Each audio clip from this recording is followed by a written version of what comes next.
Good morning, everyone. I would like to welcome all members and guests to the June 12th, 2026, 11, I was going to say it's not June 12th, to the June 11th, 2026 Council and Committee meeting. I will remind everyone that our meetings are web streamed and televised. Please ensure that your phones are on silent mode. For those attending virtually, please mute yourself when not speaking. When called upon to speak, please turn on your camera and unmute yourself. For staff in attendance, please use the Microsoft Teams raise hand feature to be called upon and remove it after speaking. With that, I call the June 11th, 2026 Council and Committee meeting to order. Roll call. Councillor Columbus is not in attendance today. Mayor Martin is not in attendance today. And at this point in time, Councillor Veery is not in attendance. So we're hoping that he will arrive shortly. At this point, are there any declarations of pecuniary interest? Okay, seeing none. Number 2 on our agenda, approval of agenda and changes to the agenda.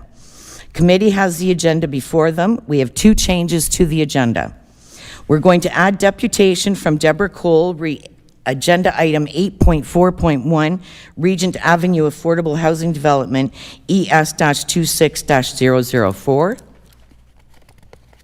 My pages are stuck. And move agenda item 8.4.1, Regent Avenue Affordable Housing Development, ES-26-004, to follow the deputation related to the matter. May I have a motion to amend the agenda? Councillor Vanden Rishi, seconded by Councillor Brunton. All those in favor? And that is carried. Today we have, I forgot to approve the agenda. I jumped ahead. Can I have a motion to approve the agenda as presented? Councillor Michelli, and seconded by Councillor Duffy. All in favor? And that motion is carried. Early closed session. We have no early closed session item today. Number 4 on our agenda is consent. We have a large consent section. We have 11 consent items today. Is there anything that anybody wanted to discuss in further detail that you forgot to add? Nope. Okay. So with that, may I have a motion to receive consent items 4.1 through 4.11 as information? Moved by Councillor Brunton, seconded by Councillor Vanden Rishi. All in favor? And that is carried.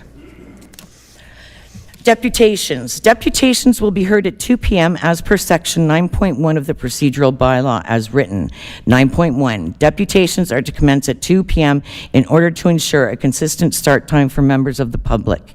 If council reaches the point in the agenda for deputations prior to 2 p.m., we are to skip deputations and continue with the regular order of business, and at 2 p.m. they shall return to and commence deputations. Okay. And at 2 p.m., we have 4 deputations today. We have item 5.1, Stephanie Johnson Recommemorative Veterans Crosswalk in Simcoe. And deputation number 2 is Drew Hemsley from Cornerstone releases new report calling for policy action to unlock missing middle housing across Ontario.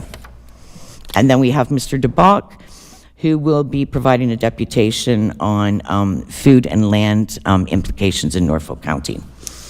And then we have what we had already approved, Deborah Cole from the Regent Avenue Affordable Housing. Okay, presentations. Just moving along. I knew we'd go tickety-boo. We have 2 presentations today. 6.1, Peter Simisco. How close was I? Perfect. Watson's and Associates Economists Limited, Norfolk County Development Charges Background Study. If you'd like to take a spot at the podium there and the microphone, there's a button on the right-hand side. Is this the one that they wanted? Yeah, I've got it written down.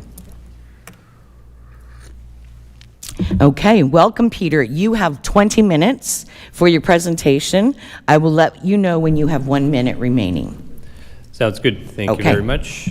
Good morning, everyone, and it's my pleasure to be joining you this morning. As you might be aware, Watson and Associates Economists has been retained by the county to undertake a development charges background study.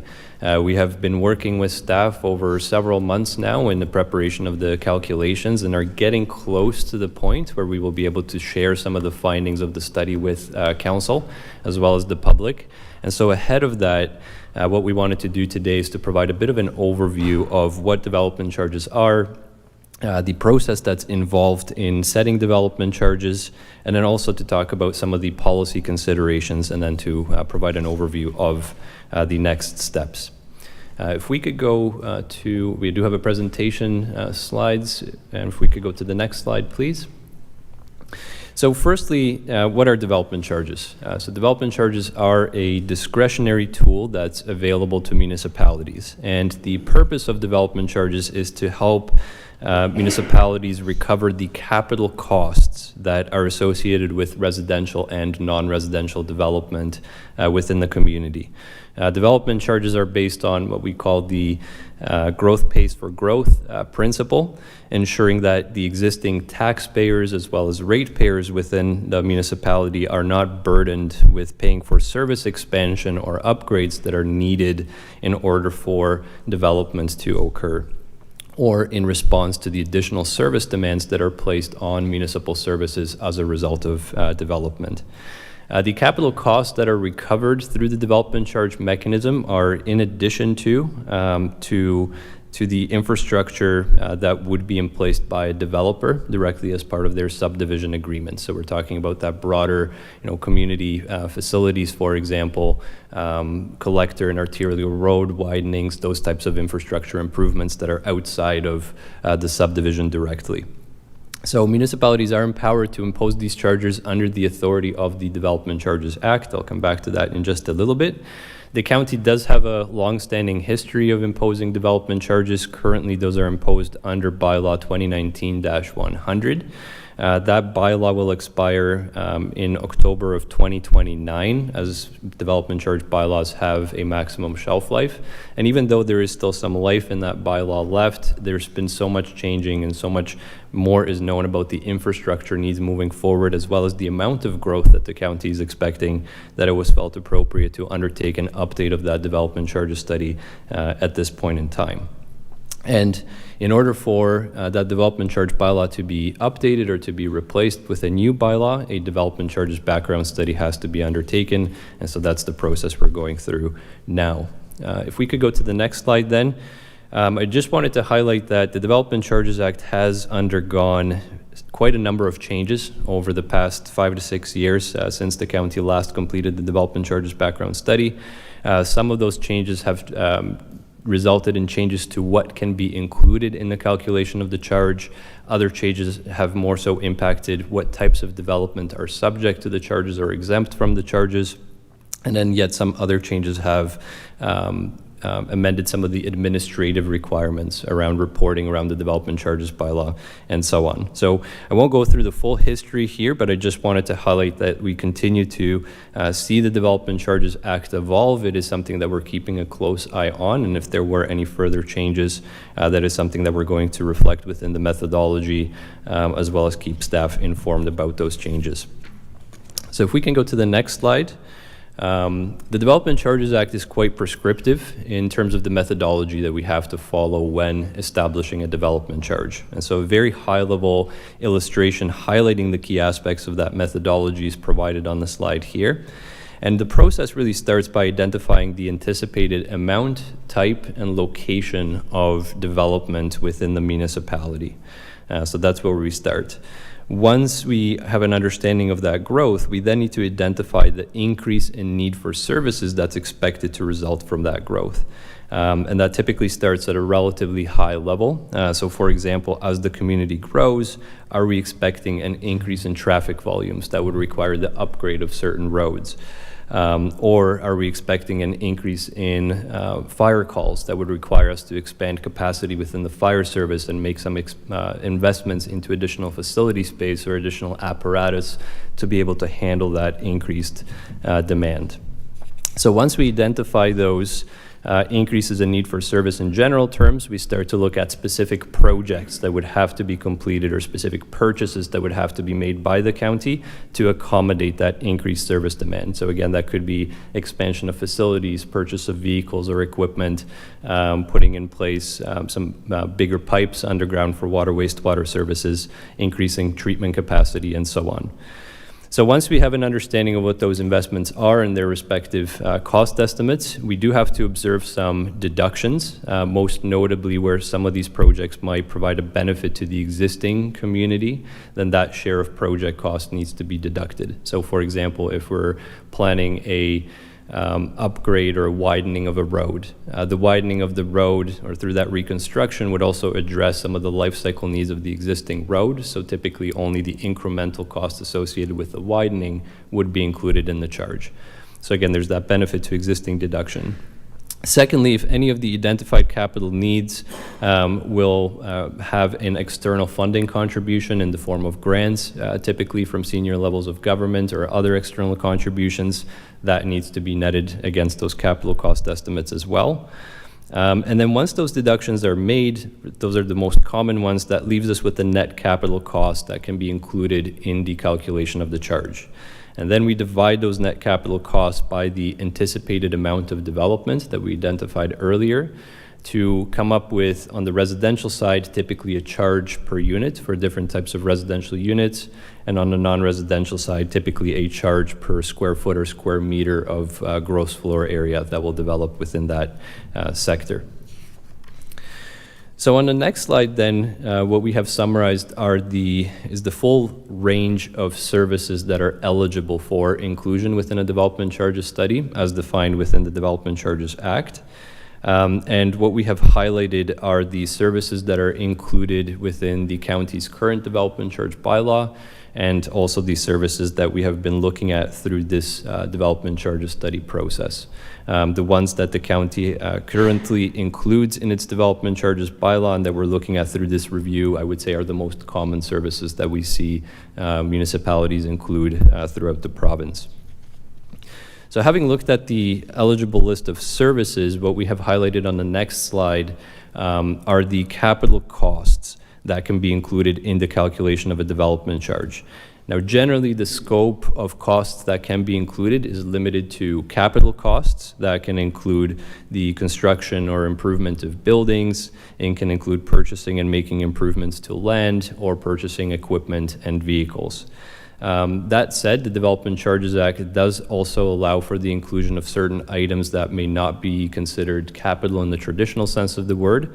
Notably, library circulation materials can be included in the calculation of the charge, as well as various growth-related studies, such as master plans that are undertaken to understand the servicing needs in light of the growth that's expected, as well as the development charges study itself is recoverable.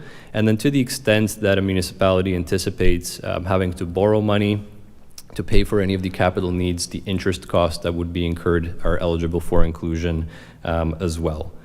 There are a few notable ineligible capital costs that are highlighted on the top right in the slide here. First, the acquisition of land for parks is not eligible. That is because there are provisions under the Planning Act that allow municipalities to secure land for parks. However, any improvements to that land to bring it to an active park state, such as adding amenities, parking lots, and so on, those would be eligible. So just not the purchase of the land itself. Additionally, any vehicles or equipment with a useful life of less than 7 years, those are ineligible for inclusion, as well as standalone computer equipment is generally ineligible as well. So having looked at the capital costs that are eligible, on the next slide, I just want to highlight that any of the future capital needs that we identify through this process, we have to measure relative to the historical level of service that's been provided within the county over the past 15 years. And really the intent here is to ensure that the development charge doesn't become a mechanism that finances or funds improvements to service levels. It's really intended to be a mechanism that allows a municipality to maintain a consistent level of service, even as those additional service demands are that result from growth are placed on those respective services. The Development Charges Act does require us to consider that level of service through two lenses, one being a qualitative lens and a quantitative lens. In terms of quantity, we're typically looking at how much of something has been provided over past 15 years. For example, looking at, again, fire facility space. How many square feet of fire facility space have there been in operation over the past 15 years on a per capita basis? And then in terms of the quality lens, we're looking at what's been the investment level into that specific service over that 15-year period. So what's the replacement cost of fire facilities, for example, and what does that work out to on a per capita basis, making sure that the amount we're ultimately including in the calculation of the development charge doesn't exceed that historical per capita service standard. So just wanted to highlight that because these historical service standards can be a bit of a limiting factor as to how much can be included in the calculation of the charge. So if we could go to the next slide, I think that we just have a little bit of a numerical example, but let's maybe go to the slide after that. I want to speak to some of the policy matters. So we've talked about what goes into the calculation of a development charge. I would note that there are several policy considerations that go into this as well. What we wanted to highlight here is specifically exemptions. So the Development Charges Act does provide a number of statutory or mandatory exemptions that have to be observed by all municipalities. Those are listed along the left-hand side of the slide. Most of them revolve around different types of residential units. So for example, affordable residential units are fully exempt. Expansion of existing residential units is fully exempt from development charges, long-term care homes, not-for-profit housing, and so on. So a lot of it revolves around different types of housing. However, there is also a full exemption for the expansion of existing industrial uses. So for an expansion up to 50% of the existing gross floor area for an industrial development, that would be fully exempt. In addition to those statutory exemptions, there are various discounts or other special considerations. For example, for rental housing, those developments receive a discount based on the number of bedrooms within the unit, ranging from 15 to 25% off of the full development charge rate. And then also there are some special provisions for certain developments that proceed through site plan or zoning bylaw amendments that have their development charge rates frozen in time at the time or at the rates that were in effect when that planning application was submitted to the municipality. And then a very recent change is just from last year, is that, so generally speaking, development charges are calculated and become payable at the time of building permit issuance. For residential developments, that development charge becomes payable at occupancy now. So there's been a little bit of a deferral of when that development charge becomes payable. In addition to those statutory exemptions, municipalities do have the discretion to add additional exemptions into their bylaws as well. The current list of exemptions included in the county's development charge bylaw is provided on the right-hand side of the slide here. We're currently working through a review of that list along with other policies with staff, and then any recommended changes to that will be identified in the background study that we'll be bringing forward and will also be discussed at the upcoming public meeting. One thing I would like to note with respect to exemptions, and that's highlighted on the next slide, is that the Development Charges Act is very specific in saying that any revenue that's foregone as a result of an exemption cannot be made up by increasing the charges on other types of development. So any revenue foregone has to come from non-development charge sources, either the tax levy or water wastewater rates typically. So it does become a cost to the municipality to provide those exemptions. So with that said, before we start wrapping up on the next slide, I just wanted to summarize the growth forecast that we're currently working with. There will be a lot more detail, of course, provided within the background study and in the public meeting we will be undertaking. But just wanted to highlight that so first of all, the estimated population as of today across the county is about just under 71,000 people. The 2018 development charges study forecasted the population to be about just under 70,000 by 2041. So obviously there's been more growth than what was anticipated at the time of the last development charges study. And the current forecast sees that population growing to about 96,500 over the longer-term build-out horizon. So that represents an increase of about 36% relative to the population today. So quite a bit of growth, of course, that we're planning for. That comes with all these capital costs or improvements that need to be made, and the role of the development charges to help recover those costs. So with that, in terms of the next steps or the process for ultimately coming to a new development charge bylaw, we have that summarized on the following slide. So ultimately, we do need to publish a development charges background study. We're currently planning to do that early July. That development charges background study has to be in the public realm for at least 60 days prior to council being in a position to consider approval of a new development charge bylaw.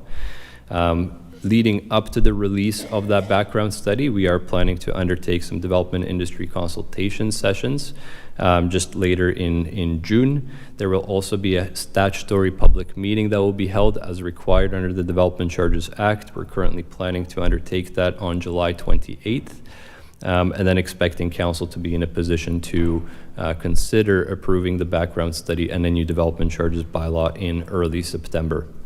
And then the final note I'd like to highlight is that there is an appeal period. So development charge bylaws are open to appeal for a period of 40 days following passage. That does not impact the ability to start implementing that bylaw and start charging rates under that new bylaw, but it is open to that appeal for a period of, again, 40 days.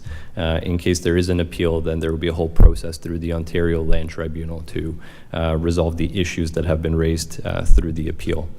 And so I believe that concludes my presentation. I'd certainly be happy to answer any questions that council might have. Thank you. Made it in under 20 minutes. That was perfect. So at this point in time, are there any questions of the committee for Peter? Councillor Van den Riche? Thank you, Madam Chair, and thank you for the presentation. So at the end of the day, what's happening is we're starting the process. We're going to be doing those consultations, all the different reviews that have to be done, and at the end, we're saying, is it we get to pass the bylaw, put it in force, and then it can still be challenged. Is that correct? That's correct. Okay. Just wanted to check the process and understand that. So there's lots of time for people to have input into it. That's correct. Okay, perfect. Thank you. Councillor Brunton? Thank you, Madam Chairman. Can you go back to that slide where the exemptions are? Could we go back to...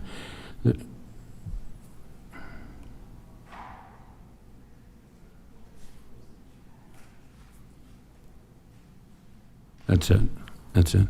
My question on this part right here, are we in line with that right now? Or are there areas where we're perhaps in default? Do you know, or can somebody answer that? So in terms of the exemptions that are currently being granted? Yeah, Yes. Is Norfolk following that to the T, or are there ones in there that we are not complying with? Yes, so the county is in compliance with all of the statutory exemptions. Now, again, the act has been evolving since the county's bylaw was originally put out.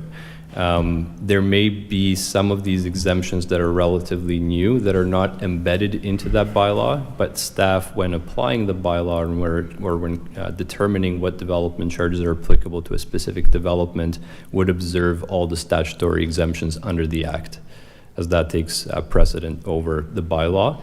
Through this bylaw update, we are going to be addressing some of these housekeeping items to make sure that any statutory exemptions are listed appropriately within the bylaw. Thank you.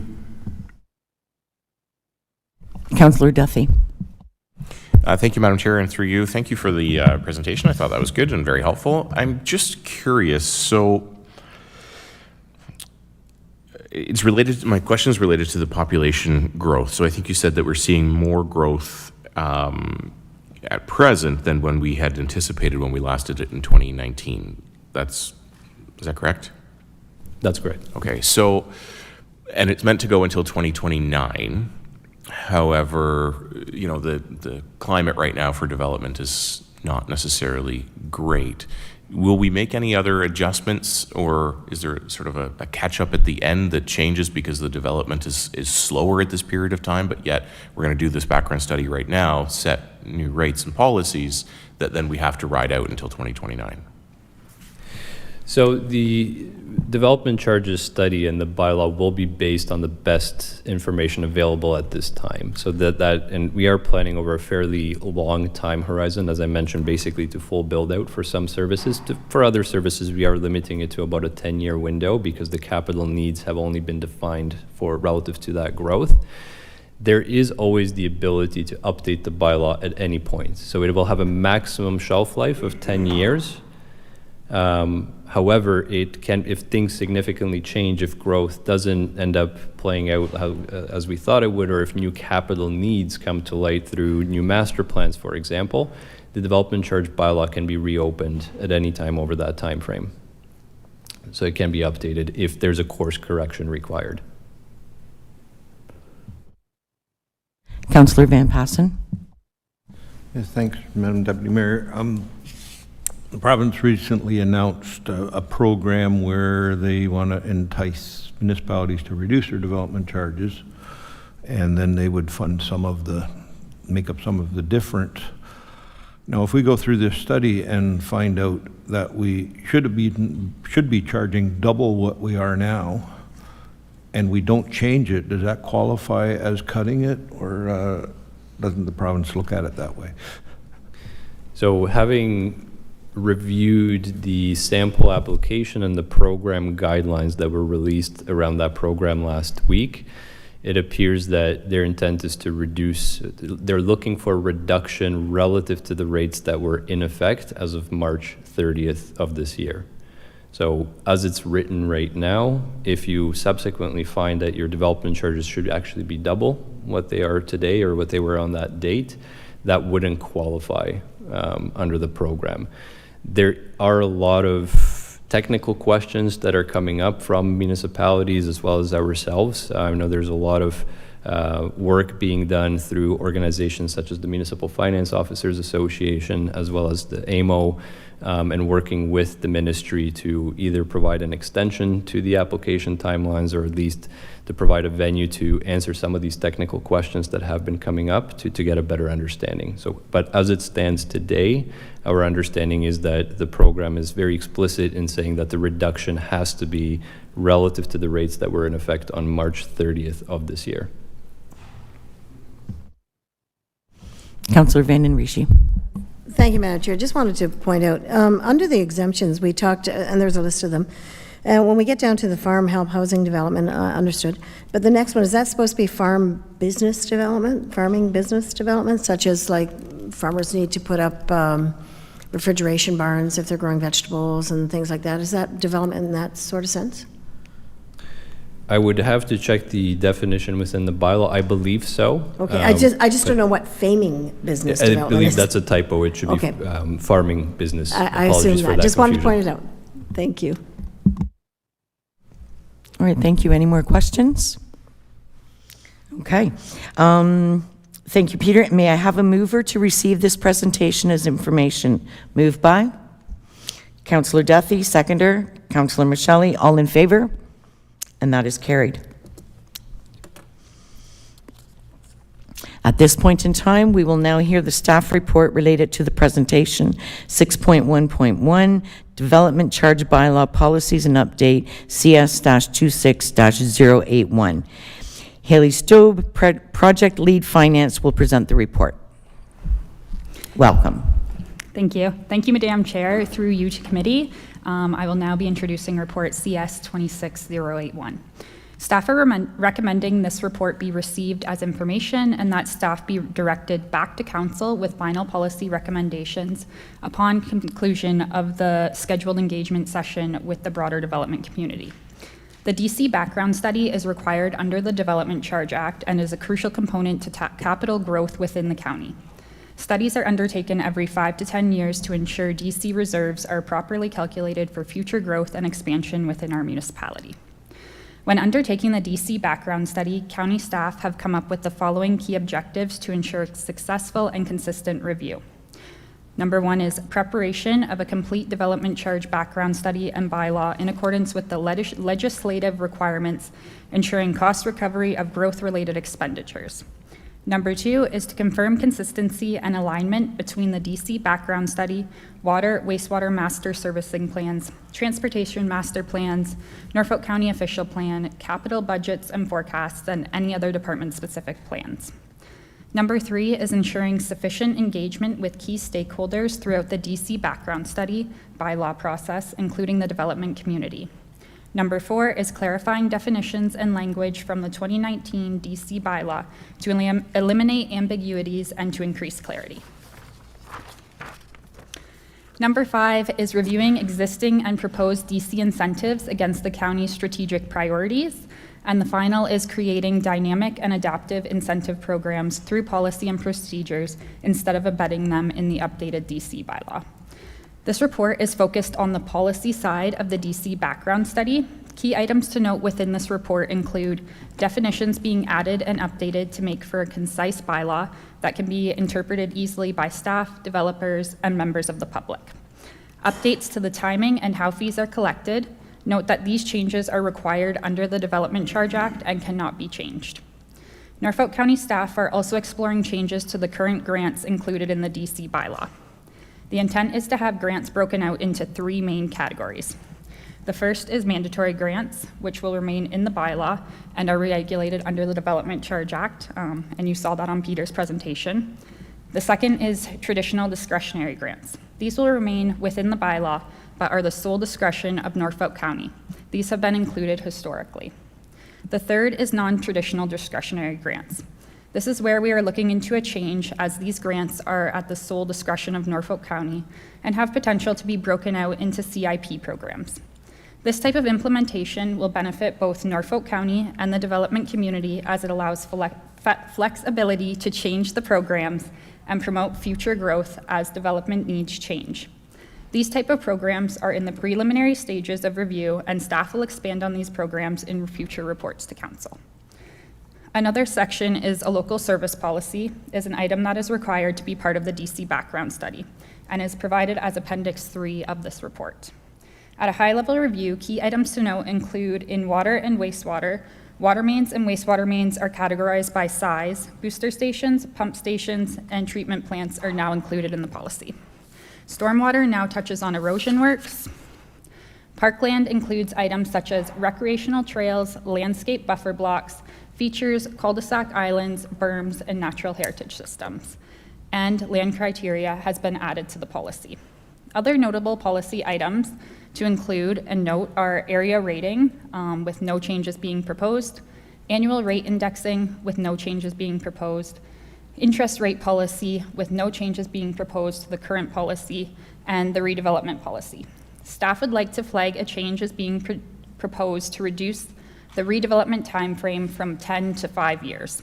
This is comparable with other municipalities and ensures redevelopment of land is taking place in a timely manner. Note that all changes I just touched on are in the draft form and are subject to change based on feedback from both council and through public engagement. At this time, there are no financial impacts, as this is policy related only. With that being said, our team is now happy to answer any questions you may have regarding the policy items being reviewed as part of the DC background study. Thank you. Thank you very much. Are there any questions from committee to staff regarding this report? Seeing none. Thank you very much. The recommendation is that report CS 26-081, Development Charge Bylaw Policies and Update, be received as information, and further that staff be directed to report back to council with final policy recommendations upon conclusion of the scheduled engagement session with the broader development community. Any questions of the committee? Seeing none, do I have a mover for the staff recommendation? Councillor Van Rishi, and second it by Councillor Vieri. All in favor? And that is carried. Okay. Item 6.2, Matt, it's you.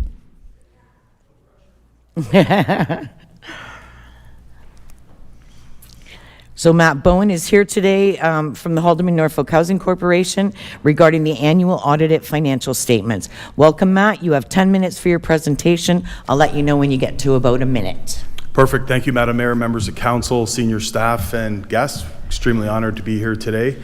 As part of the joint shareholder agreement, we do have a requirement to provide biannual deputations or presentations to councils based on the financial health of the organization and just some general updates. So today with me is Matt McAnally from Millard's, the firm that provides the independent audit services to the Haldeman Norfolk Housing Corporation. So before I jump into the presentation, I'd like to invite Matt up just to go over the audit findings with the committee.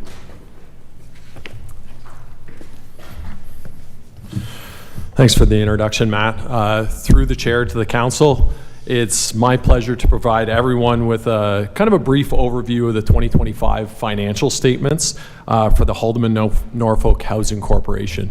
The statements aren't going to be up on any slides, but I'll just kind of talk to some of the highlights. For the year ended December 31st, 2025, we issued an unqualified audit opinion on the corporation's financial statements. Now, what does that mean, you may ask? Let's start by saying it is a good thing. Essentially, it means that after Millard's testing of the transactions, the controls in place, and examining evidence to support balances contained in their financial statements, we feel that the corporation's statements present fairly the financial position and operations of the corporation for their 2025 year end. Now, getting into the numbers, not sure who has the slides. There is one slide that has sort of revenues and expenditures. One more? Yep, that one. Perfect. Oh, got one back. I'll continue. You guys can find it. Rent revenue was approximately $2.2 million this year, an increase of 7% over the prior year, due to vacancy rates being minimal, almost zero in 2025, and rental rates increasing slightly. Repair and renewal funding increased approximately 40% over the prior year, which matched the expenses incurred by the corporation during the year as a result of significant capital upgrades being performed at several of the corporation's properties and work commencing in Dunnville and Delhi. The financial statements also go on to disclose in a note the significant capital projects ongoing at year end relating to the corporation's development projects in Dunnville, Delhi, and Port Dover. Total projected costs for Dunnville are $31 million and Delhi is $7.85 million. And these projects are expected to be funded by proceeds from the corporation's sale of single and semi-detached units in Haldeman and Norfolk, as well as government funding and loans. Lastly, for revenue, municipal operating and property tax subsidies increased about 6.7% over the prior year, which was utilized by the corporation on maintenance, utilities, and other spending. Moving down into expenses, capital repairs and maintenance experienced large increases as expected in 2025 as funding was available for this work to be completed and major capital projects for the corporation got underway. Utilities increased 2.5% over prior year, and admin and salaries, wages, and benefits increased 7% over the prior year. Also, not illustrated on this slide, but worth pointing out, the corporation's financial position at year end continues to be very strong, with total current assets, which kind of excludes property and equipment that the corporation holds, being approximately $12.3 million, offset by their current liabilities of the organization of approximately $2.5 million, leaving a $9.8 million unrestricted surplus for the corporation at year end, so as at December 31st, 2025. With all the projects going on, I'm sure Matt and his team will find a use for these funds.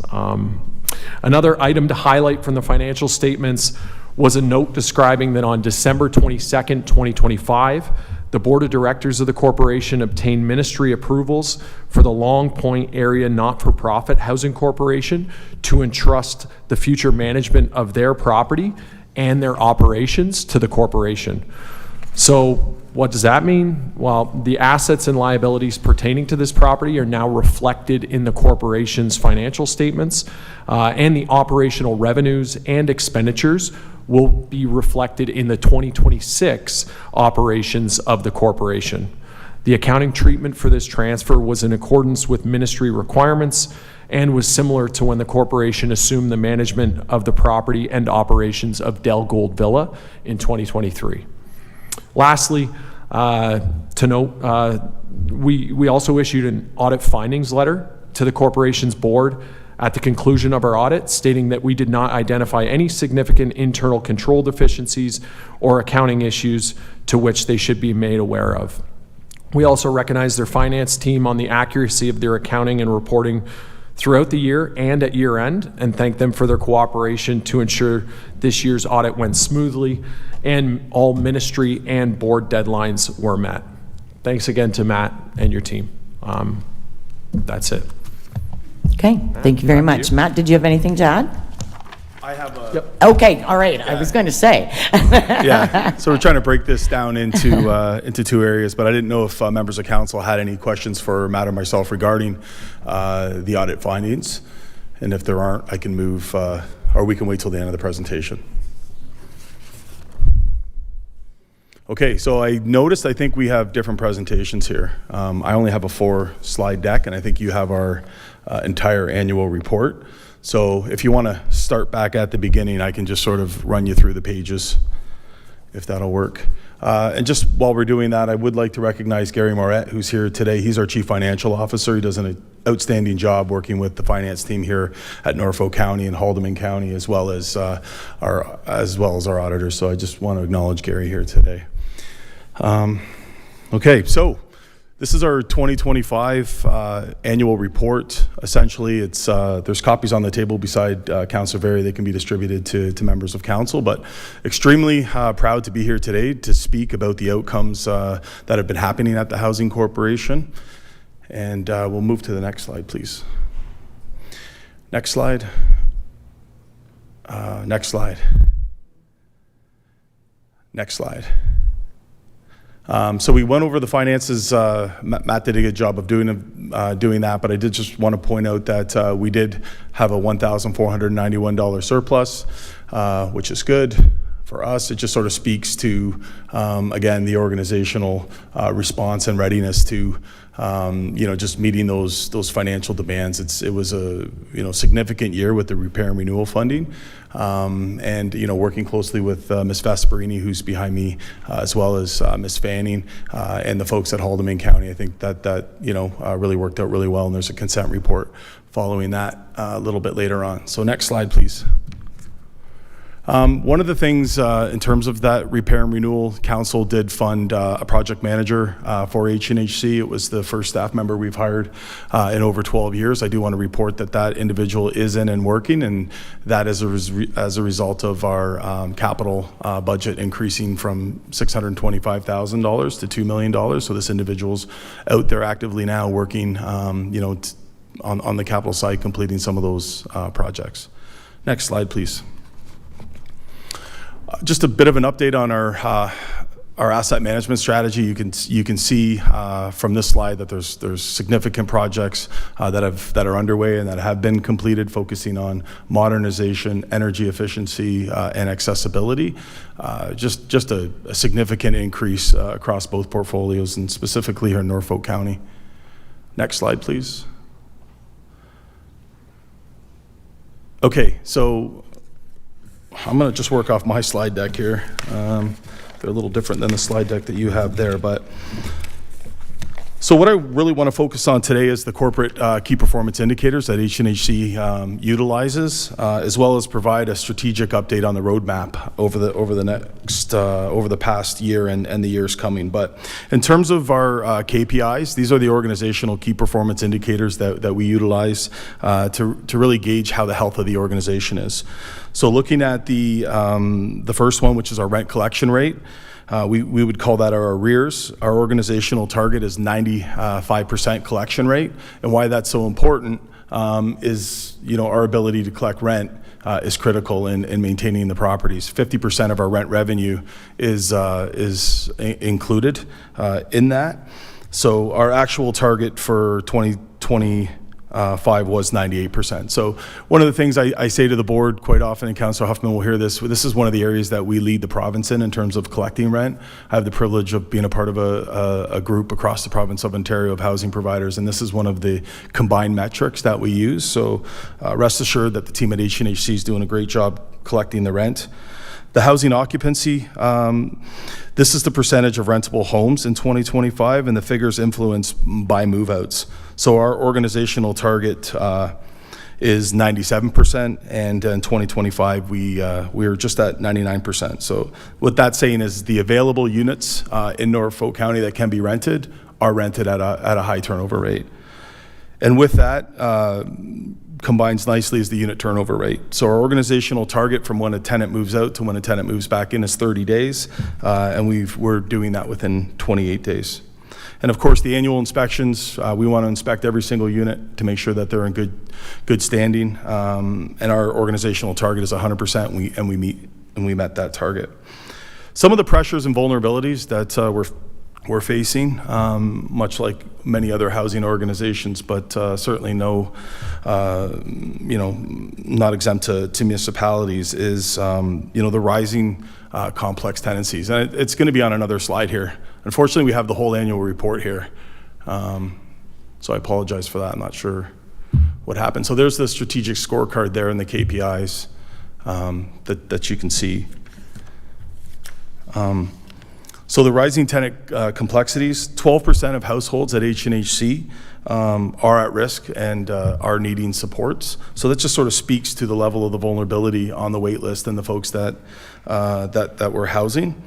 And 50% of HNHC's portfolio is seniors, and of that 50% seniors, they're 70 years of age or older. So you can see, with the data that we have, some of the challenges that we're facing. And in terms of rising operating costs, maintenance and repairs, insurance costs, unit turnover costs, but the two probably biggest drivers that we see are snow removal and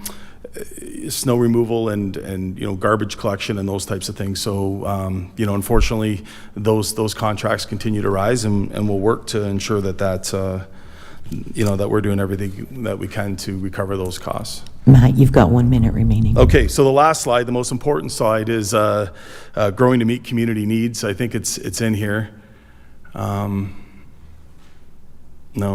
Okay, so essentially, this is an overview slide. It just talks about all of the initiatives, and what I wanted to do was really commend council, because the work that HNHC has done over this term of council has largely been in part of the support that we've received from you. So, various projects that we've been able to undertake, like partnerships with supportive housing, with Norfolk General Hospital, the repair and renewal program, the student housing project that we did open up, but specifically the three developments that are currently underway.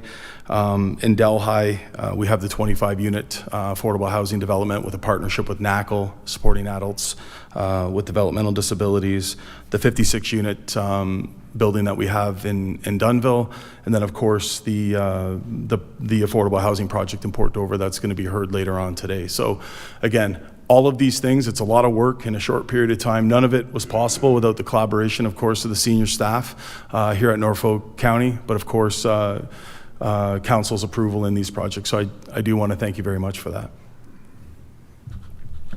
All right. Thank you, Matt. Anybody have any questions for Matt? Oh, Councillor Michelli?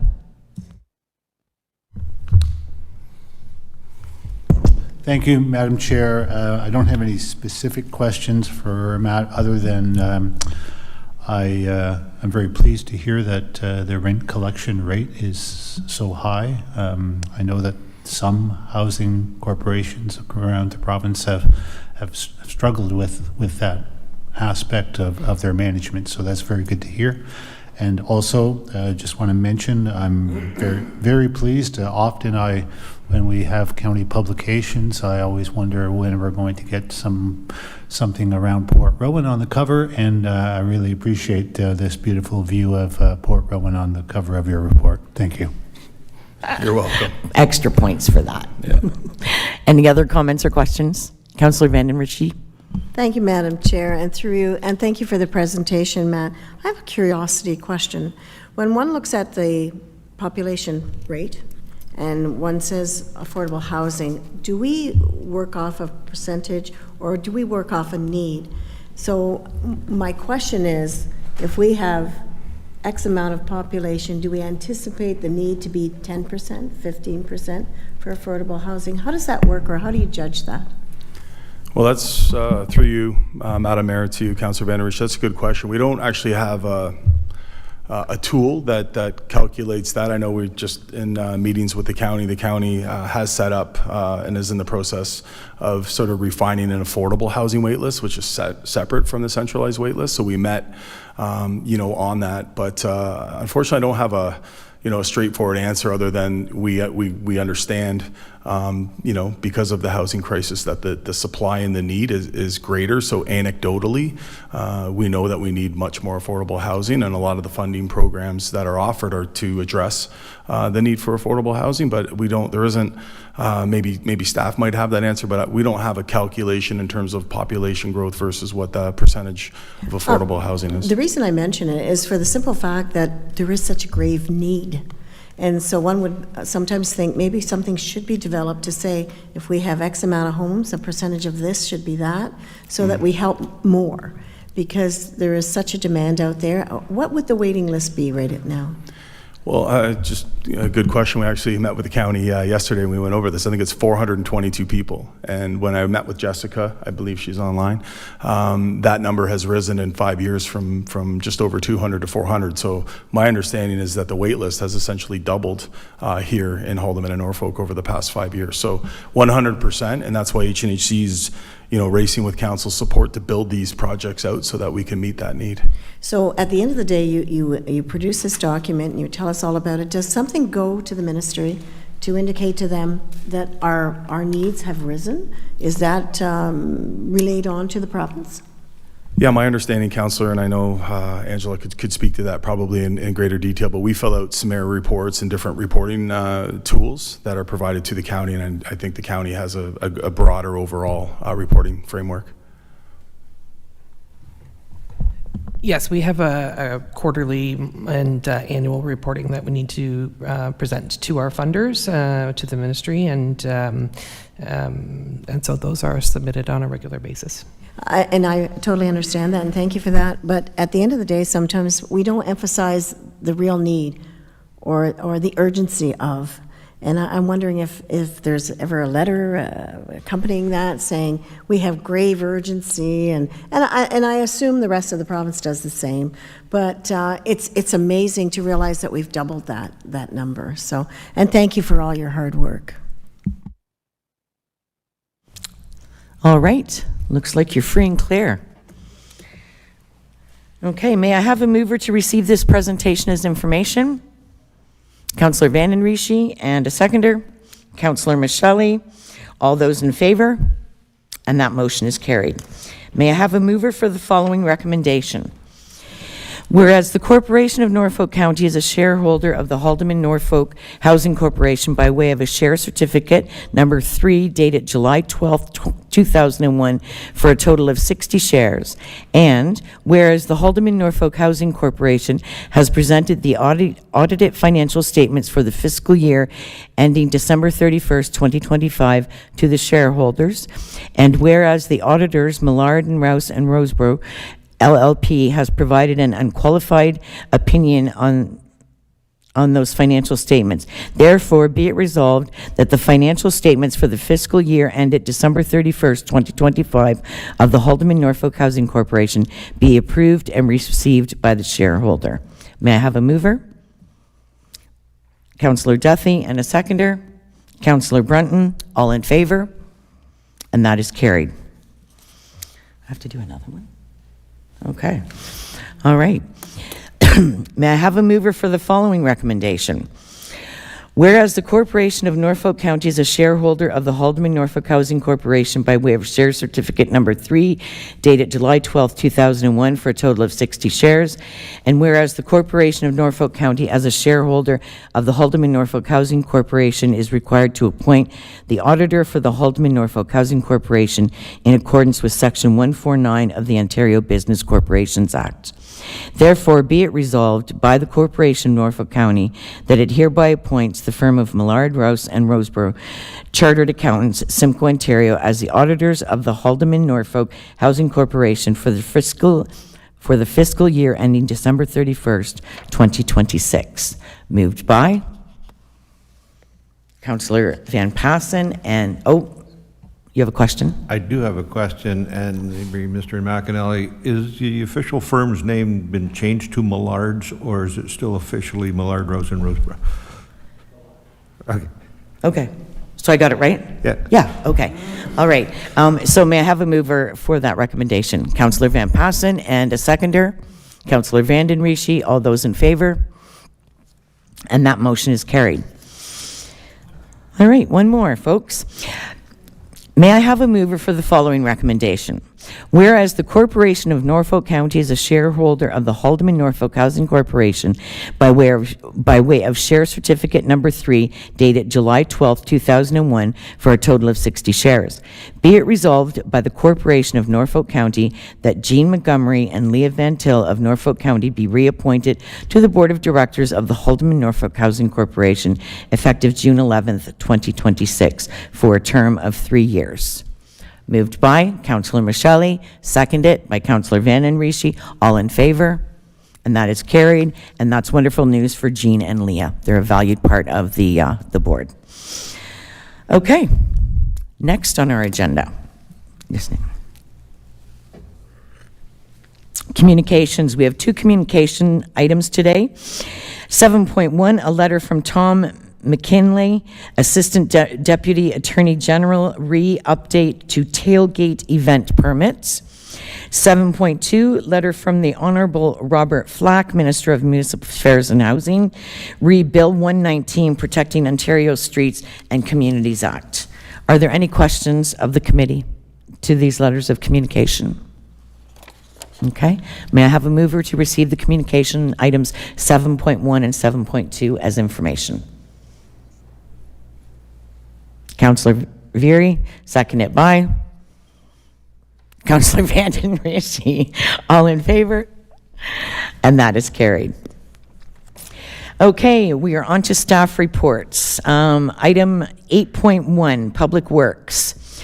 8.11, update on Norfolk County alternative drinking water delivery methods, PW-26-026. Stephanie Davis, Director of Environmental Services, would you like to introduce the report? Sorry, through the chair, I'm actually going to introduce this report, but Ms. Davis and Mr. Lynch are here to help answer any questions that you may have after. Excuse me. So good morning, Deputy Mayor, members of council. This presentation accompanies our staff report on alternative drinking water methods. There's a lot of information in the staff report and the attachments, so we thought a quick presentation might be helpful to convey the message. Just a quick agenda for today. We'll touch on our existing system, a reminder of the interurban program, and then a review of the current alternatives, as well as the associated next steps. You have seen this map at various times over the last couple of years, and it represents our existing drinking water system. We have 5 independent systems in Norfolk County. The Port Rowan and Port Dover systems run off of a lake-based supply from Lake Erie, and we have 3 groundwater-based systems, or well-based systems, 1 in Waterford, 1 in Simcoe, and 1 in Delhi. The Delhi system includes a connection to Cortland. Each of these systems on the map there show their current operational and firm capacity, and they have the ability to meet our needs today and in some cases into the future. But as the community continues to grow, we will need to expand these systems to meet our growth targets. Operating 5 independent plants does come with its challenges, but our staff work very hard, and it certainly meets our needs, especially for a community of our size. Just a quick reminder on the interurban plan, another map you have seen, albeit maybe not for a little while. The interurban water supply program would create a single distribution system for all of Norfolk County. It is a phased project that would rely on a drinking water supply from Haldeman County at the Nanticoke Water Treatment Plant. As mentioned, it is phased, so it could be remain agile and bring water to communities as it is required. And in its current configuration, Phase 1 would bring water into Simcoe. Phase 2 makes a connection into Port Dover and a secondary connection to the Haldeman boundary. Phase 3 would move to Waterford and Delhi. Phase 4 takes water to Port Rowan from the lower branch of the Simcoe system. And then finally, Phase 5 would complete the loop by connecting all the way up to Cortland. At full build-out, this does provide a very redundant system. It is an absolute operational dream to operate, but as we have mentioned through various presentations, we do need to make sure that we live within our needs. Phase 1, which is the Simcoe connection, as well as associated infrastructure upgrades on the Haldeman side, represents about $130 million capital investment. And that project was approved in principle, subject to a funding threshold, and that requires 66% external sources to fund the program, and that represents about $86 million. As you move through the process, right. Next slide. As we move through the process here, a project initiated back in 2019, landed in the capital plan in 2021, and when it was initially presented to council, it did show lower capital costs, which made the project quite desirable. But like many things, as you work through the design, you work through the options, the studies, the legislative framework, the cost to implement this solution in its full entirety is in excess of $550 million in today's dollars, which is certainly quite expensive for a municipality of our size. While we have been successful in achieving grants for water and wastewater infrastructure in the last couple of years, we have not seen anything that would deliver this order of magnitude for a municipality of our size, and that really brings us to where we are today. So back late last year, council supported staff's recommendations to review alternative delivery methods. Rather than doing one large assignment, we broke it up into smaller assignments to bring multiple perspectives and multiple consultants to the table. This includes a review of both our water, our surface water, and our ground-based systems, fields desktop, field review, some high-level design considerations and costing, and we are working with WTI, RV Anderson, and SEMA. This is still a work in progress. It is by no means done yet, but council did request an update before their summer recess, and that is why we're in front of you with today's report. So just jumping into where things are at, we'll start off with Simcoe. The Simcoe system currently is supplied by 3 wells. We have one at our Cedar Street main staff operation, large aquifer at Chapel Street, and then one at our northwest location. Combined, these provide a total of about 13,000 cubic meters with a firm capacity of just under 10,000 cubic meters. When you look at our growth projections and our existing well field conditions, certainly need to do some work in Simcoe, and that is why on the interurban plan, Simcoe was phase 1. This slide here highlights a number of different options, and the technical memos attached have more detail, but we'll just highlight a couple of the key things that staff feel are our greatest options to move forward. A preferred solution would be to advance the Bloomsburg well field. This option shows up in a few different configurations on the slide, but the preferred option would include a future connection to Waterford. That way the system will be able to provide both Simcoe and Waterford as they grow.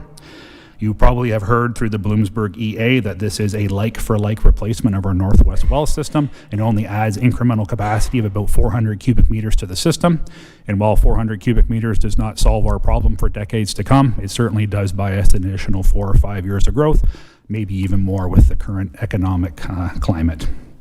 In addition to that, to supply additional growth or additional volume, we would be looking at increasing well yields at our existing facilities. Early indications show that both Chapel Street and our Northwest well have adequate supply and strong water quality.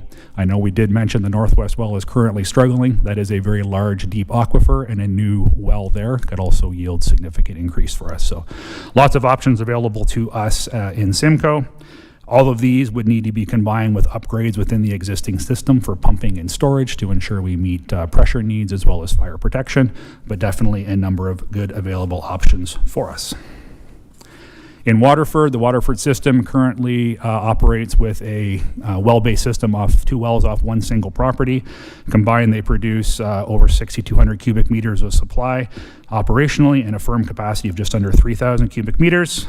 Based on our service monitoring report, we have adequate capacity in that system until 2039, but that does mean we will need to start some high-level planning in the next 5 to 7 years. And when you link back to the previous slide, this is where the Bloomsburg option is quite attractive. Having something that can connect both Simcoe and Bloomsburg together is a very sound investment. In addition, if the community does continue to grow, finding additional well fields within the distribution system would be quite advantageous. On the existing site, also finding new well sites is an option. Really, new well sites are going to come at a higher cost, but greater security of supply. But when you build in the fact that we would have a Bloomsburg system, you already have some of that redundancy, so much cheaper to look at additional wells on our current site. The Delhi drinking water system, different consultant worked on this, that's why it's a different color scheme to match the consultant's colors. We have 4 wells there, 2 of which are Goody, so groundwater under direct influence well, 2 of which are non-Goody wells. And when you look at our service monitoring report, we also have capacity there to last into the late 2030s. But that does mean, again, we need to start doing planning in the next 5 to 7 years. And in a system like this, when you see large developments come across your desk, like a geranium file, it does mean that those timelines can be tweaked and adjusted as needed. We're not as far along in this system as we were on the previous 2 slides, but the biggest risk we face in Delhi is having a single aquifer to supply that system. It is a shallow aquifer itself, and while we do have a connection to Cortland and some minor storage, a single feed there is also a supply risk. So the preferred solution in Delhi at this stage is to add an additional well. And while not reflected in the slide here, because these memos were produced a while ago to meet agenda timelines, we have been exploring additional options. Consultant is reviewing some old field records on the north of Delhi, which are showing very strong yield and strong water quality. Not a current county-owned property, but certainly worthy of further investigation and potential acquisition, and that could certainly meet our needs in Delhi for years to come. Just before moving on to our groundwater or our lake-based systems, I think it's important to note that the options we're considering for these groundwater systems are much smaller than what you saw in the interurban program, and they are definitely more aligned with the traditional grant programs you see from the feds and province. They also have a direct correlation to growth and are much easier to build into our DC studies. Just the last couple of slides here in Port Dover. So our lake-based systems construction is finally complete and we have reached substantial completion. Plant is operating to its firm capacity of 7,700 cubic meters a day. The crews are still on site. If you see people moving around, they're finishing up some landscaping work, but the plant is fully operational. As part of this review, we are remodeling the system under different configurations just to ensure it meets our 2051 growth projections, but so far everything is looking good. And like all other systems, we do need to make investments within the distribution system for storage and pumping to ensure adequate pressure and fire needs, particularly in the northwest of Port Dover. The project itself, the capital upgrades, was a very long endeavor, but Marianne and her team did a great job. You can see them in the picture there. And once the landscaping and the shoreline work is done, we will be opening that facility up for a public tour. And we'd welcome anyone to come down and see where their new drinking water comes from. Last of our upgrades, or last of our plants, is our Port Rowan facility. Construction is flying there right now. It is a very busy site. If you drive by it, it is a small footprint, but a lot of activity going on. Once complete in 2027, it will restore our firm capacity to over 3,000 cubic meters a day. And similar to Port Dover, we are just remodeling that under different configurations to ensure it meets our 2051 growth projections. But really with the upgrades, we will have water in Port Rowan for decades and decades and decades to come. In addition to this project, Ms. Davis is also looking at options for the Shawel intake so we can avoid the problems that we had this past winter. And just a list of all of our next steps. I'm not going to go through these a lot here. I just wanted to show you what we have planned next. All of this is included within our existing assignments with our consultants. It does include more field work, some additional pumping, high-level design, and expansion of our costing.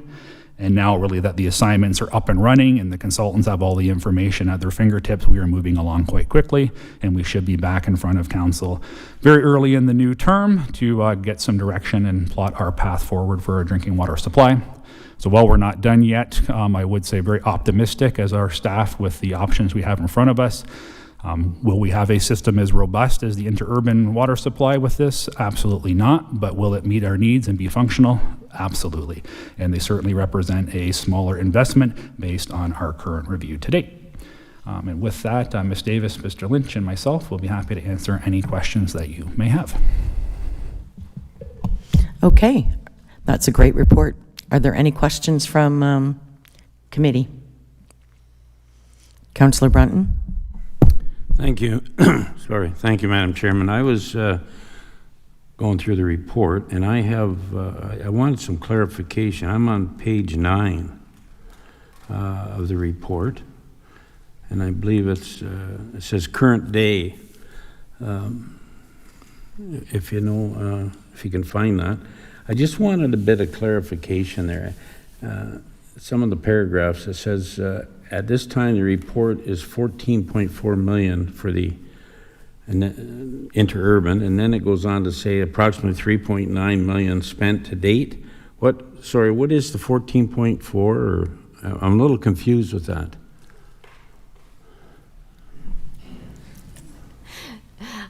Through the chair to Councillor Brunton, so that represents the engineering on the phase 1 of the interurban. So 3.9 million has been spent to date of that $14.4 million budget.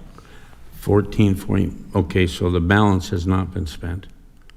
Through the chair, that's correct. Okay.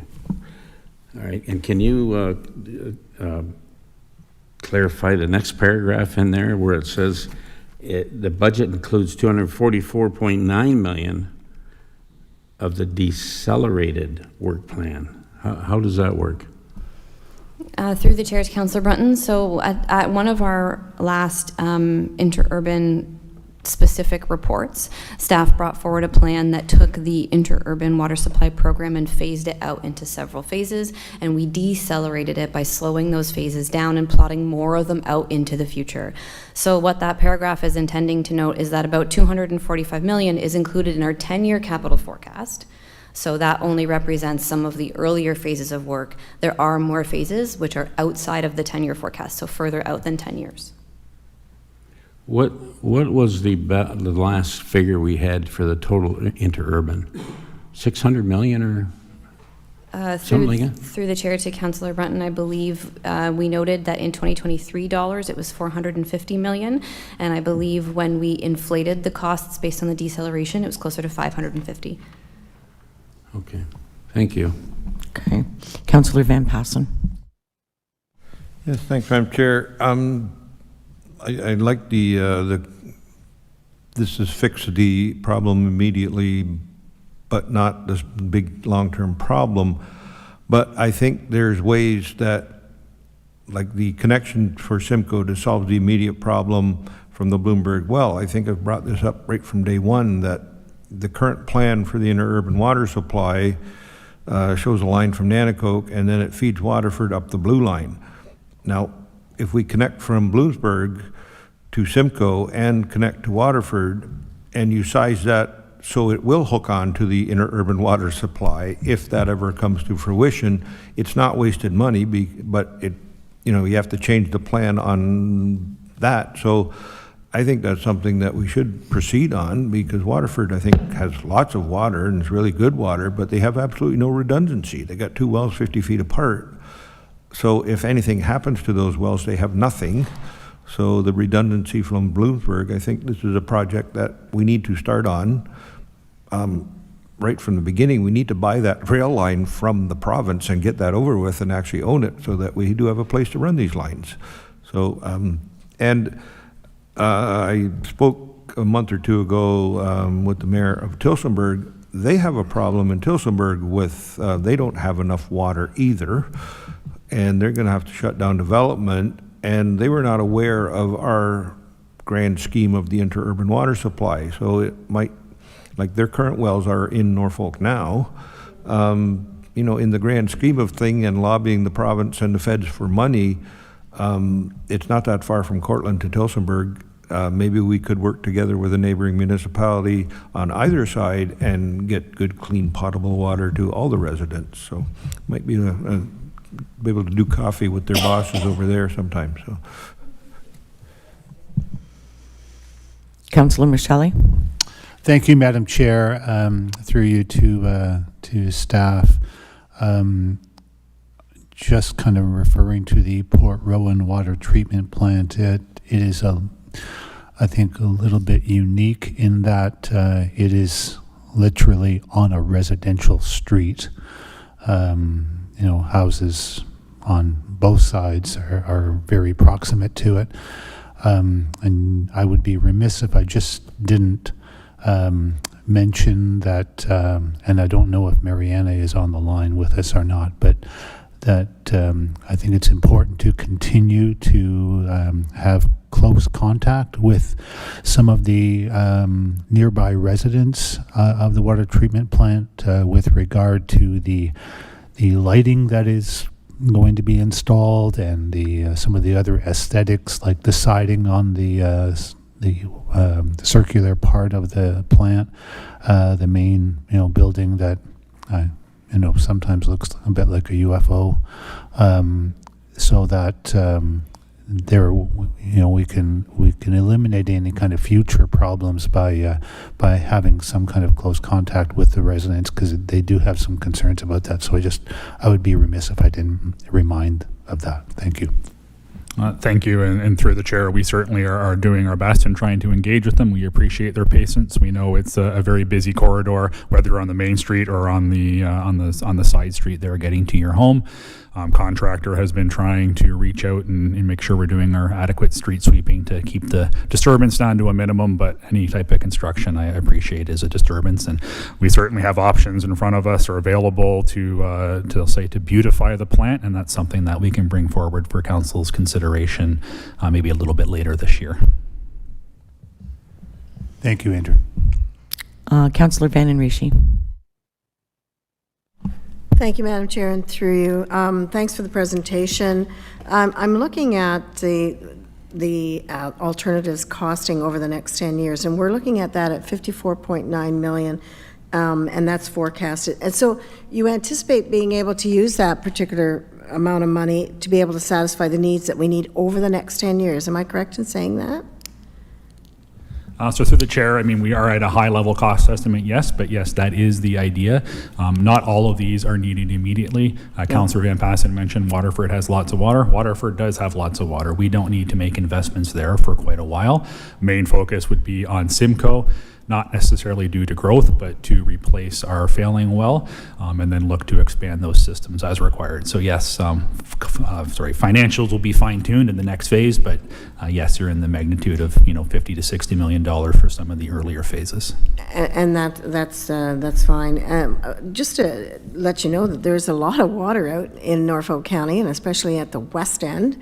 It's been noted that there's a lot of significant underground leakage because it's a sand plain, and water does collect under there, and we're very privileged to be able to have all that water, noting that Tillsonburg has 3 wells in the Norfolk West area that they draw from, and they're still using. And so just to make sure that we do have alternatives, not to put anybody in panic out there, we do have lots of water, and we do have lots of alternatives. So I'm very pleased that you've done this study and that you found that, and I think that was something that Councillor Broughton had brought up quite quickly when we were talking about the interurban system, that there are alternatives out there. So well done.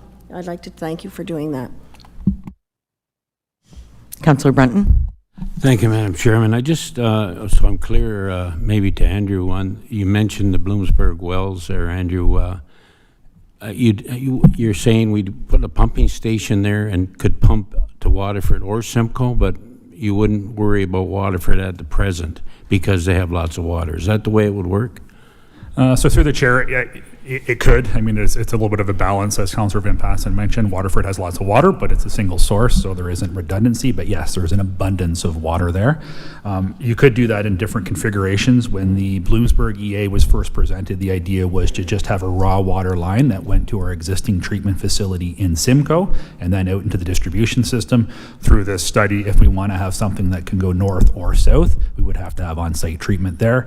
But it is very strong water quality, and treatment would be quite simple. So that is a viable solution. And to Councillor Van Passen's earlier comment, we are actively working on the securement of the last stretch of that corridor. We own most of it. There's just a small piece that is still owned by the province. So that is also in the works right now. Thank you. All right, seeing no other hands, I just want to say thank you for the great presentation. As the ward councillor for Ward 7, representing the hamlets and the town of Waterford, thrilled to hear that we have lots of water and good, clean water. And I just have a quick question for you. Is there any risk of, with the water that we have, of low pressure or anything like that? Or are there anything that we need to be concerned about in Waterford?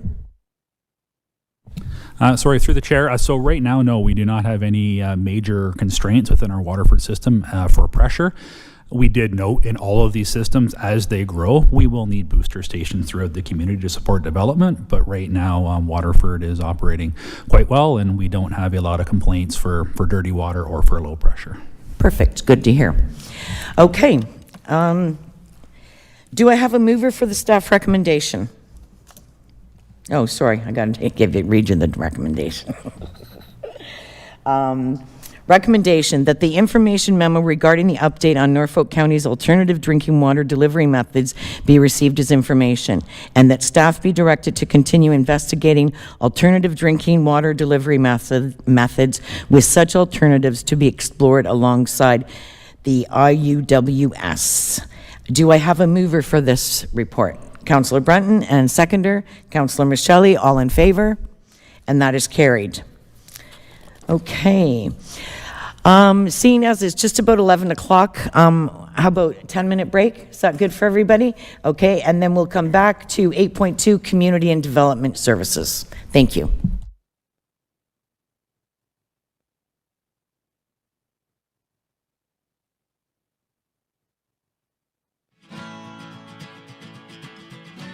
Hi, I'm Marissa with Norfolk County. As you've probably heard, we're making some exciting changes to waste collection in our community, and we want to ensure you have everything you need to know. Starting this August and September, every residential household in Norfolk County will receive 2 new waste carts along with a small kitchen container right at your home. For reference, I'm 5'6", and this is what the carts look like in comparison to me. First, we have a 240-liter garbage cart. That's enough space for 3 to 4 bags of garbage.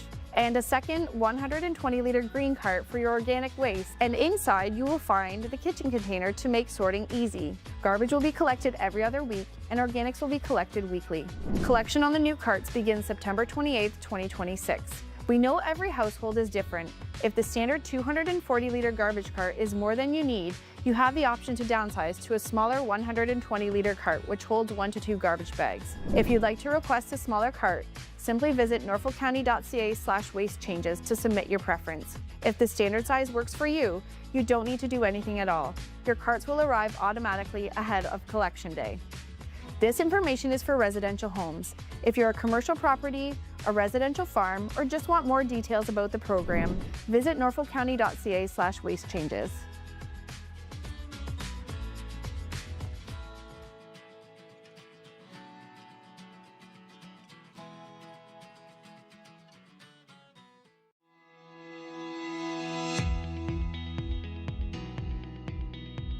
Hey Norfolk County, I'm Chris, and I'm here to take you behind the scenes to show you how Norfolk County manages stormwater in our towns and communities. Stormwater isn't just rain or melted snow. It's any excess water that runs off hard surfaces like roads, driveways, and rooftops. But where does that water go? And why is managing it important? Norfolk's stormwater systems include pipes, ditches, catch basins, and ponds that work together to manage this runoff.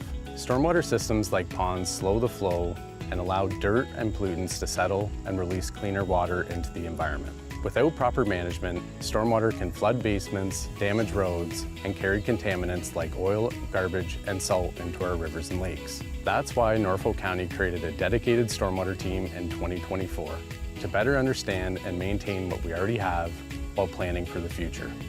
This stormwater pond in Port Dover helps to reduce flooding and improve water quality. Over time, sediment and pollutants build up within storm ponds, limiting their ability to hold water. This creates an ideal environment for algae and invasive plants like Phragmites to flourish.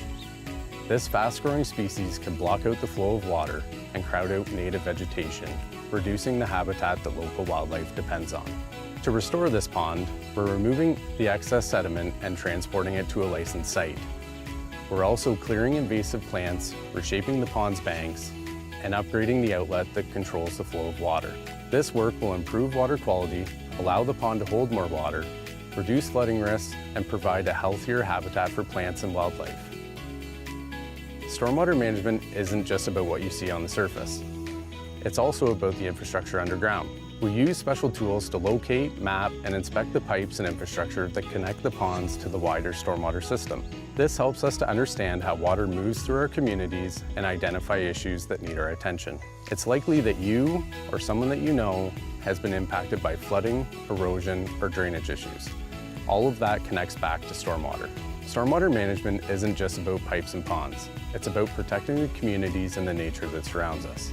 As Norfolk County grows, so does our responsibility to manage stormwater, and that's our job. With smart planning, hard work, and community support, we're building a cleaner, safer, and more resilient future together.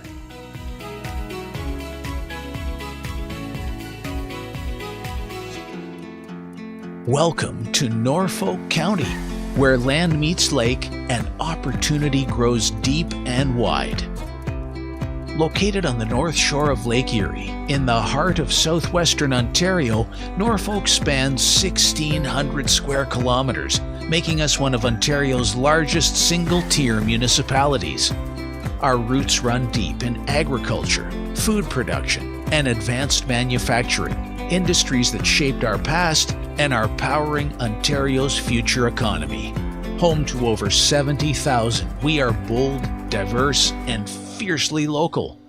From Port Dover to Long Point, our folks are putting down roots, sometimes in sand, sometimes in soil, but always in a place they're proud to call home. Big land, big vision, unmatched potential. That's Norfolk.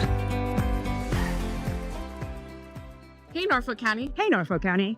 Hey, Norfolk County. Hey, Norfolk County. Hey, Norfolk County. Hey, Norfolk County. My name is Bowden Winicki. My name is Lindsay Kaliokoski. My name is Alex Ryan. I work as a park student. I work as an economic development coordinator. I work on the roads department in Delhi. I work as a supervisor for waste management. I work as a committee coordinator in the clerk's department.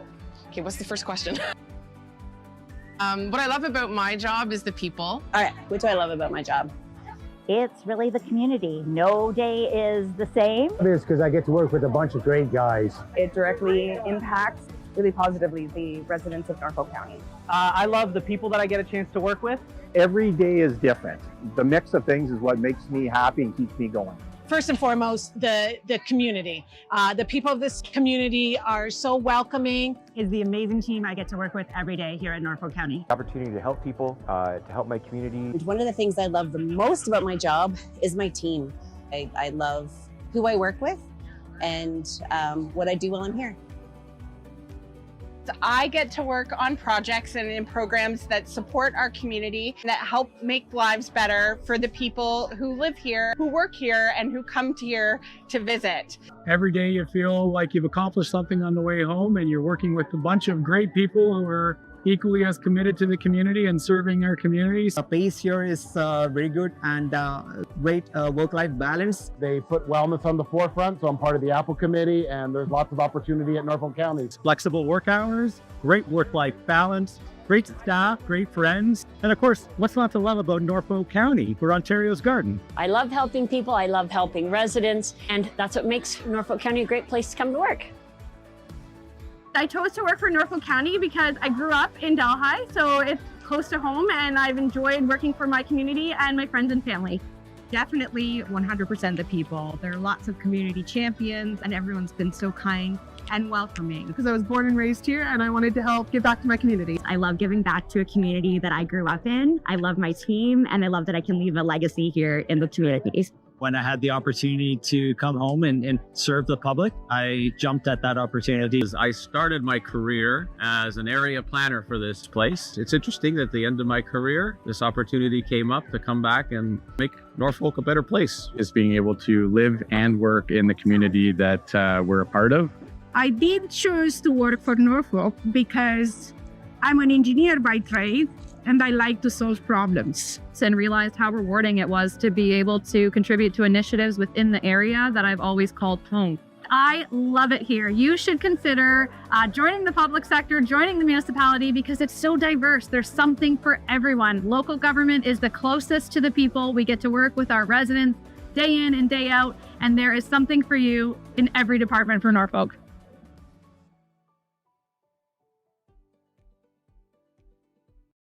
Hey, Norfolk County. Do you know how your property taxes are spent? Let's take a look together. First, we need to start with Norfolk County's budget. Every year, staff and council confirm the funds required to be collected from the property taxes paid by you and 35,000 other Norfolk County taxpayers. These funds contribute to Norfolk County's levy and capital budgets, which lay out how your tax dollars are used. The capital budget is also funded by the rate budget, the funds paid by residents known as ratepayers for water and wastewater services through their monthly water bill. The levy budget is used to deliver programs and services for residents ranging from emergency services like fire and EMS, waste services like garbage collection, recreation services like arenas, trails, and parks, maintenance services like snow removal and road repair, and human services like homelessness prevention and health education programs. Our levy budget also supports our libraries and museums, administrative services for council, and the many staff who keep Norfolk County operating. Services like recreation programs for children, adults, and seniors, and our Ride Norfolk transit program are also paid for with property taxes and supplemented by user fees. And across Ontario, a portion of each resident's property tax bill goes to our local school boards. About a third of the property taxes collected are allocated to the capital budget or reserves for future capital spending, which includes other funding sources like the federal and provincial government, reserve funds, grants, debt, and development charges, as well as funds from the rate budget. Together, the capital budget goes toward longer-term projects, such as our investments in water and wastewater facilities, as well as building and renewing our parks, roadways, pools, arenas, and other things we use every day. So the next time you hear someone ask, "Where are my property taxes going?" you can tell them to look down, look up, and look forward. Your tax dollars are at work all around you every day. When you visit your local park with your family, drive to work on cleared roads, register for swimming lessons, get rid of that old couch you've outgrown, or contact Service Norfolk about that pothole on your street that needs to be fixed. Your tax dollars are also being invested in initiatives to improve the lives of Norfolk County residents in the years to come to make Norfolk County a better place for future generations. While Norfolk County's budget is prepared once a year, your feedback helps us make decisions and plan for the future. We are committed to listening to you so that our budget reflects what is important to our community. Learn more about Norfolk County's budget at norfolkcounty.ca/budget. Today we're announcing an exciting partnership with Scotland and Norfolk County Economic Development, and we're transforming transport trailers into mobile ambassadors. We're showcasing Norfolk's story of opportunity, excellence, and quality of life across all of North America, and Scotland is the ideal partner with an amazing logistics network and will help us share our story all across North America.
Hi, I'm Jacob, and I'm here to take you behind the scenes on a capital project in Norfolk County.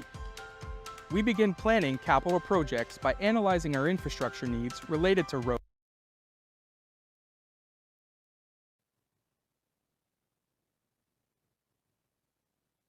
Okay, welcome back, everyone. We're now going to, like I said, go to 8.2, Community and Development Services. First off, I'd like to call the General Manager, Bill Cridlin, to introduce this, and then we'll hear from Jim Milson, Manager of Bylaw Services. The floor is yours. Thank you, Madam Mayor. Yes, I'll be brief with my introductory comments here. I just wanted to take this time to thank Jim and his team for putting this document together. Parking bylaw has been something that it's been years since it's been updated and fully put together. And I also want to thank council. Through the NBI process, we were able to hire another enforcement officer in Jim's group, and that's given Jim the ability to not be a manager on the street laying tickets himself. He's able to get to work like this. So you have the parking bylaw in front of you today, as well as the lot maintenance one to come next. And I think you will see, if I don't want to put work on Jim's plate, but we're looking at fences bylaw, noise bylaw, and animal bylaw that he now has time to work on. So with that, we do apologize a little bit for the length of this report and all the detail, but again, it's been more than probably a few years that this has been gone over. So we're going to look at this in the future as a housekeeping, where we're up to date as of now. Parking bylaws are dynamic. They're always going to change, and Mr. Milson will go into a few details on getting yearly or biannual reports to this council, so we're not burdened with a 60-page report with amendments. So with that, I'll turn it over to Jim and just thank him and his group again for their work on this report. Okay, I'm just going to jump ahead of you, Jim. So it's 8.2.1 Parking Bylaw -2026, update CDS -26-106. The floor is yours, Mr. Milson. Thank you very much. Good afternoon, Madam Chair and members of council. I'm pleased to bring you report CDS 26-106 Parking Bylaw 2026 updates. Parking regulations are one of the most visible and frequently enforced municipal bylaws. They play a critical role in maintaining public safety, supporting efficient transportation networks, ensuring accessibility, facilitating snow removal operations, promoting economic activity, and balancing the needs of residents, visitors, and business throughout Norfolk County. Norfolk County's current parking bylaw 2011-189 was enacted more than 15 years ago and has been amended 23 times to address changing community needs, operational requirements, and more. While these amendments have successfully addressed individual issues as they arose, they've also resulted in a bylaw that has become increasingly complex to administer, with a number of schedule items becoming outdated. In 2021, staff established an internal parking committee comprised of representatives from bylaw services, roads, engineering, accessibility, and community and development services. The committee's mandate was to improve our collective approach to parking management, coordinate responses to parking-related concerns, support the implementation of new parking initiatives, and undertake a comprehensive review and update of the parking bylaw regulations. The proposed new parking bylaw represents the culmination of that extensive review. The bylaw consolidates all previous amendments into a single updated document, corrects inconsistencies and scheduling errors, addresses gaps in regulation within newer subdivisions, updates accessibility provisions, clarifies requirements related to snow removal operations, and introduces a measure to address environmental concerns associated with leaking vehicles. We also updated parking schedules to reflect current operational and community needs. The objective of this report is to provide council, staff, residents, and visitors with a clear and consistent enforceable regulatory framework that reflects the current practices and community expectations. Staff are also seeking council's consideration of a more efficient approach to future parking regulation updates.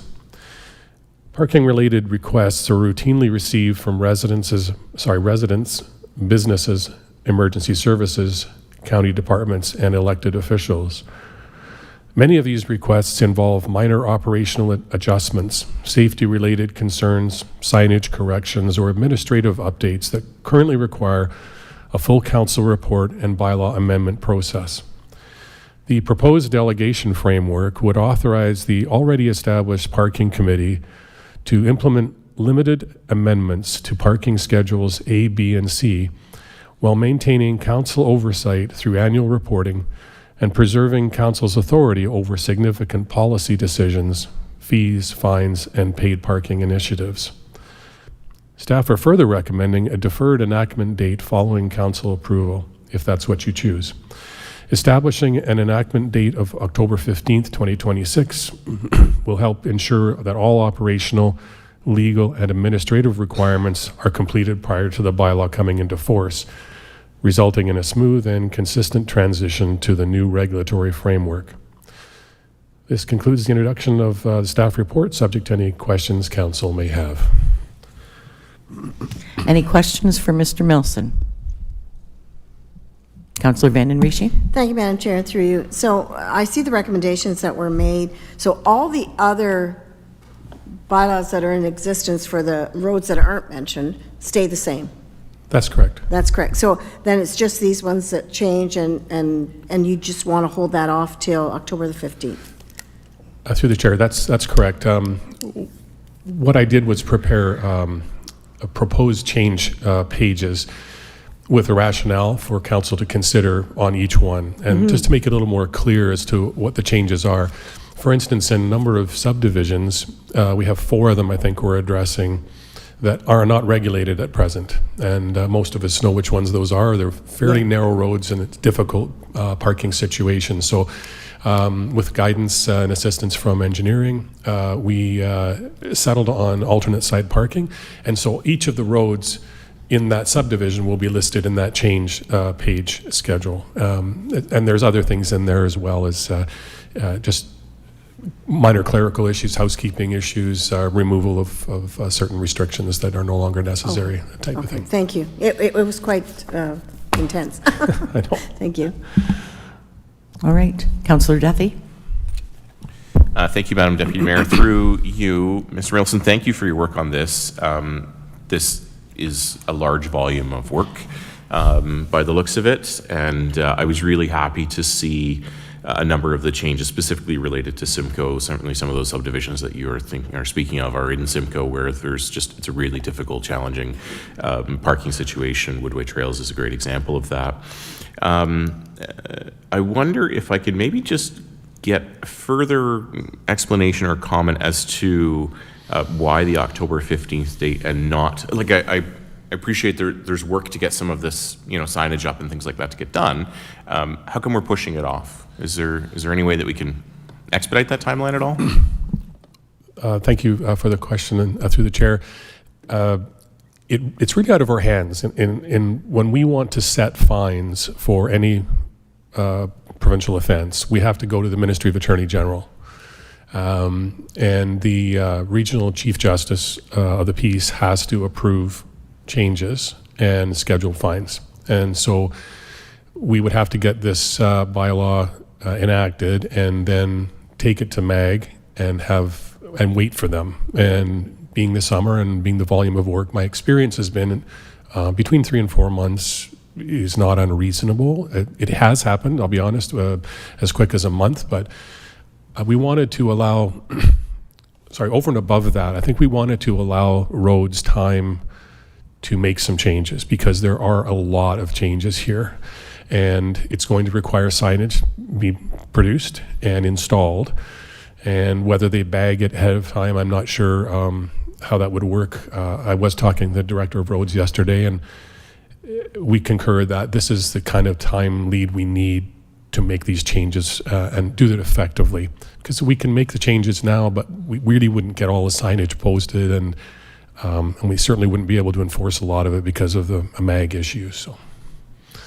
Okay, thank you for that. That is very helpful. I certainly would like to see it sooner, but I appreciate the background information. Any other questions from committee? Okay. Seeing that, well, it is a great report, and I know it really addresses some things that I've discussed with you over the years and things like that. So, yeah, a lot of work was put into that. So thank you to all the staff involved. So with that, the recommendation, that staff report CDS-26-106 parking bylaw -2026 updates be received as information, and further that the draft parking bylaw and schedules A, B, C, D, and E attached to the report be adopted, and further that future changes to parking bylaw schedules A, B, and C be delegated to staff with an annual report back to council on any changes made, and further that amending bylaws, oh boy, 2012-54, 2012-84, 2012-133, 2014-45, 2014-96, 2016-29, 2017-71, 2018-31, 2019-58, 2019-116, 2020-22,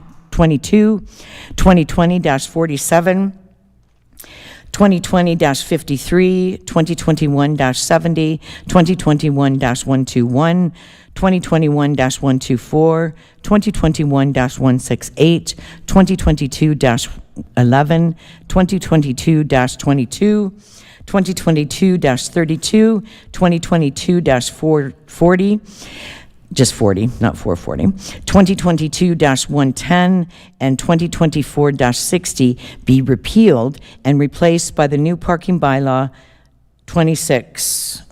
Why do I have XX? Okay, all right. And further that the enactment of the new parking bylaw be deferred to October 15th, 2026. Do I have a mover for this recommendation? Councillor Duffy, and seconder, Councillor Veery. All in favor? And with that, that motion is passed. Thank you. All right. 8.2.2 Lot Maintenance Bylaw 2026 Updates CDS-26-086. Jim Milson, Manager of Bylaw Services. The floor is yours. Thank you, Madam Chair. I'm back on the hot seat again here. Good afternoon, Madam Chair and members of council. I'm pleased to bring you staff report CDS 26-086 Lot Maintenance Bylaw 2026 updates to you for decision. Property maintenance standards play an important role in protecting public health and safety, preserving neighborhood character, preventing nuisances, and ensuring that lands within Norfolk County are maintained in a manner that supports the well-being of residents and the community. Effective lot maintenance regulations also provide residents, property owners, and staff with clear and consistent expectations regarding the upkeep of private property. Norfolk County's current lot maintenance bylaw was enacted in May of 2022 and has functioned well to address lot maintenance concerns throughout the municipality.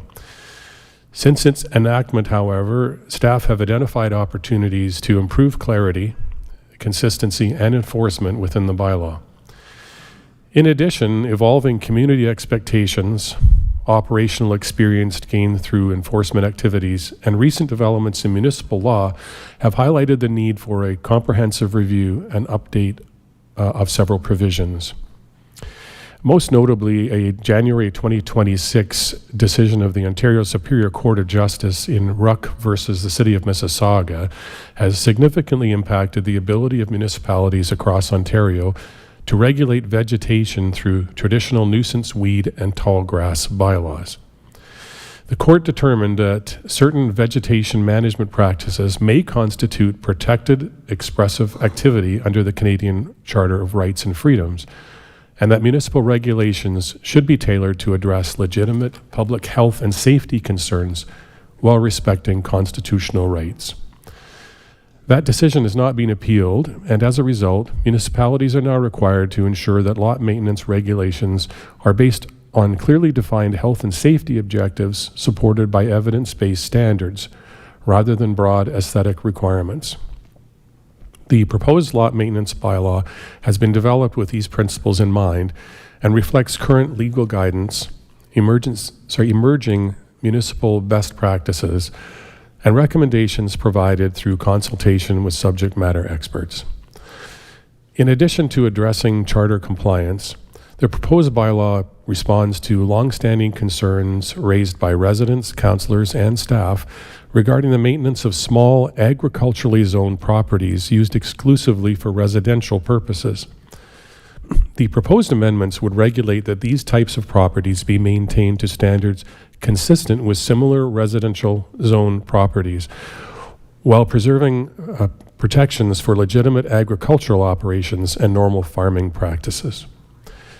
The proposed bylaw also introduces a practical and balanced approach to vacant lot maintenance through the establishment of buffer strip requirements when located adjacent to residential property containing a dwelling. These provisions are intended to address common concerns related to sightlines, vegetation encroachment, perceived pest impacts, and neighborhood appearance, while recognizing the need to keep compliance costs reasonable for property owners. Overall, the proposed lot maintenance bylaw seeks to modernize and clarify the county's regulatory framework, strengthen its ability to address legitimate health and safety concerns, improve consistency enforcement, and ensure compliance with evolving legal requirements while respecting the rights of property owners to manage and utilize their lands in a manner of their choosing. This concludes the introduction to staff report and subject to any council questions. Thank you. Any questions from committee? Councillor Vanden Rishi? Thank you, Madam Chair, and through you. Thank you for the presentation, and I think, in a sense, it's long overdue. We have a lot of properties that are out in the countryside, the rural areas, that are hamlet areas and dotted houses here, there, and everywhere. And we've had no control over the fact that some of them will let that grow 3 feet. And it's been a nuisance to a lot of neighbors, and I've received many complaints, so you can't imagine how welcoming I am to this actual new bylaw. It's important because of the tick season has started. We're immense in it, and we have no controls of it. Keeping your grasses, a little shorter rather than 3 feet would be wonderful. It supports the neighbors' thoughts as well, because they're upset, and then they call and they want it cleaned up, and rightfully so. There should be no difference in a lot in town where you live versus that in a rural area. You should try to keep your yard as tidy as you can. And so I'm really welcoming this, and I thank you for that. And so that means, and here's the question, out in our rural areas, this will impact those people who are not taking care of their yards, where their grass is overgrown, where things are out of hand. That will happen there, right? We'll have some teeth in this bylaw to be able to approach them. Is that correct? Through the chair to council, yes, that is correct, but to a limitation, and that's one of the limitations that I put in this for consideration, and that is the size of the lot. So essentially right now, when property is described under lot maintenance, you have 4 different zoning, right? So you have residential, commercial, industrial, and institutional. I've added in agricultural, but to a limit of 2 hectares, which is 5 acres. And so that allows us to take advantage of regulating the appearance of these previously severed lots from farms. Usually they're 1 acre, but we have encountered a number of them that are 2, 3, 4 acres in size. So this captures that, and it gives us the ability to deal with them. Candidly, we're creating a lot of work for ourselves, but this is in response to community and council comments over the years that I've had, and looking for a way to deal with this effectively. And originally I tried to go through zoning, and speaking with the zoning administrator and the planning director, it was deemed that this probably was the best way to do it through lot maintenance, and so that's why this was included. But in answer to your question, yes, we will be more effectively able to deal with it. Councillor Michelli. Thank you, Madam Chair. Just kind of following up with Councillor Vanden Rishi's comments. So, Jim, this is obviously also welcome to many areas of Norfolk County. But just to be clear for the public, the enforcement is still going to be done on a complaints basis, correct? Through the chair, yes, that is correct. there's a lot of work out there. If you took everybody to task, we would be inundated with work, and we'd have to have 3 times the staff. We also respond to need, right? And some people, there's no reason to complain. They're used to living with that in that area, and they don't mind it. But in response to people that do find it a nuisance issue, who do want to make a formal complaint, we will investigate that way, but rather than just by officer patrol. If we see something that's completely out of hand, I'm not saying we're not going to deal with it, because we do, but the majority of times it's through complaint basis. Thank you. Councillor Duffy? Thank you, Madam Chair. Through you, Mr. Milson, thank you for this. This came up very recently, and my apologies, I should have asked you separately. Is there any enforcement of lot maintenance related to development lands? Through the chair, no, it's not. That's a different zoning, and we tend to take a very hands-off approach to that, to work with developers, because sometimes there's a lot in play. There's a lot of working with planning and the building department, and you know, to make things happen for building in our community. And so, what I've done though is added a section here regarding vacant land. And so that somewhat ties into what you're saying. Rather than development property, it's vacant land. The best compromise I could find was in researching with other municipalities, was to offer a buffer strip, a mown strip of, and I've arbitrarily chosen 3 meters, which is about 10 feet.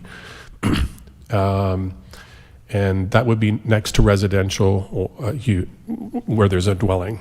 And so I think we could compromise by keeping people walking on a sidewalk or people living next door. Having that buffer strip would allay some fears of ticks and things like that. We get a lot of things, a lot of people complain about that, and I'm not sure it makes a total difference, but it will add to people's sense of security and living next door to a lot that's a little higher in height. It just, to our way of thinking, didn't make a lot of sense to make someone mow a 3-acre lot right down to the ground just to make it look like a lawn, when it was really intended eventually for development purposes. And so the compromise was to add the mown buffer strip in there. Okay, I appreciate that. I had a call from a resident recently on that very topic, that, you know, they know the land is to be developed, but it's just sitting looking, obviously development isn't moving overly quickly at this moment in time, and so it's sitting looking really rough, and of course having some impact then on their property as well. So I appreciate the insight there. That's just to further follow up, I'm sorry. We also do enforce, obviously, the boulevard mowing piece. So if you add the boulevard and the 3-meter strip on the property line, that does add quite a setback from potential harms, I guess, of ticks and things like that. Councillor Van Passen. Yes, thanks, Madam Chair.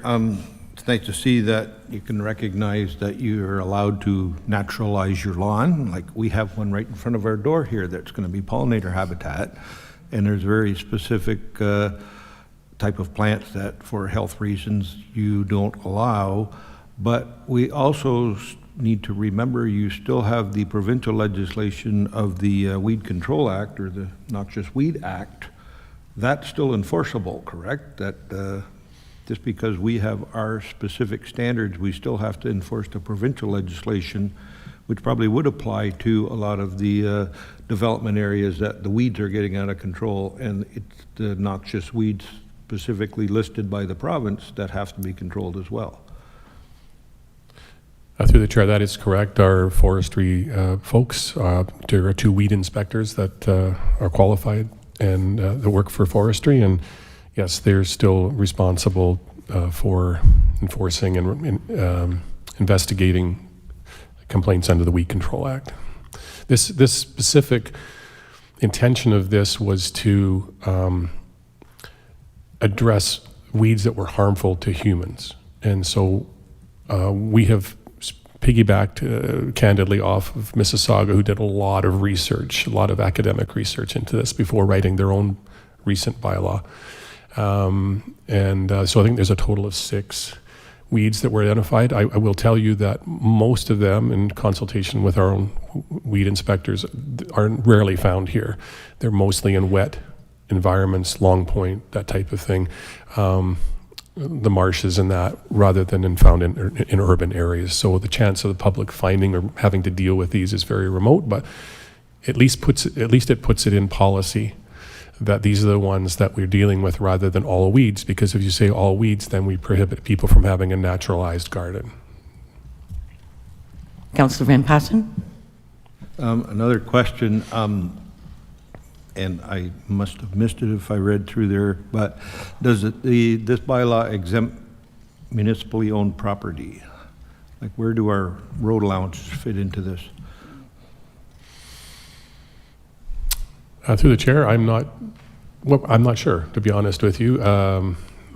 I know that municipalities in general are exempt from being enforced upon by their own staff, but there's certain expectations the community is going to have of care as well, and I think that would be individually dealt with through roads, facilities, in dealing with our own properties. So. Could I suggest maybe we have a look at specifically listing an exemption to our own properties in there so that people can't argue that, how come I have to cut my lawn when the road ditch has got weeds 6 feet high? Through the chair, thank you, Councillor. I'll certainly take a look at that and add that in.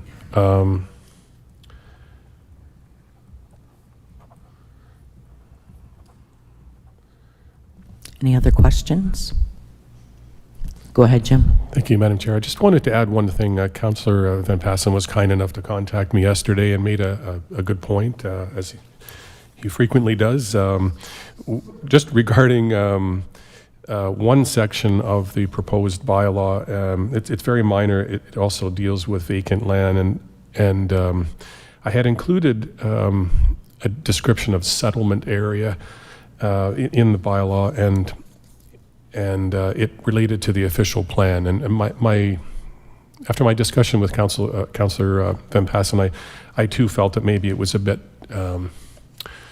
too specific as far as the official plan was concerned, and something which doesn't always capture what the land is actually used for. So I had come up with a proposed adjustment to section 3.1 in regarding vacant lot, and just essentially I'll read it to you. Where a vacant lot containing naturalized vegetation abuts a lot containing a dwelling or a highway, the owner shall maintain the vacant lot a mowed buffer strip.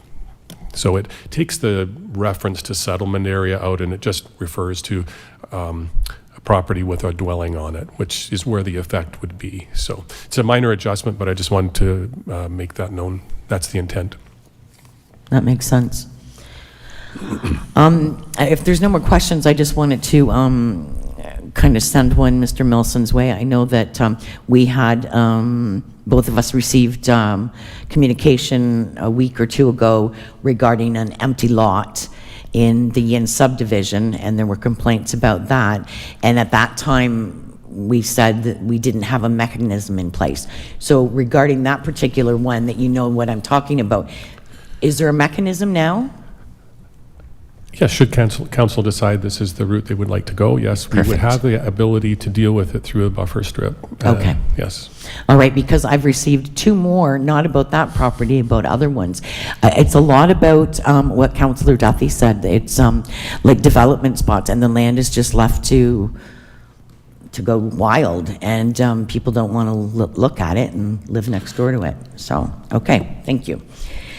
Okay, the following recommendation, that staff report CDS 26-086 lot maintenance bylaw -2026 updates be received as information, and that lot maintenance bylaw 2022-47 be repealed, and that the draft lot maintenance bylaw and Schedule A attached to this report be adopted. As there's no more questions, do I have a mover for the staff recommendation? Councillor Vanden Rishi, seconder. Councillor Veary, all in favor? And that's great. That's good news for Norfolk County residents. Okay, next on the agenda is 8.2.3, user fees, community center rentals, CDS-26-096. There she is. Who's going to be reporting? Brian or Brian? Okay, go ahead. Thank you, Madam Chair. Through the chair to members of the committee, Report 26096, User Fee Community Center Rentals, recommends to the committee a minor amendment to the 2026 user fee schedule regarding community center and hall rentals. Following the implementation of the 2026 user fees, customers generally found the updates and simplified fee structure quite helpful. However, some customers identified specific fee combinations that resulted in unintended consequences and in some cases significant year-over-year increases based on certain types of rentals. In response to the customer feedback and internal review, the proposed changes aim to improve the alignment between the fees and the actual service use by separating the kitchen rental fees from the hall fees. The recommended amendments would be effective as of July 1st and are intended to enhance customer satisfaction while maintaining overall revenue stability and a clear fee structure. Staff are available to answer any questions from the committee. Okay. Councillor Vanden Rishi? Thank you, Madam Chair, and through you. So can I get a breakdown? I know there's we have three different sizes, three different prices, and whatever. And what you're trying, but we've always had a separation between the hall and the kitchen.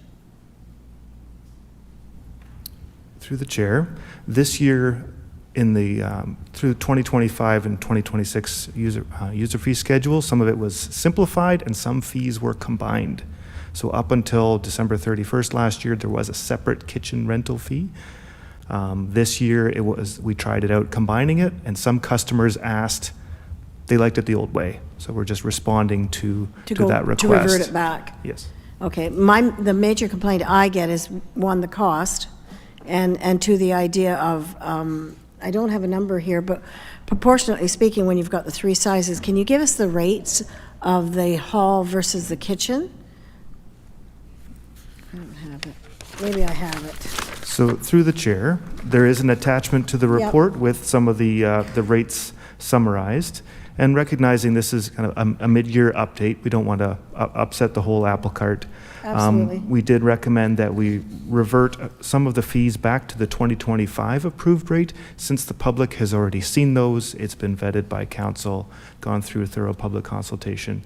So we just selected some of those fees to roll them back to what the community was asking for. So there is, in the attached chart, there is the approved 2025 rate, and then the next column is the 2026 rate for comparison. Okay. How are you noticing the hall rentals? Because I'm finding people are quite upset with the higher price. And are you finding that we're renting them out as consistently as we were in years prior? Through the chair, the hall rentals, we are seeing similar trends as last year. But I'm also collecting some feedback for the 2027 budget review process. Some customers don't love the recategorization that was done last year. Yep. We used to have 5 sizes of halls, and this year it was simplified to 3 sizes. So those groups that got rounded up into a larger category are paying a higher fee. So we were collecting that feedback for... my apologies. Why wouldn't you stick to square footage? Like, to me, and I understand why they're mad. Because, going from the number that you had to 3 and not comparing square footage is kind of gouging, isn't it? In my opinion? Through the chair, the sizes of the halls are grouped into small, medium, and large, basically, Correct. Which is relative to their size. It could be done in more increments or fewer. We're trying to balance responsive customer service and consistency. Right, but when we take a look at something like $166 approved in 25, and then we go to 26 where it's $240, that's a significant increase for organizations and groups trying to use the halls. Have you, like, your feedback, what is it? Like, mine is not good. Like, they're calling me, like they're upset with that, so. Through the chair, in addition to the report that we brought before you today, I'm collecting all that feedback that we're receiving from user groups, and we'll incorporate it into the next budget preparation. All right, thank you. Councillor Van Passen. Yes, thanks, Madam Mayor. We went through this at budget time. Staff brought forth a new system. Hopefully it was going to be simpler and better and cheaper and all those things. And there was a few unintended consequences that staff have recognized, and I'm sure councillors have heard some feedback from their constituents as well. And I appreciate the fact that staff have brought this back to us. We made a mistake and we're going to fix it.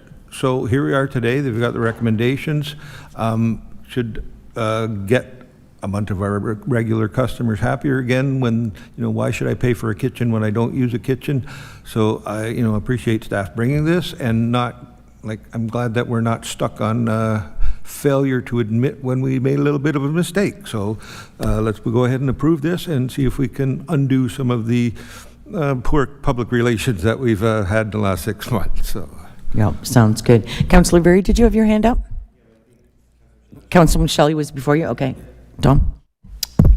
Thank you, Madam Chair. Yes, just I agree with Councillor Van Passen's assessment. I think this is something that got by council, and now we are, hearing about the, possibility that maybe we overlooked a couple of items there.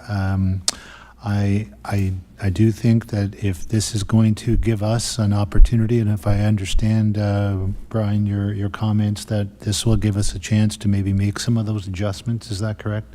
That we can also address the complaint that I'm hearing a lot of is the categorization of the various halls. A hall that was previously in a smaller designation is now being grouped with much larger facilities and paying those higher rates. So I hope that that's something we can look at and make the necessary adjustments. Thank you. Councillor Berry. Yeah, thanks, Deputy Mayor. So I wanted to just clarify with Brian that these fees are calculated based on cost recovery, correct? Like more or less? Correct. Okay, so do you know what the rate of cost recovery is that we are charging right now? I'm trying to clarify, are these rates high? Too high? How much subsidy is there beyond the rates to these halls is what I'm getting at.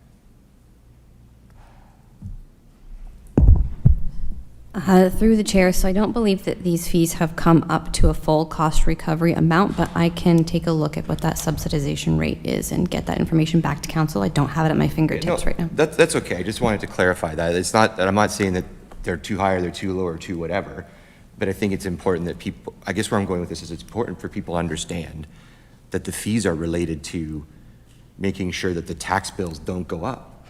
That we could give halls for free every day, all day, but then 100% of the cost of those halls and their replacements and their operations would fall to the tax bill. So yeah, there may be higher over here or lower over there or whatever, and we got to get them lined up, and I'm all fine with it. But I think it's important to realize that, when we hear more about my taxes are too high, sure, the corresponding action is that service fees go up. It can't be both, more or less. I'm looking to finance just to make sure I'm not wrong about that. Through the chair to Councillor Berry, yeah, that's correct. So there are limited ways in which Norfolk County and all municipalities can generate revenue to operate capital infrastructure, which includes our community centers. And so if we have capital repairs that need to be done, we have insurance, we have maintenance, we have janitorial, we have all of these things. So they either fall to our general property tax base or they're recovered through user rates. There aren't a lot of alternative options for us. So like you were doing with your hands, it kind of moves on a pendulum where if we collect more in user fees, there's less on taxes. If we collect less, then it goes the other way. So that's all I was getting at too, just for context. I'm not saying that groups are wrong, that they shouldn't want less expensive halls. I just want those group members to be aware that there's a corresponding tax increase that goes with that. Thank you. That's a good point to make. Okay, with that, the recommendation.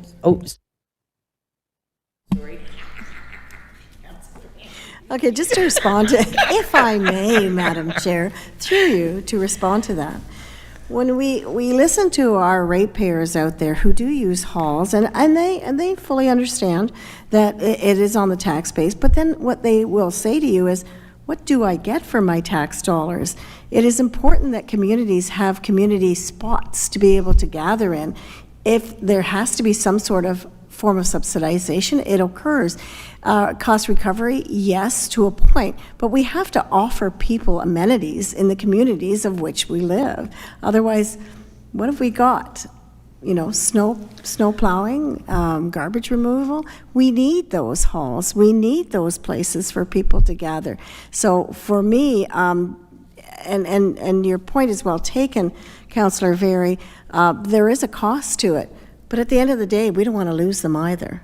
We want to make sure that we have a valuable place to live in Norfolk County and that there are amenities here that people can use. And even if they are subsidized by a minor amount, I think that's question? Okay. No, there's just a point. Okay. Thank All right. you. Okay, point taken. Two good views. So with that, the recommendation, Councillor Van Passen? Okay, the recommendation is up on the screen if you'd like to read it so you don't have to listen to me anymore. And we've got a mover, and do we have a seconder? Councillor Vanden Rishi. All those in favor? And that is carried. Okay.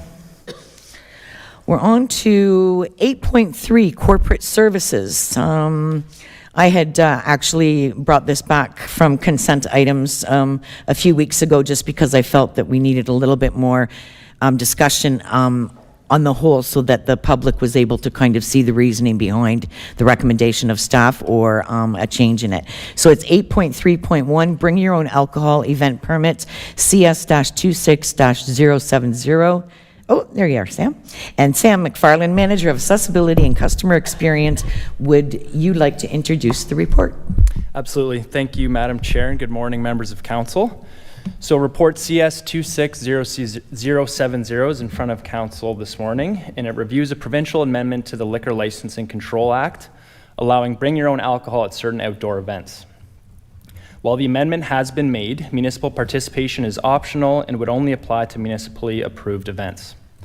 At this time, staff are recommending maintaining the current approach to outdoor special event permitting, as implementing bring your own alcohol would introduce significant enforcement challenges, operational pressures, and additional liability risks without effectively providing any new tools to mitigate and manage these same concerns.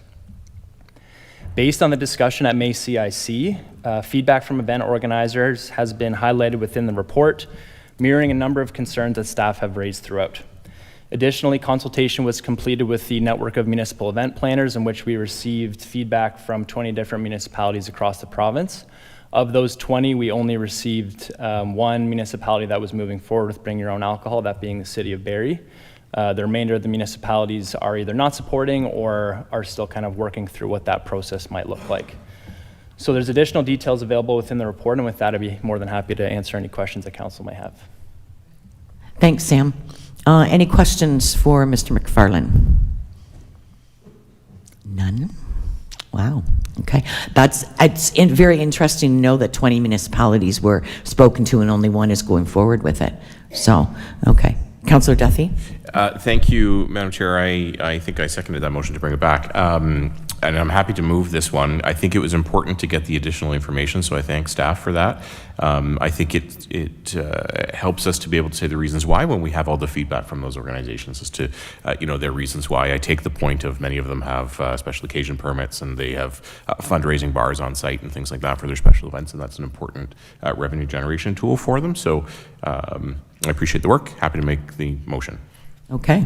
There's a motion on the floor. Is there a seconder, or did you have a question? I'll second it with going to add a few comments. Like, I think we as a society as a whole have matured a little bit since the 1920s, and a little bit of overregulation on alcohol and what, like, I'm old enough to remember when you couldn't sit on your front porch and have a beer if somebody could see you from the road, right? That was bad. Well, I'm getting way too old,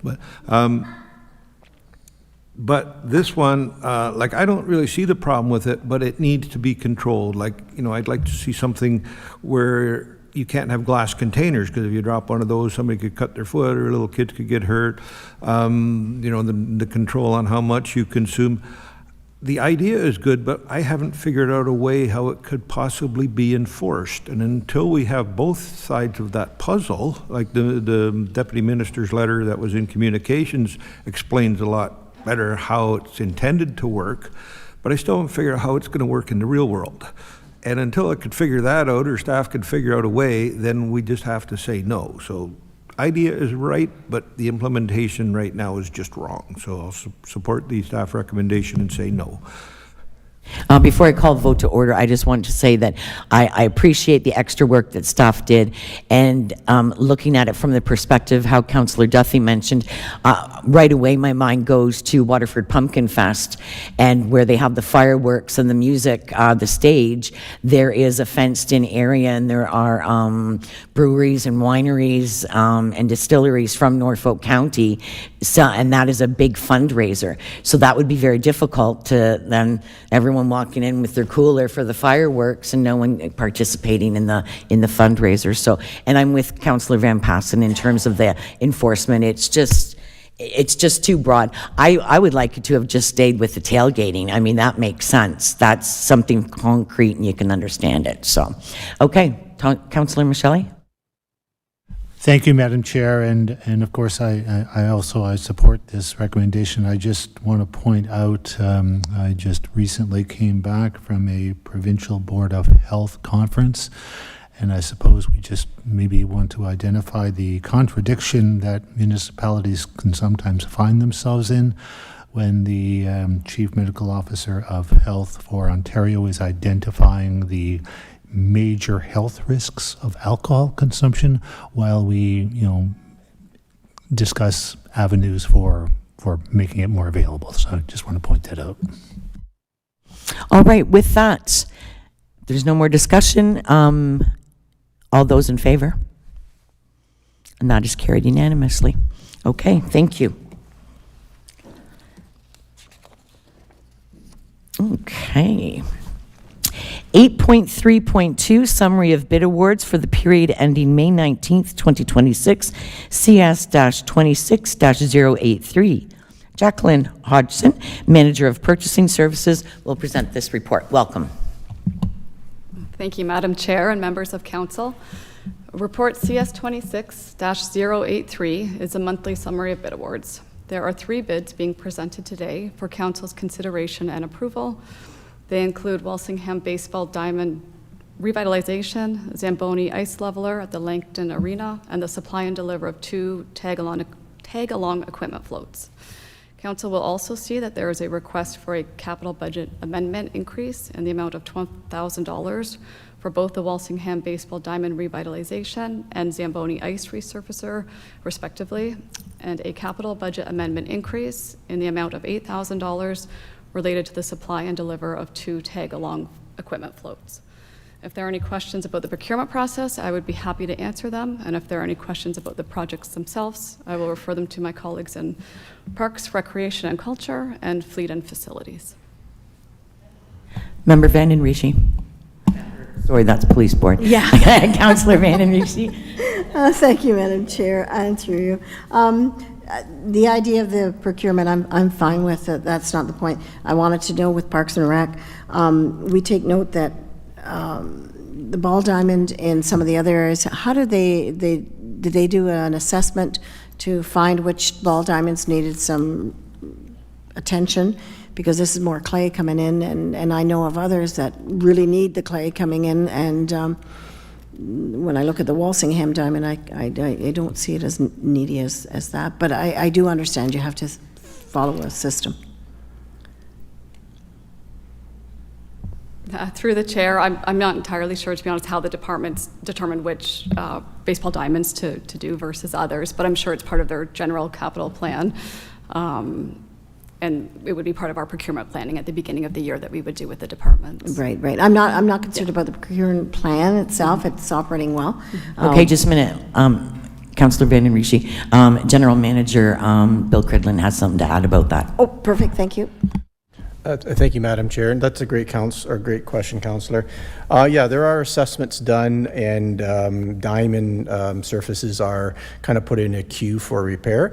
The Walsingham one is interesting. As you know, probably 8 years ago, there was very little ball played in in Walsingham, and it has exploded. It is a good news story. So what we're hearing from the users there, and I did see a game actually last weekend, it's a sandier surface, and so Marco Clay supply more of a clay base, which brings it up to a hardball standard. So it'll be better and actually safer for the user. So that's why Walsingham was chosen. It is, that group has spread out and are playing a little bit of ball in St. Williams now, but their main diamond is Walsingham. So that's why we picked Walsingham to upgrade.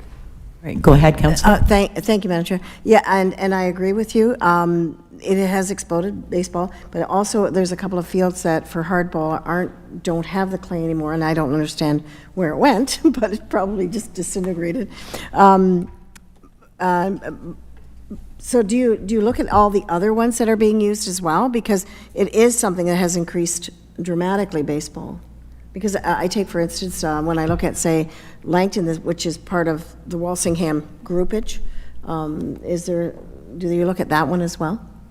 Yeah, through the chair. It is a tough thing for staff, as I said before, when there was not a lot of hardball at all being played in the West End, and now it's coming back. So as these trends happen, staff may be a little slow to move to it, because I think, I remember my day softball in Port Rowan, there were 3 diamonds we played at. There's nothing there now. So as the trends happen, that's where staff are reacting. So yes, as long as the need is there, staff will work with the users and funds will go to the diamonds that it's needed for. Okay, thank you very much. Any other comments? Councillor Duthie. Thank you, Madam Chair. My apologies. I had to take a phone call there real quick. And so if I missed something, I apologize. I just happened to, my kid was playing ball the other night, and I happened to hear coaches from another team, from another center that's in Norfolk, talking about difficulties trying to get, you know what, I will pull that and I'll talk to staff separately. It's not related to this report. Okay, Sorry. perfect. Okay, so with that, did I have a mover? No? Is there a mover? Councillor Vanden Rishi, seconder. Councillor Michelli. Okay, with that, it's on the screen. If there's no more further questions or discussion, all in favor? And that is carried.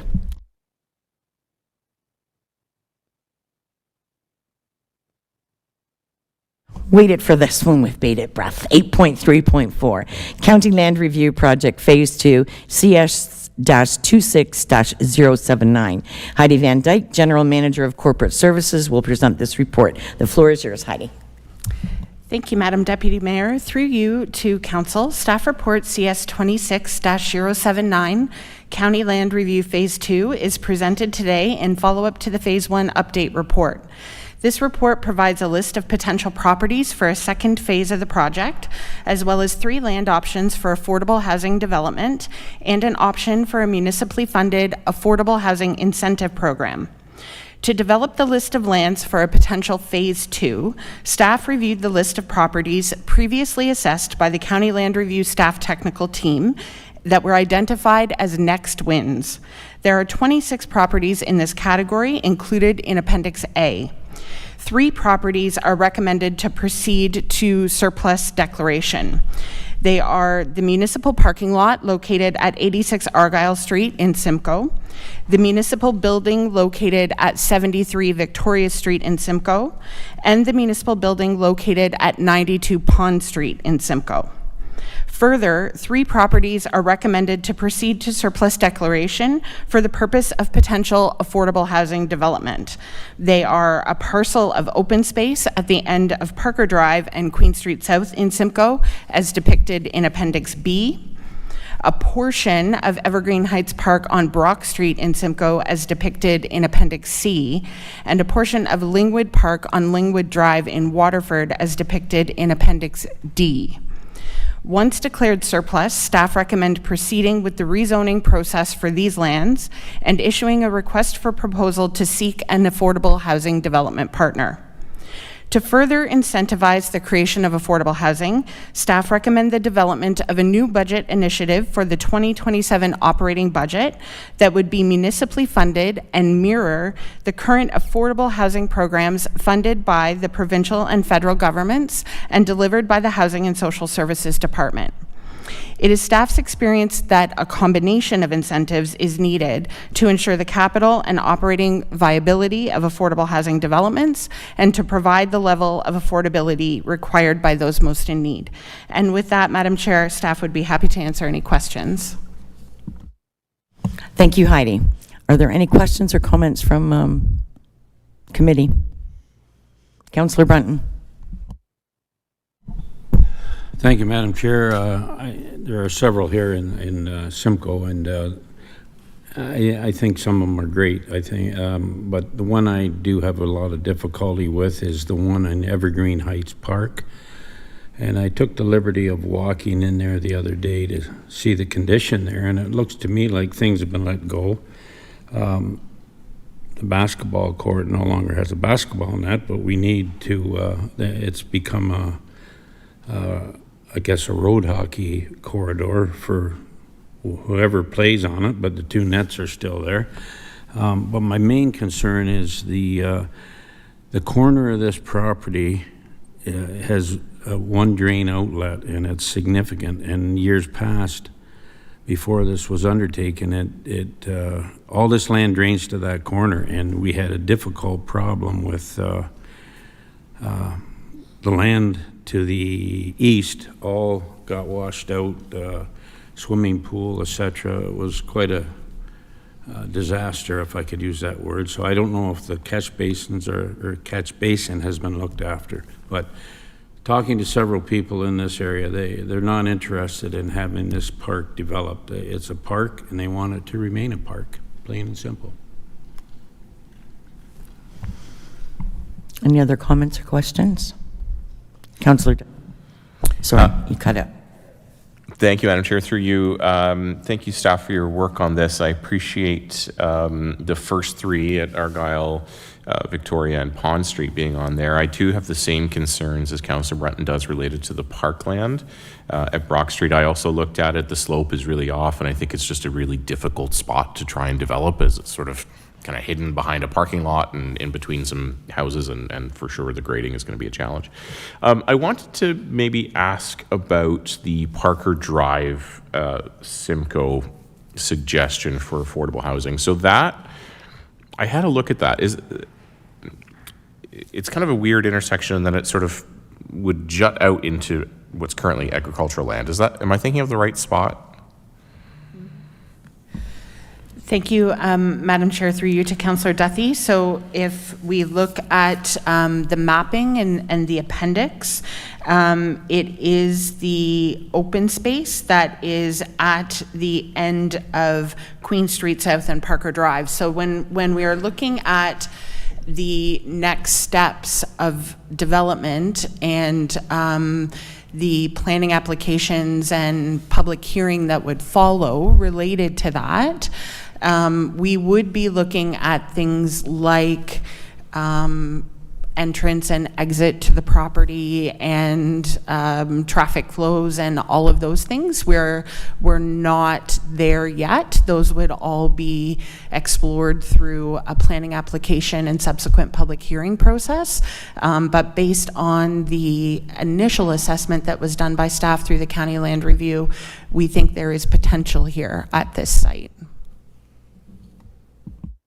Okay, thank you. Councillor Van Passen. Yes, thanks, Madam Deputy Mayor. I notice on the list there's the whole list of woodlots that you've gone through, and the decision is to keep them. A few years ago, we had some discussions with the Nature Conservancy. There are a few parcels out the Highway 24 and the east quarter line, I think, that we own a couple of parcels that are surrounded by NCC properties that NCC was interested in entering into discussions about purchasing them. And, the thought at the time, if NCC purchased them, the public would have the same access as they do now. They would be maintained as they are now. All the little critters will be happy, but NCC would be able to have a larger block, which is quite important for certain species.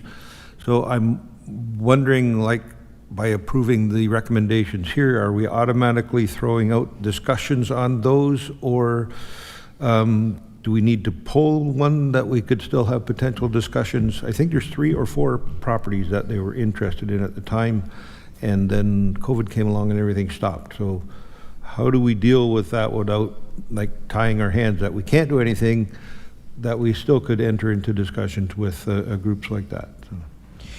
So thank you, through you, Deputy Mayor, to Councillor Van Passen. The recommendations that are before council related to the woodlots are based on the information that we have at this time.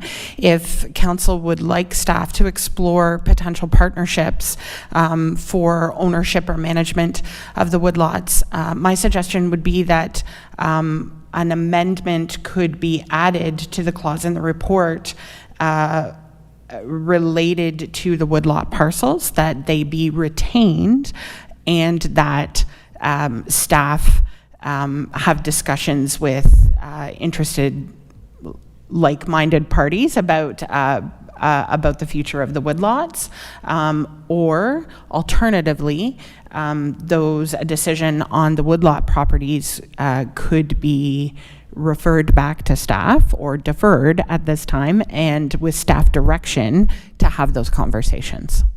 But I feel like we would need direction from council to enter into discussions with the NCC or any other parties that council would direct for potential future ownership of any of the county woodlots. Okay, I have a question. Would you be able to give us an idea on the properties that you've identified for the affordable housing? Approximately how many units and what type of units would fit on these properties? Certainly, thank you, Madam Deputy Mayor. On the first property at Queen Street and Parker Drive, this is a larger piece of land. And so I think, I don't have a specific number of units, but it could be some townhouses or perhaps a smaller multi-unit building with a few apartments. The other 2 properties, the Brock Street property in Simcoe, and I certainly respect council's comments about potential drainage there. That is in the park in Waterford. It is just a small section of the park, retaining a large section of the open space as parkland. So I think we would be looking at more of potentially a single family home or a semi-detached 1 or perhaps 2 units that could either be rental or it could be opportunities for affordable home ownership. For sure. Okay, no other questions? So the recommendation is on the screen. Do I have a mover for the staff recommendation? Oh, you have a question? Okay. I'm not sure the procedure, but I would like to see the one on Evergreen removed from the report. Do I need a motion on that? I'll make a motion to have it removed from the report. I would think so. Yep. I'll You'd make make a that motion. motion to remove the Evergreen Hill Heights Park parcel from the report. Okay, is there a seconder for that motion? Councillor Duffy? All those in favor? Okay, that is carried. Okay, so there is a change to the recommendation on your screen with the deletion of the Evergreen Heights Brock Street. Okay. Councillor Van Passen. Thanks, Madam Chair. Can I add an amendment to that? That would be to direct staff to further investigate the possible divestment of 1 or more county woodlots in such a way that it would maintain public access to those woodlots. All right. Is that a motion? That's an amendment to the motion that's on the floor. To the recommendation on the floor. Okay, seconded by Councillor Veery. Okay. Yes, Mr. Michelli? Thank you, Madam Chair. So this is our opportunity for discussion, correct? Yes. So just for clarity, the mover's motion is to direct staff to conduct an investigation of this possibility, correct? It's not to make that change. Yeah, to enter into discussion with, there are not-for-profit groups out there that would be able to maintain that condition of public access, whether or not they're interested, whether or not they have money, that kind of thing. So enter into those things, and a report would come back in the future at some point. Okay, thank you. And just for further clarity, so we are not identifying the Nature Conservancy of Canada as the only nonprofit, just a nonprofit groups. Thank you. Okay, Councillor Van Den Rishi. Thank you, Madam Chair, and through you. I will speak against it. I don't believe that we should be putting our woodlots up like that because we don't have any guarantees of, and I know you're just investigating it, and I can appreciate that, but I mean, staff has valuable time there, and I think it's something that I don't see the need for it. I think public access, the way we run it through council and through the county, is quite appropriate. I don't feel confident in others owning property that we've had for years as county bush, and I would be opposed to that because years and years ago, a lot of the county bushes were donated by farmers. The particular farm that I own, the property would have had the bush across the road. It was donated at that time, so it wasn't part of the purchase. And in good faith, people hope to see those kept in county hands. So I won't be voting for this, and unfortunately, I won't be voting for the motion at all then. Thank you. Okay, Councillor Veery. In that case, can we separate those two then? Well, no, because I think you were, yeah, is that fair enough? Like, I think we can. No, I think that makes sense. Yeah, okay. They're kind of two. One is regarding the possibility of affordable housing, and the other one is access for the public to the woodlots. So we will break that into two. So we'll just wait for staff to kind of adjust what's on your screen. Do I still have a mover and a seconder for the first part?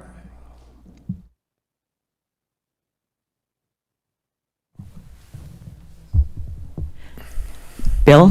Yes, thank you, Deputy Mayor. I think probably what we're doing is we're moving amendment to the motion so that we deal with the amendment first, and if it succeeds, it goes into the body of the main motion. If it doesn't proceed, then we go back to the main motion. Okay, all right. So the highlighted section that you have on the screen would be the amendment that's being proposed by Councillor Van Passen. Okay. And it would be dealt with in and of itself. Okay. If it succeeds, it goes forward. If it fails, it doesn't.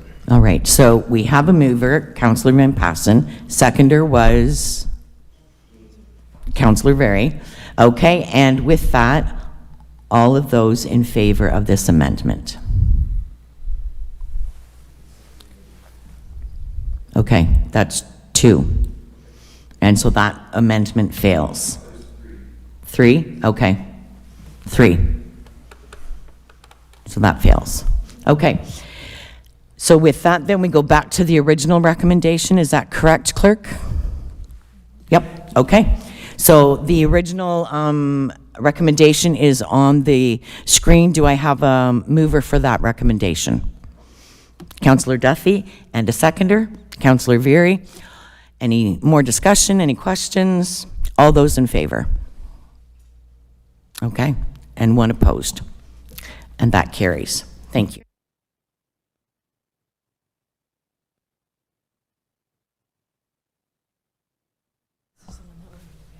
We're waiting on this one, aren't we?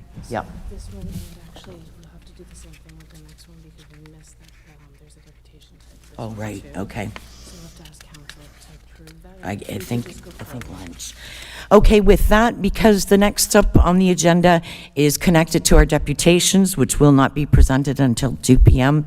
At this point in time, we'll take a lunch recess. Thank you. I don't, 1:15? 1:30 will return. It's just so we can keep it flowing for the viewers at home. It just makes more sense. Okay, thanks. roads, water mains, storm and sanitary sewers, as well as bridges. We assess their overall condition, age, and servicing requirements. This provides a solid foundation to ensure Norfolk has the hard infrastructure for current and future needs. Once a project is determined and approved by Council, we retain an engineer to complete the design.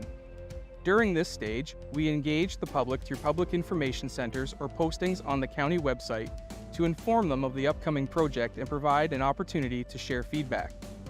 After the design is completed and all approvals are in place, we hire a contractor through a public bidding process.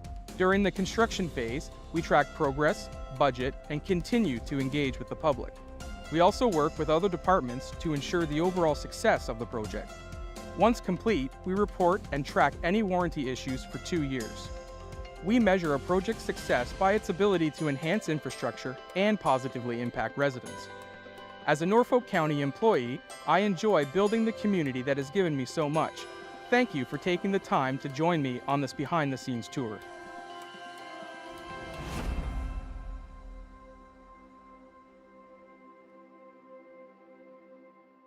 Deputations are a way for you and all residents of Norfolk County to speak before Council about relevant matters in our community. To begin, search www.norfolkcounty.ca. Then select the Government tab. Under the Government tab, select Provide Deputation / Speak at a Council or Committee Meeting. This page provides general information regarding deputations. Under the subheading Register to Speak, click the Public Hearing / Deputation Form link to pre-register your deputation. Notice of Collection. By checking the Notice of Collection box, you are agreeing to the above statement. Selecting the type of meeting you want. There are several types of meetings that allow deputations. Please listen closely as we explain each option. Council meeting. Council deputations must pertain to a matter listed on the upcoming meeting agenda. For the remaining meeting choices, you may present a deputation if the topic pertains to the committee you are presenting to. Once you select the type of meeting you want to deliver your deputation, you can complete the rest of the document. Now choose whether you will attend the meeting in person or virtually. Finally, select if you will be providing materials during your deputation. If you have materials for distribution during the council meeting, please bring 15 hard copies for council and staff. Now click Next to move to Step 2. In Step 2, please fill out your personal information. Once your personal information is completed, click Next. Lastly, review your information and select Next to submit your form. You have now completed the deputation request form. You will receive a confirmation email from the Clerk's Department that they've received your request. Next, we will talk about what to do on the day of your deputation.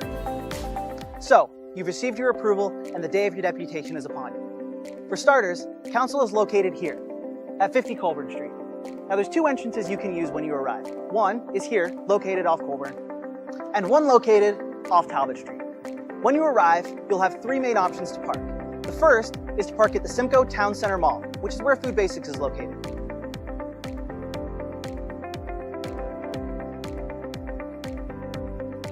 Your second option is 2-hour street parking on Court Street. And your third option is 2-hour street parking on Lott Street. If you can't find any parking in any of those 3 options, don't worry. Downtown Simcoe has plenty of street parking in all of the surrounding areas. If you enter through the Colburn Street doors, you'll have to make your way through the building to get to Council Chambers. But don't worry, if you require any assistance, you can feel free to ask Service Norfolk at the front desk. Make your way along this path and you'll end up in the main lobby.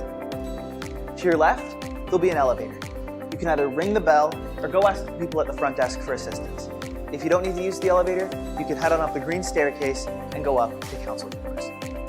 If you enter through the Talbot Street doors, the elevator will be immediately in front of you, or the green staircase will be ready for you to go up and deliver your presentation. Once you reach the top of the stairs, you'll have made it to Council Chambers.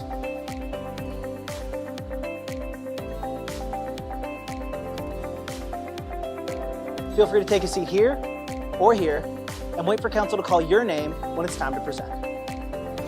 When Council calls your name, make your way to the podium and ensure that you don't walk between the railing and the chairs on your way there. When you arrive at the podium, adjust it to your desired height using the arrow buttons and turn the microphone on using the button on the right. If you're giving your deputation in front of council, begin by saying, through the mayor.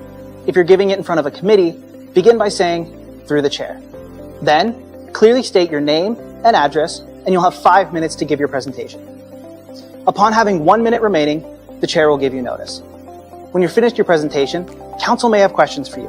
Ensure that you always begin your answer by saying, through the mayor, or through the chair to councillor, and their last name.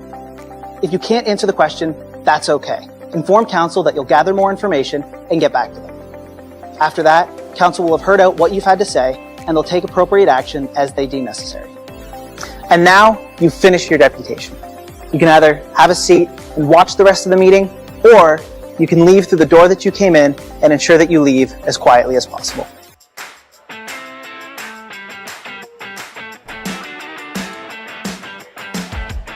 Hey Norfolk County, my name is Anna and I'm here to share some water safety tips to keep you and your family safe around the water. Knowing how to swim is a life skill and an essential part of staying safe and having fun. Swimming lessons are the best way to learn essential swim survival skills to recover from a fall into deep water. Think you're too old for lessons? There are programs designed for teens and adults as well. With so many lakes and rivers, Canadians of all ages are avid boaters. Always wear a life jacket, it could save your life. Never swim alone, regardless of age and skill level. Always swim with a buddy. A buddy can throw you a buoyant aid if you get into trouble. When possible, wade into unknown waters to prevent injury. Backyard pools are a great place to make family memories. But remember, if you are not within arm's reach of your child in and around the water, then you've gone too far. Drowning can occur in as little as 10 seconds and it is silent. Every drowning death is preventable. Take time to educate yourself and those around you to ensure you're staying safe and having fun around the water. For more information, visit norfolkcounty.ca/watersafety.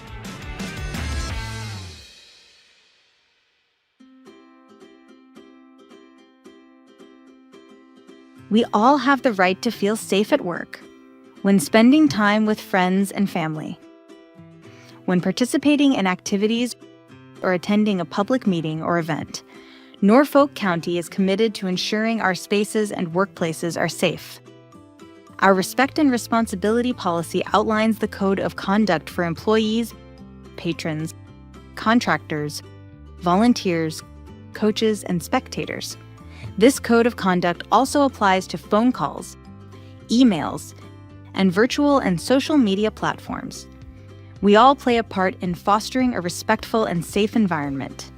Inappropriate behaviors such as swearing, name-calling, verbal and physical threats, physical violence, harassment, and vandalism will not be tolerated. Staff have the right to take action when incidents occur. This may include denying service, asking individuals to leave, contacting the police, or, if necessary, suspending them from county programs and facilities. Those responsible for damaging county property will be required to cover the cost of repairs, fees, and lost revenues. We are committed to providing high-quality customer service and a safe and respectful environment for all. For more information about our Respect and Responsibility policy, visit norfolkcounty.ca/RNR.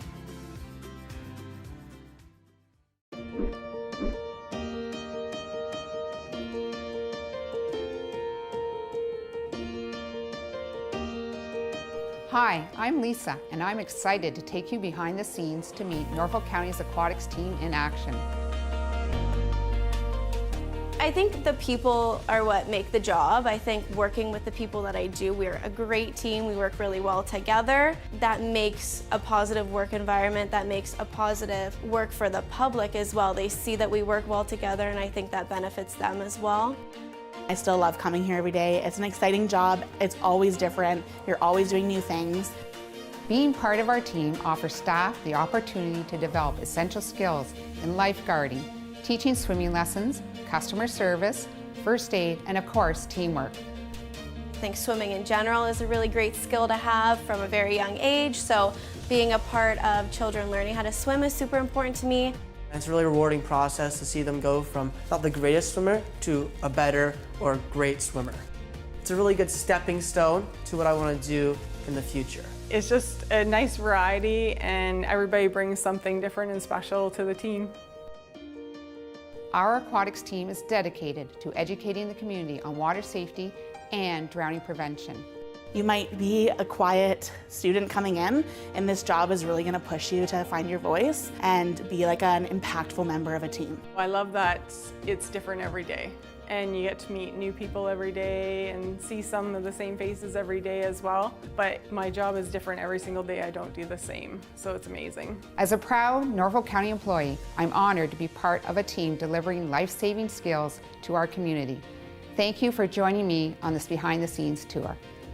I hope this video gives you a glimpse of what it's like to be part of our aquatics team. If you're interested in taking advanced leadership courses to become a lifeguard and instructor, visit norfolkcounty.ca.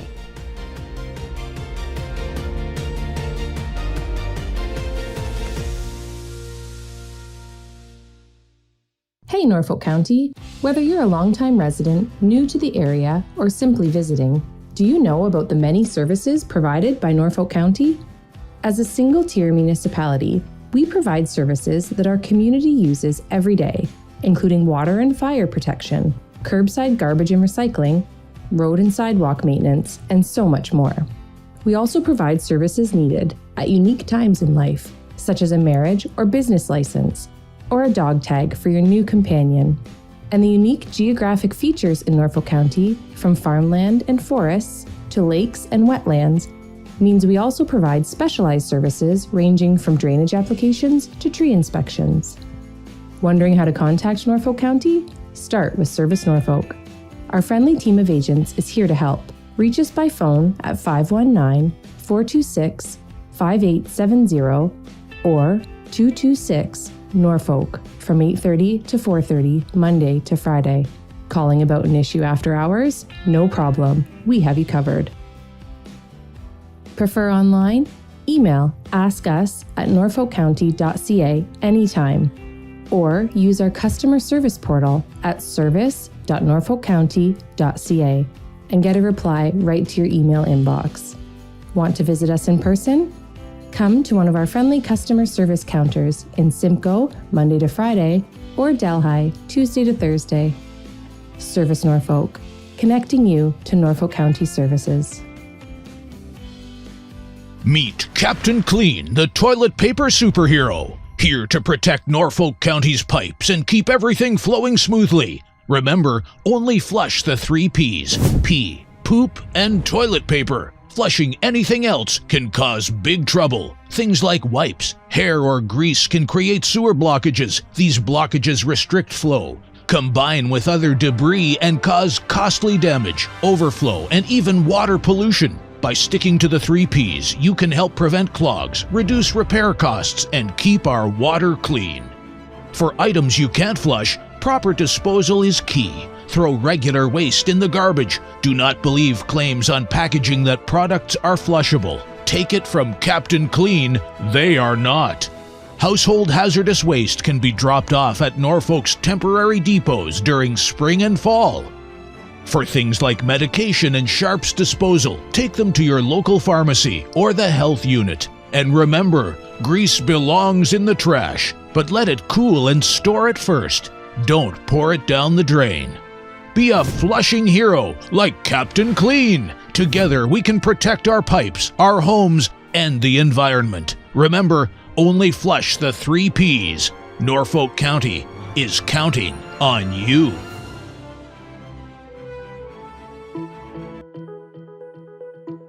Hi, I'm Dave. I'm here to take you behind the scenes for a quick look at what we do at Norfolk County's water treatment facility. Here in Port Rowan, the water treatment process starts by pumping water from Lake Erie up into the water treatment facility. Back in the treatment facility, I inspect large clarification tanks where the lake water enters the plant. Here we add coagulant, a chemical that attracts dirt particles together. These form into larger particles called flock, which eventually sinks and is sent to waste. Next, the water enters the filtration system where any remaining dirt particles are trapped by the filters. The water is then chlorinated and sent into a 113 cubic meter underground storage chamber. The water is then taken to the granular activated carbon filters that work like supersized 10,000-pound Brita filters to remove taste and odor. The final step is disinfection, which includes UV and a final dose of chlorine, ensuring safe, potable drinking water. Water testing is an important part of the job. Throughout the day, we take water samples at different stages of the process, up to 9 tests, depending on the treatment facility. As a Norfolk resident myself, I'm proud to serve the community I live in. Thanks for joining me in this behind-the-scenes tour.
Hey Norfolk County, did you know that Ride Norfolk is now on demand? This means you can schedule Norfolk's public transit service to pick you up for appointments, shopping, school, or work. Ride Norfolk has partnered with Blaze Transit to offer on-demand pickups at all 95 stops across Norfolk, including this one. I booked my trip earlier today and my bus is here right on time. Since there are no fixed local schedules, you can easily book Ride Norfolk over the phone, online, or on the Blaze Transit app from your smartphone. Thanks, Charlie. You're welcome. Ride Norfolk's customer service team can help answer any questions you may have, get you started with the app, or book your next ride. By moving to on-demand, Ride Norfolk is helping more residents get where they need to go. To learn more, visit norfolkcounty.ca/transit.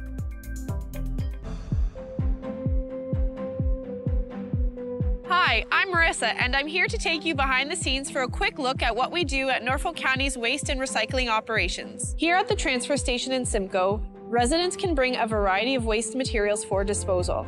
Norfolk operates 2 transfer stations, welcoming about 27,000 customers every year, and accepts material ranging from bulky items, wood, metal, and yard waste. Norfolk also provides curbside waste programs. Recycling from your home arrives at this facility where it is manually sorted by the type of material. You can see why it's important to separate materials into the correct bin, rinse recyclables, and remove items from bags. This facility processes 4,600 metric tons per year. That's equal to about 20 tons per day. Once items are sorted by material type, they are baled and ready to be shipped across North America to be made into new material. About 8 to 10% of the material that arrives here shouldn't have been put in the recycling bin. Residents can use our Recycle Coach app to confirm if an item can be recycled. After seeing how waste is handled, I hope this video helps show why rinsing and sorting your recyclables are important steps in the recycling process. As a Norfolk County employee, I am proud to serve the community I was raised in. Thanks for joining me on this behind-the-scenes tour. This summer, discover the hidden gem of Norfolk County, Ontario's Garden. Stroll through historic villages where time seems to slow down. Feel the sand between your toes on our pristine Lake Erie beaches. From live theater that captivates to trails that wind through breathtaking landscapes, adventure and relaxation await at every turn. Meet the farmers who grow your dinner and taste wine and beer crafted right here. Experience Norfolk County this summer, where small-town charm meets farm-fresh flavor. Ontario's Garden. It's time you came home to it. Hey, Norfolk County. The next municipal election is happening this October. Keep watching to find out everything you need to know to cast your vote. New for 2026, Norfolk County will use a hybrid voting system. offering both in-person and online voting. Online voting will be available from October 9th to October 23rd, and eligible voters can vote on a computer or mobile device from anywhere with an internet connection. During the online advanced voting period, we'll have several online voting assistance centers set up to help with online voting. These locations will also offer the opportunity to vote using paper ballots as an advance voting option. In-person voting will be held on Monday, October 26th, Election Day, at poll locations across the county. Avoid delays. Check the voters list early to ensure your name, address, and school support are correct. It's easy to update your information online. Eligible voters will receive information by mail. Remember to bring your ID when you vote to confirm your identity at the polls. Visit norfolkcounty.ca/vote for up-to-date information, links, and resources.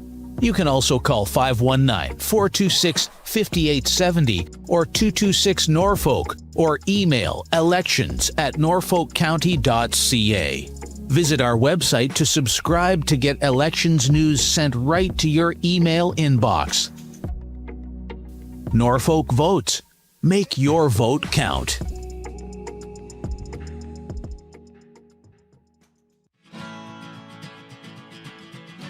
Hi, I'm Marissa with Norfolk County.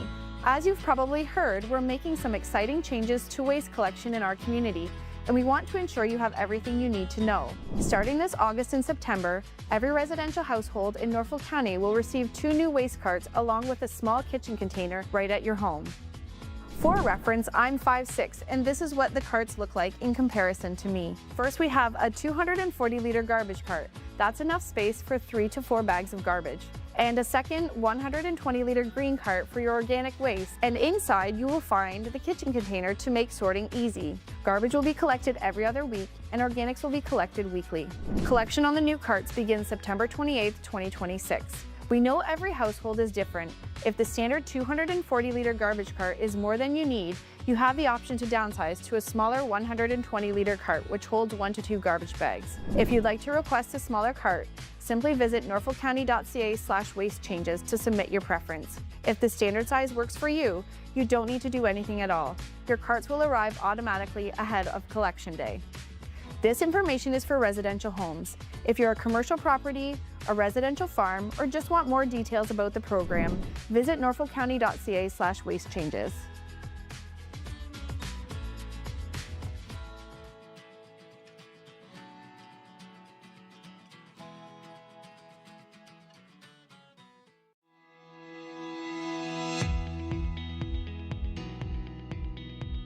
Hey Norfolk County, I'm Chris, and I'm here to take you behind the scenes to show you how Norfolk County manages stormwater in our towns and communities.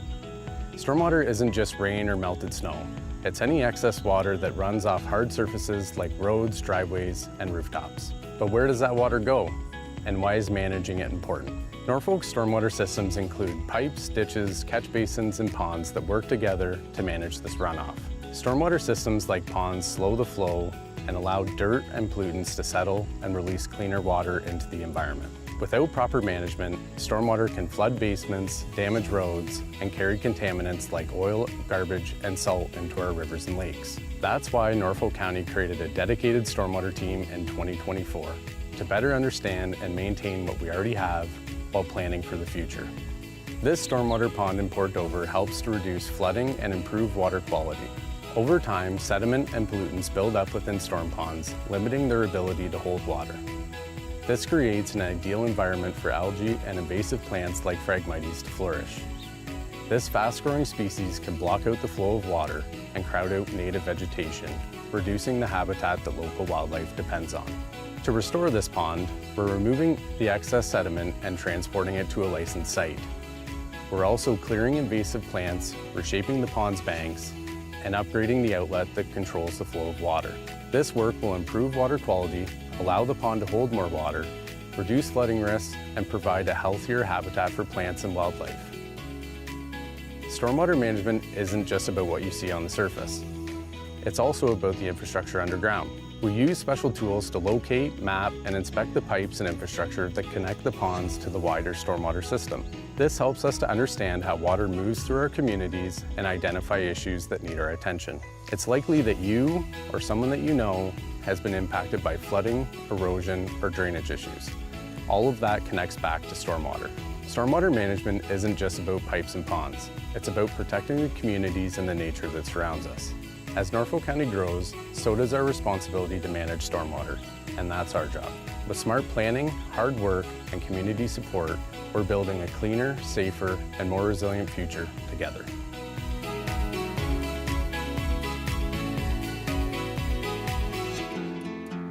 Welcome to Norfolk County, where land meets lake and opportunity grows deep and wide. Located on the north shore of Lake Erie, in the heart of southwestern Ontario, Norfolk spans 1,600 square kilometers, making us one of Ontario's largest single-tier municipalities. Our roots run deep in agriculture, food production, and advanced manufacturing, industries that shaped our past and are powering Ontario's future economy. Home to over 70,000, we are bold, diverse, and fiercely local. From Port Dover to Long Point, our folks are putting down roots, sometimes in sand, sometimes in soil, but always in a place they're proud to call home. Big land, big vision, unmatched potential. That's Norfolk.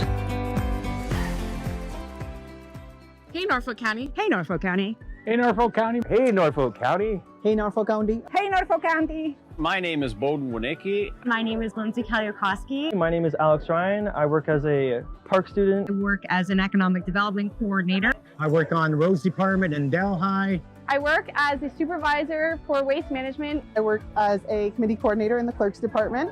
Okay, what's the first question? What I love about my job is the people. All right, what do I love about my job? It's really the community. No day is the same. It is because I get to work with a bunch of great guys. It directly impacts really positively the residents of Norfolk County. I love the people that I get a chance to work with. Every day is different. The mix of things is what makes me happy and keeps me going. First and foremost, the community. The people of this community are so welcoming. Is the amazing team I get to work with every day here at Norfolk County. Opportunity to help people, to help my community. One of the things I love the most about my job is my team. I love who I work with and what I do while I'm here. I get to work on projects and in programs that support our community, that help make lives better for the people who live here, who work here, and who come here to visit. Every day you feel like you've accomplished something on the way home and you're working with a bunch of great people who are equally as committed to the community and serving our communities. The pace here is very good and great work-life balance. They put wellness on the forefront, so I'm part of the Apple Committee, and there's lots of opportunity at Norfolk County. Flexible work hours, great work-life balance, great staff, great friends, and of course, what's not to love about Norfolk County? We're Ontario's garden. I love helping people. I love helping residents. And that's what makes Norfolk County a great place to come to work. I chose to work for Norfolk County because I grew up in Delhi, so it's close to home, and I've enjoyed working for my community and my friends and family. Definitely 100% the people. There are lots of community champions, and everyone's been so kind and welcoming. Because I was born and raised here, and I wanted to help give back to my community. I love giving back to a community that I grew up in. I love my team, and I love that I can leave a legacy here in the communities. When I had the opportunity to come home and serve the public, I jumped at that opportunity. I started my career as an area planner for this place. It's interesting that at the end of my career, this opportunity came up to come back and make Norfolk a better place. Is being able to live and work in the community that we're a part of. I did choose to work for Norfolk because I'm an engineer by trade, and I like to solve problems. And realized how rewarding it was to be able to contribute to initiatives within the area that I've always called home. I love it here. You should consider joining the public sector, joining the municipality, because it's so diverse. There's something for everyone. Local government is the closest to the people. We get to work with our residents day in and day out, and there is something for you in every department for Norfolk.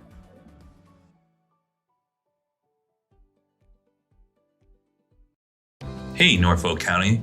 Do you know how your property taxes are spent? Let's take a look together. First, we need to start with Norfolk County's budget. Every year, staff and council confirm the funds required to be collected from the property taxes paid by you and 35,000 other Norfolk County taxpayers. These funds contribute to Norfolk County's levy and capital budgets, which lay out how your tax dollars are used.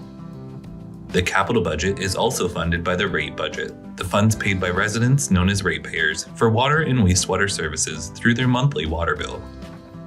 The levy budget is used to deliver programs and services for residents ranging from emergency services like fire and EMS, waste services like garbage collection, recreation services like arenas, trails, and parks, maintenance services like snow removal and road repair, and human services like homelessness prevention and health education programs. Our levy budget also supports our libraries and museums, administrative services for council, and the many staff who keep Norfolk County operating. Services like recreation programs for children, adults, and seniors, and our Ride Norfolk transit program are also paid for with property taxes and supplemented by user fees. And across Ontario, a portion of each resident's property tax bill goes to our local school boards. About a third of the property taxes collected are allocated to the capital budget or reserves for future capital spending, which includes other funding sources like the federal and provincial government, reserve funds, grants, debt, and development charges, as well as funds from the rate budget. Together, the capital budget goes toward longer-term projects, such as our investments in water and wastewater facilities, as well as building and renewing our parks, roadways, pools, arenas, and other things we use every day. So the next time you hear someone ask, "Where are my property taxes going?" you can tell them to look down, look up, and look forward. Your tax dollars are at work all around you every day. When you visit your local park with your family, drive to work on cleared roads, register for swimming lessons, get rid of that old couch you've outgrown, or contact Service Norfolk about that pothole on your street that needs to be fixed. Your tax dollars are also being invested in initiatives to improve the lives of Norfolk County residents in the years to come to make Norfolk County a better place for future generations. While Norfolk County's budget is prepared once a year, your feedback helps us make decisions and plan for the future. We are committed to listening to you so that our budget reflects what is important to our community. Learn more about Norfolk County's budget at norfolkcounty.ca/budget. Today we're announcing an exciting partnership with Scotland and Norfolk County Economic Development, and we're transforming transport trailers into mobile ambassadors. We're showcasing Norfolk's story of opportunity, excellence, and quality of life across all of North America, and Scotland is the ideal partner with an amazing logistics network and will help us share our story all across North America.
Hi, I'm Jacob, and I'm here to take you behind the scenes on a capital project in Norfolk County.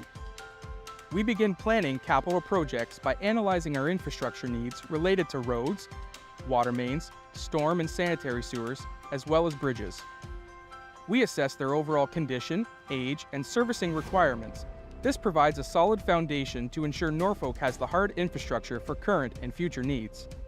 Once a project is determined and approved by Council, we retain an engineer to complete the design. During this stage, we engage the public through public information centers or postings on the county website to inform them of the upcoming project and provide an opportunity to share feedback. After the design is completed and all approvals are in place, we hire a contractor through a public bidding process. During the construction phase, we track progress, budget, and continue to engage with the public. We also work with other departments to ensure the overall success of the project. Once complete, we report and track any warranty issues for 2 years. We measure a project's success by its ability to enhance infrastructure and positively impact residents. As a Norfolk County employee, I enjoy building the community that has given me so much. Thank you for taking the time to join me on this behind-the-scenes tour.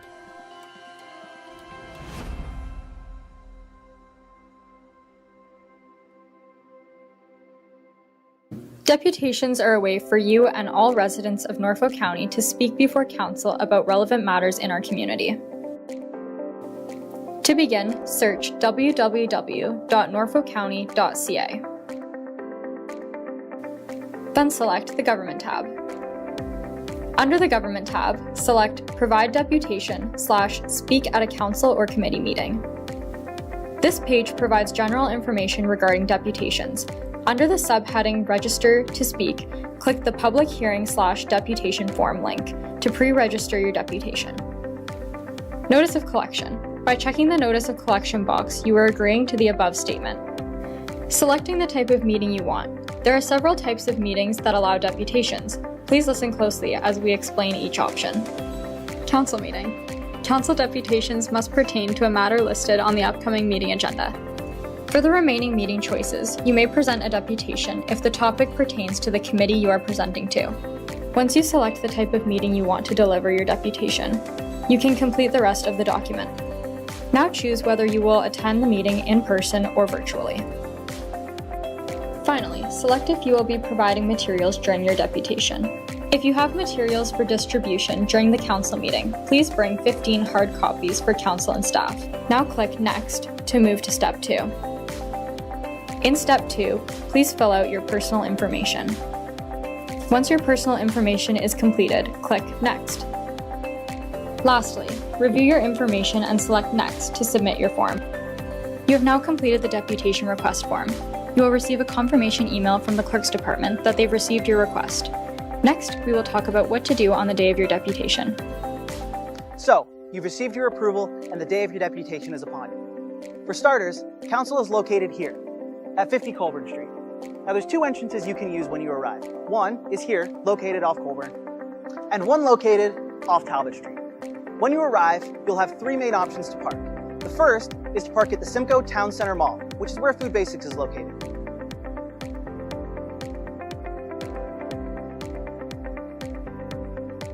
Your second option is 2-hour street parking on Court Street.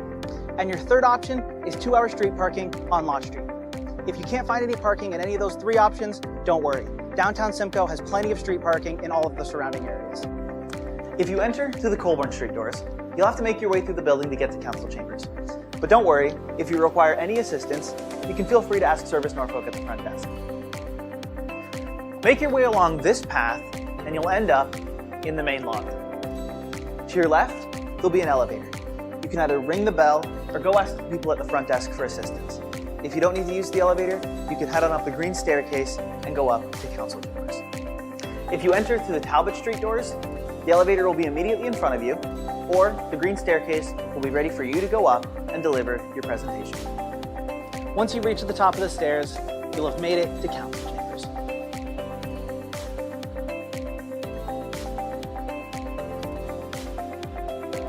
Feel free to take a seat here or here and wait for Council to call your name when it's time to present. When Council calls your name, make your way to the podium and ensure that you don't walk between the railing and the chairs on your way there. When you arrive at the podium, adjust it to your desired height using the arrow buttons, and turn the microphone on using the button on the right. If you're giving your deputation in front of council, begin by saying, "Through the mayor." If you're giving it in front of a committee, begin by saying, "Through the chair." Then, clearly state your name and address, and you'll have 5 minutes to give your presentation. Upon having 1 minute remaining, the chair will give you notice. When you're finished your presentation, council may have questions for you. Ensure that you always begin your answer by saying "through the mayor" or "through the chair" to councillor and their last name. If you can't answer the question, that's okay. Inform council that you'll gather more information and get back to them. After that, council will have heard out what you've had to say and they'll take appropriate action as they deem necessary. And now you've finished your deputation. You can either have a seat and watch the rest of the meeting, or you can leave through the door that you came in and ensure that you leave as quietly as possible.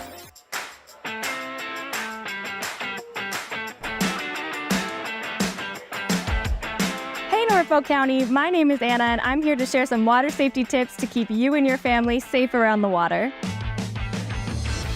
Knowing how to swim is a life skill and an essential part of staying safe and having fun. Swimming lessons are the best way to learn essential swim survival skills to recover from a fall into deep water. Think you're too old for lessons? There are programs designed for teens and adults as well. With so many lakes and rivers, Canadians of all ages are avid boaters. Always wear a life jacket, it could save your life. Never swim alone, regardless of age and skill level. Always swim with a buddy. A buddy can throw you a buoyant aid if you get into trouble. When possible, wade into unknown waters to prevent injury. Backyard pools are a great place to make family memories. But remember, if you are not within arm's reach of your child in and around the water, then you've gone too far. Drowning can occur in as little as 10 seconds and it is silent. Every drowning death is preventable. Take time to educate yourself and those around you to ensure you're staying safe and having fun around the water. For more information, visit norfolkcounty.ca/watersafety.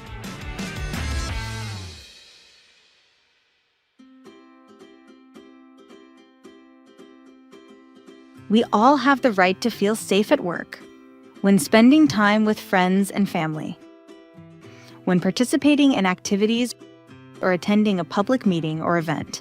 Norfolk County is committed to ensuring our spaces and workplaces are safe. Our Respect and Responsibility policy outlines the code of conduct for employees, patrons, contractors, volunteers, coaches, and spectators. This code of conduct also applies to phone calls, emails, and virtual and social media platforms. We all play a part in fostering a respectful and safe environment. Inappropriate behaviors such as swearing, name-calling, verbal and physical threats, physical violence, harassment, and vandalism will not be tolerated. Staff have the right to take action when incidents occur. This may include denying service, asking individuals to leave, contacting the police, or, if necessary, suspending them from county programs and facilities. Those responsible for damaging county property will be required to cover the cost of repairs, fees, and lost revenues. We are committed to providing high-quality customer service and a safe and respectful environment for all. For more information about our Respect and Responsibility policy, visit norfolkcounty.ca/RNR.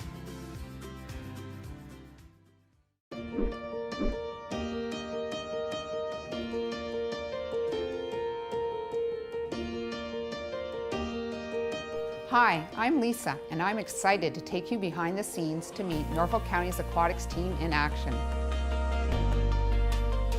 I think the people are what make the job. I think working with the people that I do, we're a great team. We work really well together. That makes a positive work environment. That makes a positive work for the public as well. They see that we work well together, and I think that benefits them as well. I still love coming here every day. It's an exciting job. It's always different. You're always doing new things. Being part of our team offers staff the opportunity to develop essential skills in lifeguarding, teaching swimming lessons, customer service, first aid, and of course, teamwork. I think swimming in general is a really great skill to have from a very young age, so being a part of children learning how to swim is super important to me. It's a really rewarding process to see them go from not the greatest swimmer to a better or great swimmer. It's a really good stepping stone to what I want to do in the future. It's just a nice variety and everybody brings something different and special to the team.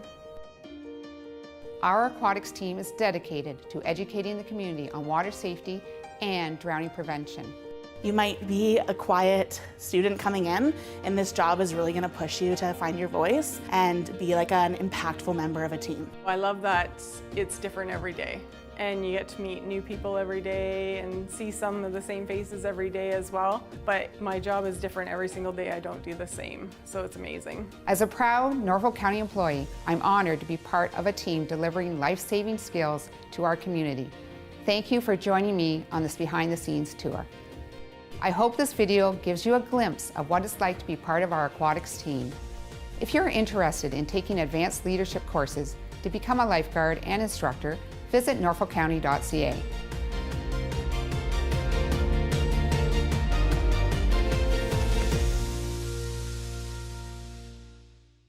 Hey Norfolk County! Whether you're a longtime resident, new to the area, or simply visiting, do you know about the many services provided by Norfolk County?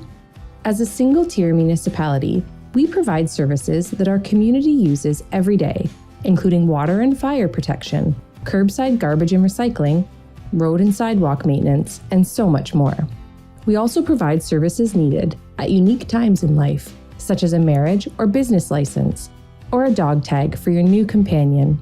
And the unique geographic features in Norfolk County, from farmland and forests to lakes and wetlands, means we also provide specialized services ranging from drainage applications to tree inspections.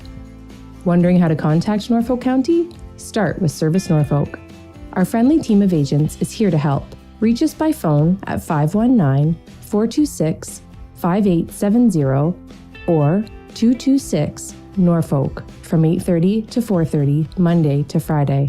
Calling about an issue after hours? No problem. We have you covered. Prefer online? Email askus@norfolkcounty.ca anytime, or use our customer service portal at service.norfolkcounty.ca and get a reply right to your email inbox.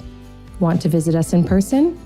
Come to one of our friendly customer service counters in Simcoe, Monday to Friday, or Delhi, Tuesday to Thursday. Service Norfolk, connecting you to Norfolk County services.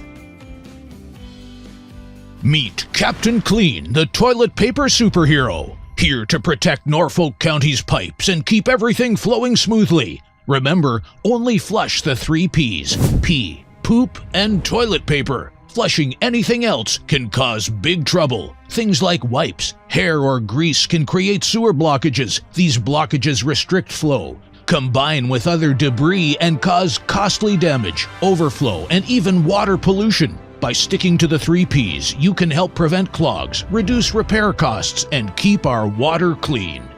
For items you can't flush, proper disposal is key. Throw regular waste in the garbage. Do not believe claims on packaging that products are flushable. Take it from Captain Clean, they are not. Household hazardous waste can be dropped off at Norfolk's temporary depots during spring and fall. For things like medication and sharps disposal, take them to your local pharmacy or the health unit. And remember, grease belongs in the trash, but let it cool and store it first. Don't pour it down the drain. Be a flushing hero like Captain Clean. Together we can protect our pipes, our homes, and the environment. Remember, only flush the 3 Ps. Norfolk County is counting on you.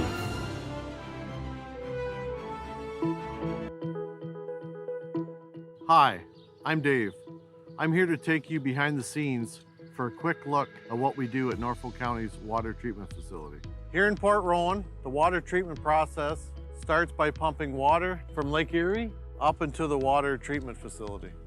Back in the treatment facility, I inspect large clarification tanks where the lake water enters the plant. Here we add coagulant, a chemical that attracts dirt particles together. These form into larger particles called flock, which eventually sinks and is sent to waste. Next, the water enters the filtration system where any remaining dirt particles are trapped by the filters. The water is then chlorinated and sent into a 113 cubic meter underground storage chamber. The water is then taken to the granular activated carbon filters that work like supersized 10,000 pound Brita filters to remove taste and odor. The final step is disinfection, which includes UV and a final dose of chlorine, ensuring safe, potable drinking water. Water testing is an important part of the job. Throughout the day, we take water samples at different stages of the process, up to 9 tests depending on the treatment facility. As a Norfolk resident myself, I am proud to serve the community I live in. Thanks for joining me in this behind-the-scenes tour.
Hey Norfolk County, did you know that Ride Norfolk is now on demand? This means you can schedule Norfolk's public transit service to pick you up for appointments, shopping, school, or work. Ride Norfolk has partnered with Blaze Transit to offer on-demand pickups at all 95 stops across Norfolk, including this one. I booked my trip earlier today and my bus is here right on time.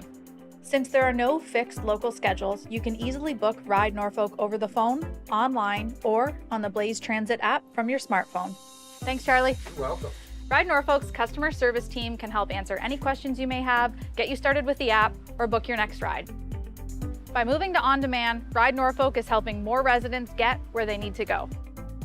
To learn more, visit norfolkcounty.ca/transit.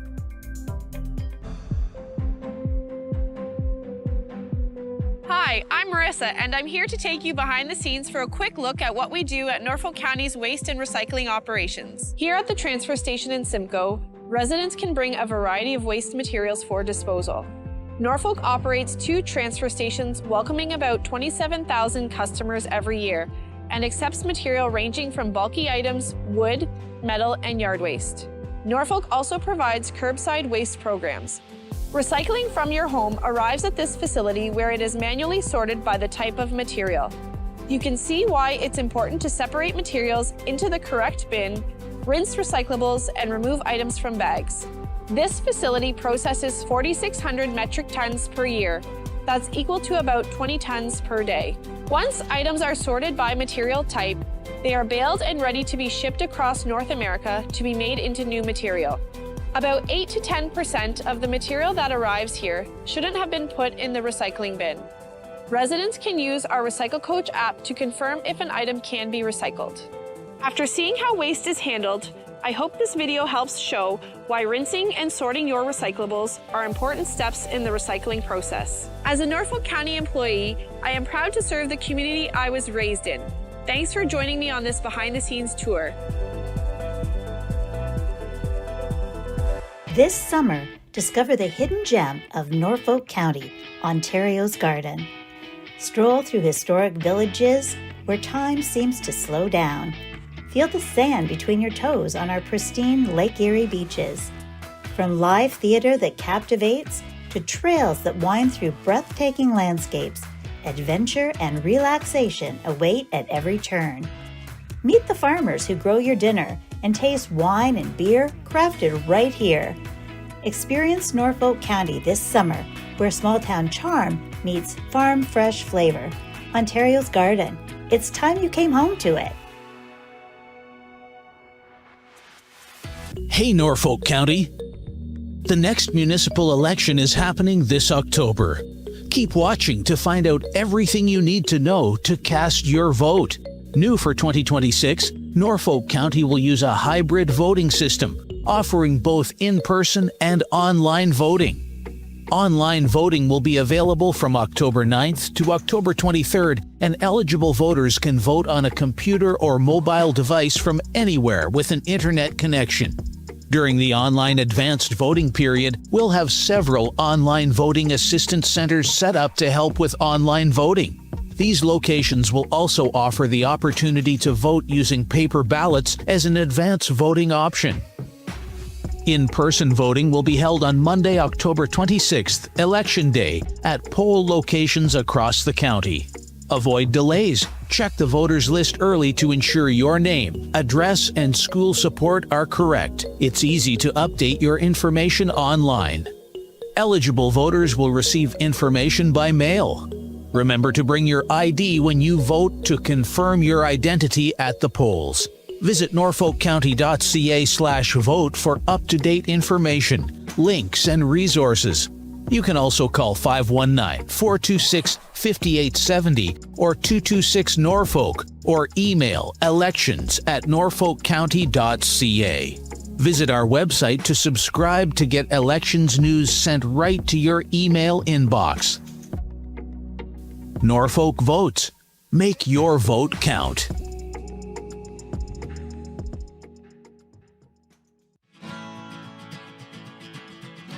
Hi, I'm Marissa with Norfolk County.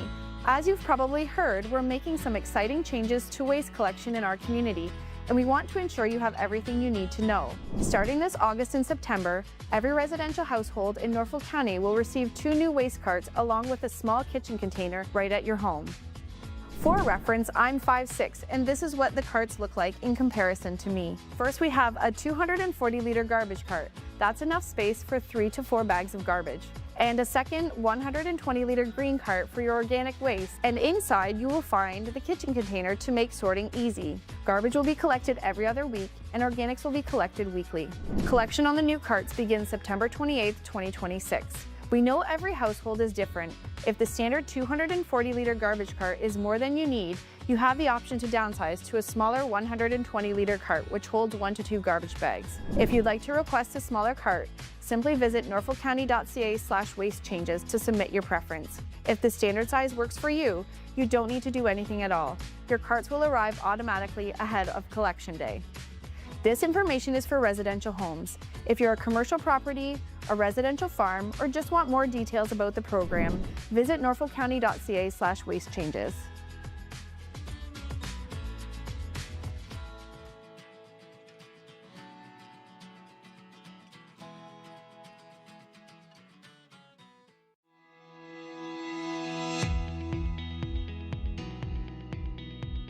Hey Norfolk County, I'm Chris, and I'm here to take you behind the scenes to show you how Norfolk County manages stormwater in our towns and communities. Stormwater isn't just rain or melted snow. It's any excess water that runs off hard surfaces like roads, driveways, and rooftops. But where does that water go? And why is managing it important? Norfolk's stormwater systems include pipes, ditches, catch basins, and ponds that work together to manage this runoff. Stormwater systems like ponds slow the flow and allow dirt and pollutants to settle and release cleaner water into the environment. Without proper management, stormwater can flood basements, damage roads, and carry contaminants like oil, garbage, and salt into our rivers and lakes. That's why Norfolk County created a dedicated stormwater team in 2024 to better understand and maintain what we already have while planning for the future. This stormwater pond in Port Dover helps to reduce flooding and improve water quality. Over time, sediment and pollutants build up within storm ponds, limiting their ability to hold water. This creates an ideal environment for algae and invasive plants like Phragmites to flourish. This fast-growing species can block out the flow of water and crowd out native vegetation, reducing the habitat that local wildlife depends on. To restore this pond, we're removing the excess sediment and transporting it to a licensed site. We're also clearing invasive plants, reshaping the pond's banks, and upgrading the outlet that controls the flow of water. This work will improve water quality, allow the pond to hold more water, reduce flooding risks, and provide a healthier habitat for plants and wildlife. Stormwater management isn't just about what you see on the surface. It's also about the infrastructure underground. We use special tools to locate, map, and inspect the pipes and infrastructure that connect the ponds to the wider stormwater system. This helps us to understand how water moves through our communities and identify issues that need our attention. It's likely that you or someone that you know has been impacted by flooding, erosion, or drainage issues. All of that connects back to stormwater. Stormwater management isn't just about pipes and ponds. It's about protecting the communities and the nature that surrounds us. As Norfolk County grows, so does our responsibility to manage stormwater, and that's our job. With smart planning, hard work, and community support, we're building a cleaner, safer, and more resilient future together.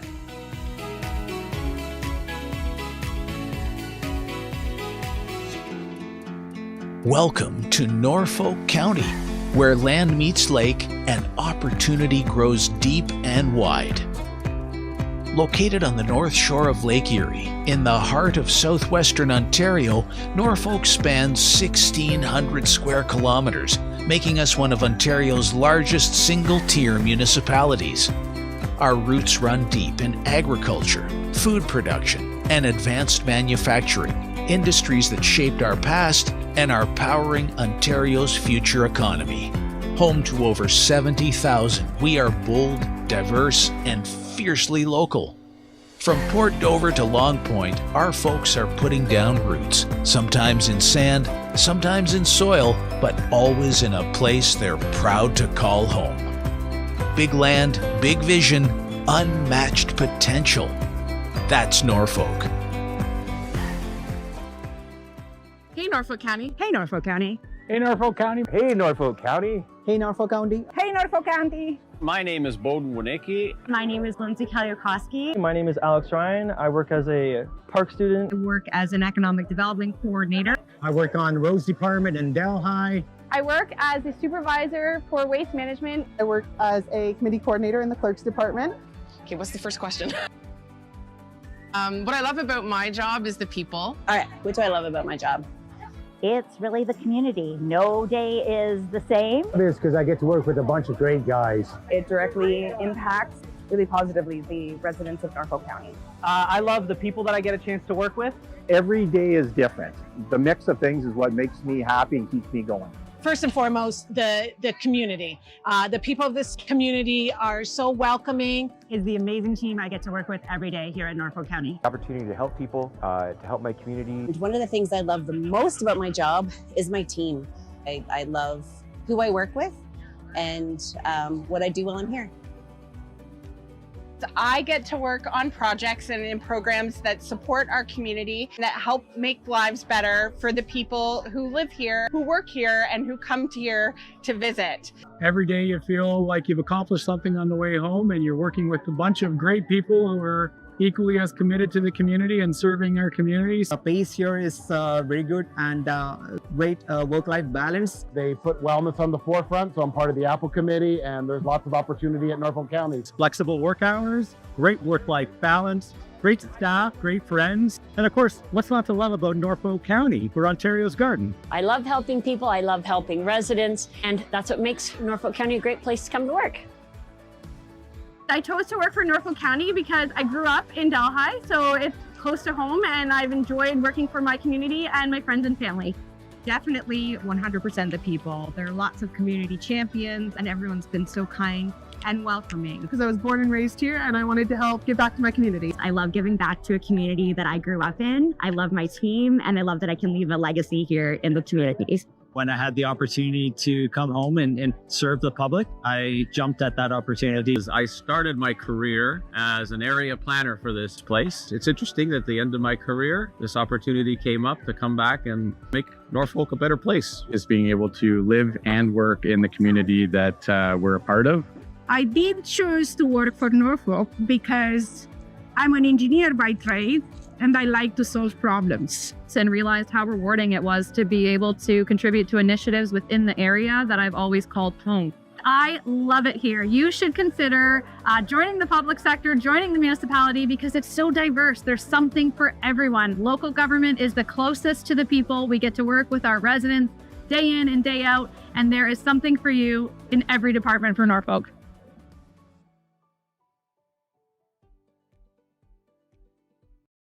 Hey, Norfolk County.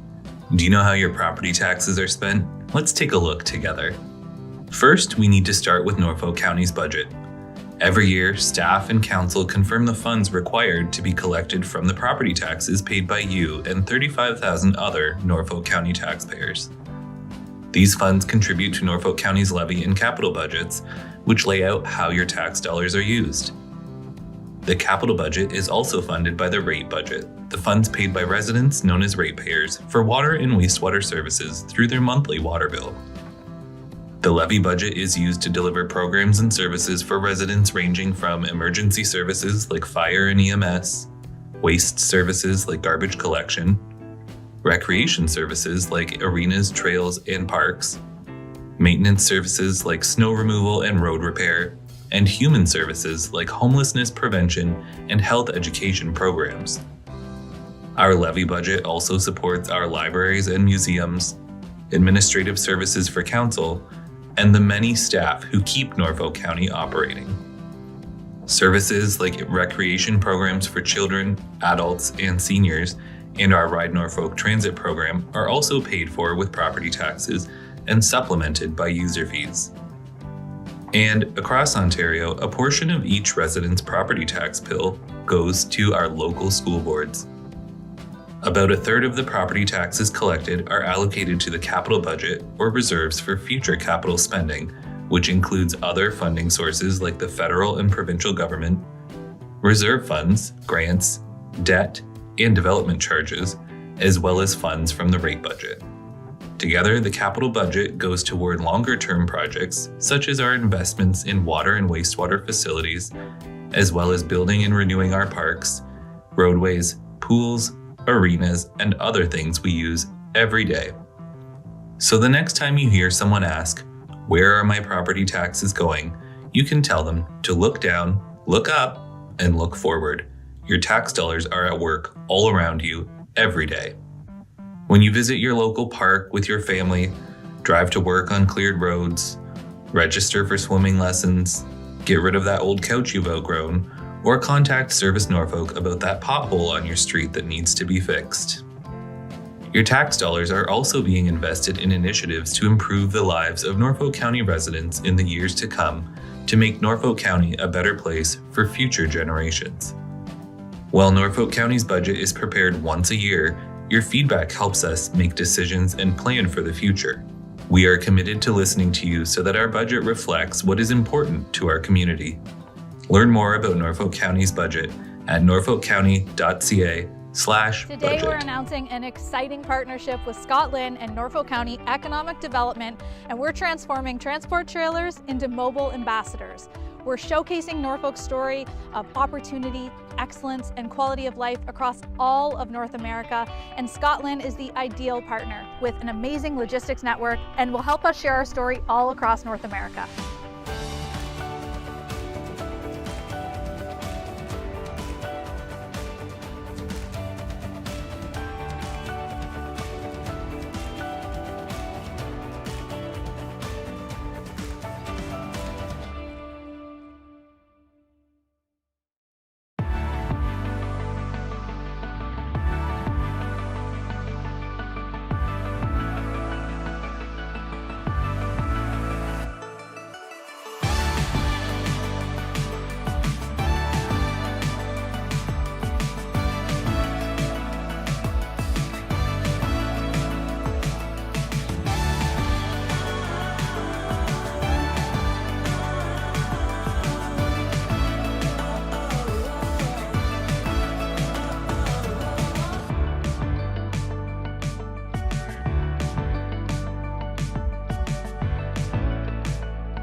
Hi, I'm Jacob, and I'm here to take you behind the scenes on a capital project in Norfolk County.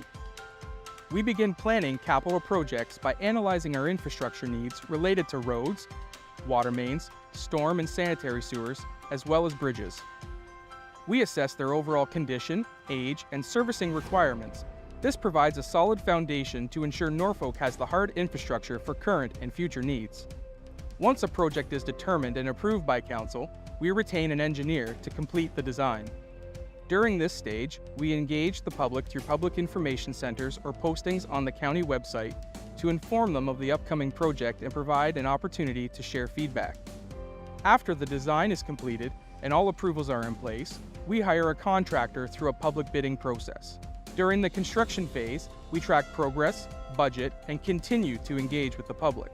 We also work with other departments to ensure the overall success of the project. Once complete, we report and track any warranty issues for 2 years. We measure a project's success by its ability to enhance infrastructure and positively impact residents. As a Norfolk County employee, I enjoy building the community that has given me so much. Thank you for taking the time to join me on this behind-the-scenes tour.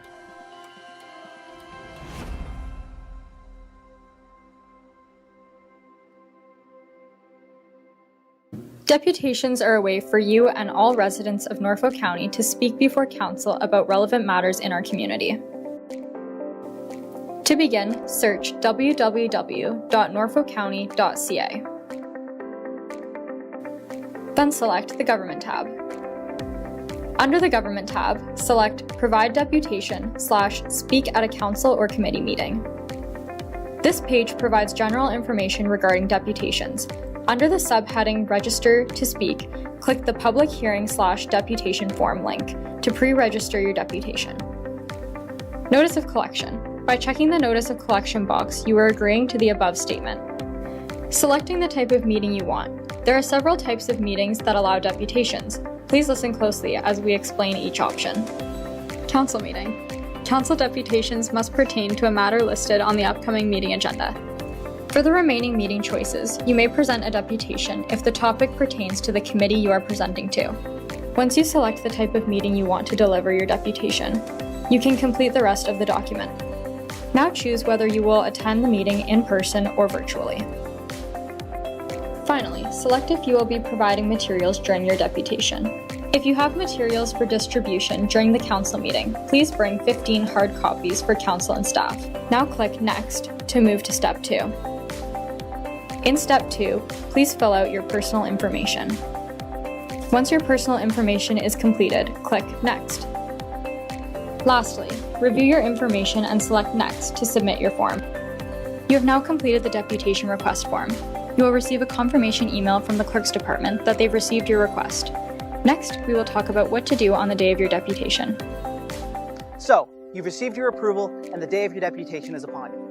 For starters, Council is located here, at 50 Colburn Street. Now there's 2 entrances you can use when you arrive. One is here, located off Colburn, and one located off Talbot Street. When you arrive, you'll have 3 main options to park. The first is to park at the Simcoe Town Center Mall, which is where Food Basics is located.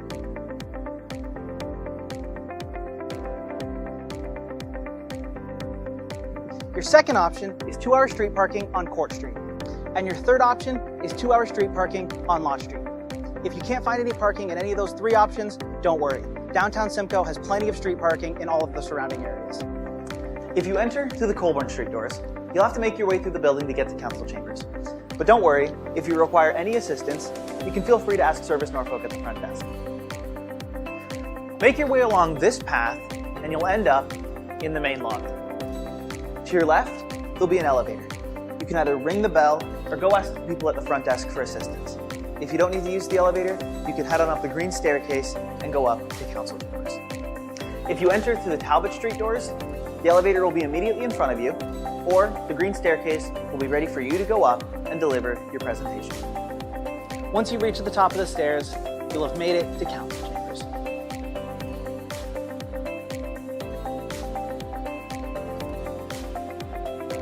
Feel free to take a seat here or here and wait for Council to call your name when it's time to present. When Council calls your name, make your way to the podium. and ensure that you don't walk between the railing and the chairs on your way there. When you arrive at the podium, adjust it to your desired height using the arrow buttons, and turn the mic.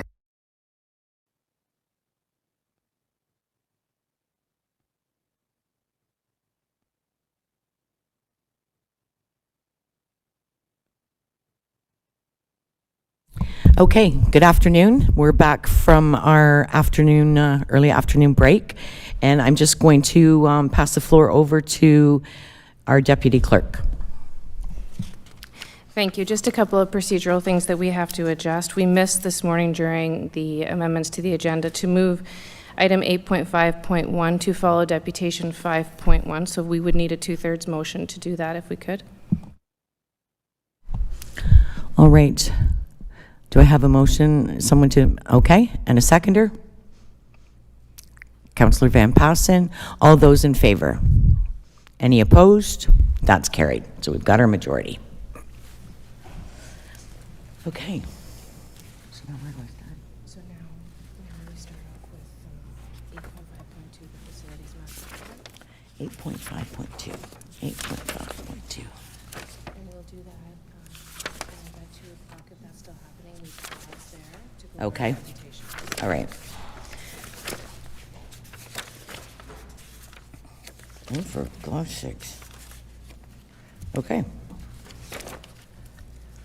Sorry about that. I'm just flipping my pages. Okay, we are starting with 8.5.2, Facilities Master Plan, the implementation update, CAO-26-020. Stephanie Potter, Manager of Corporate Initiatives, will present the report. The floor is yours. Thank you. Good afternoon. Through the chair to members of council, before you is our third update on the implementation of Norfolk County's Facilities Master Plan, approved by council on October 21st, 2025. This report brings forward recommendations on 3 files where staff have completed analysis and reached agreement with community partners, and provides status updates on 3 files still under review. The 3 files where staff are seeking direction today fall under the Community and Culture section of the Facilities Master Plan. To start with the Waterford Community Center, the Waterford Lions Club and Norfolk County staff have worked together to identify a renovation concept at the Waterford Agricultural and Heritage Museum that would accommodate the club in a larger meeting space within the existing meeting room. Staff are asking council to refer the project to the draft 2027-2036 capital plan for consideration. No costs will be incurred in 2026. For Walsingham Town Hall, staff and the Walsingham Women's Institute have developed a revised lease term for the South Walsingham Town Hall. For context, the original 1967 lease is a 100-year agreement that assigned full responsibility for capital and operating costs to the Women's Institute. However, in practice, the county has been absorbing a number of those costs. The proposed revised agreement formalizes a clear division of responsibility to better reflect this arrangement. The Women's Institute would take on all interior operating costs, including utilities, maintenance, cleaning, and bookings, while the county would be responsible for major capital, including the structure, roof, and code compliance. The Women's Institute would also carry their own insurance and report utilization data to the county annually.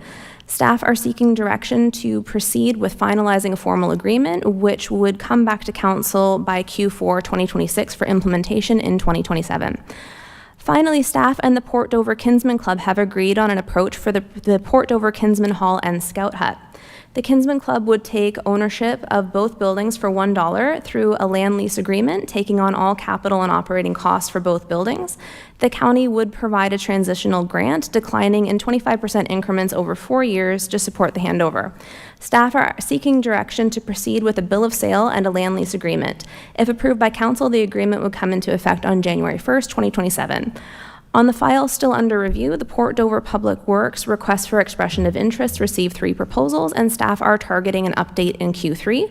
The Cortland Lions Hall discussions are ongoing, and finally, council passed a motion to reconsider the St. Williams Community Center replacement with a new fire and EMS facility that includes bookable community space, and council will have an opportunity to consider the St. Williams Community Center at the June 23rd meeting.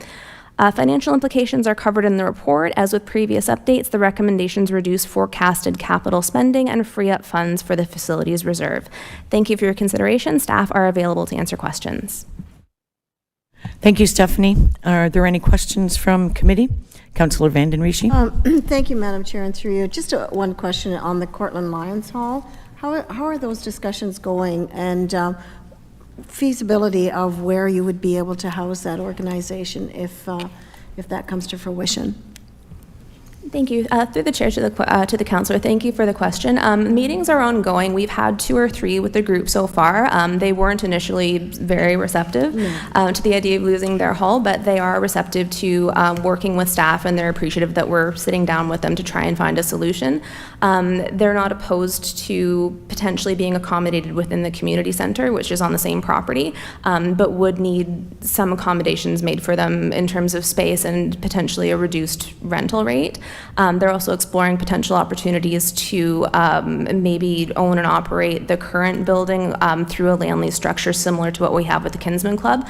Okay. They're still having those internal discussions. So I think we have until 2028 to come to an agreement, and we're committed to working with the club until we can find a suitable agreement before we dispose the building. Oh, thank you very much. I do appreciate that, because they are very concerned out there. If there could be an arrangement made, as like with the Kinsman, that would be wonderful. So thank you very much for your work. Thank you.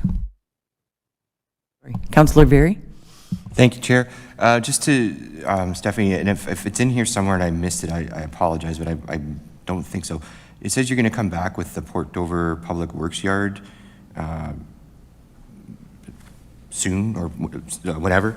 Do you have a sense of when what does that mean? Is it like within the next couple of months, or is it next year? Like, do we know? No, I'm serious, like just so we can get back to our groups.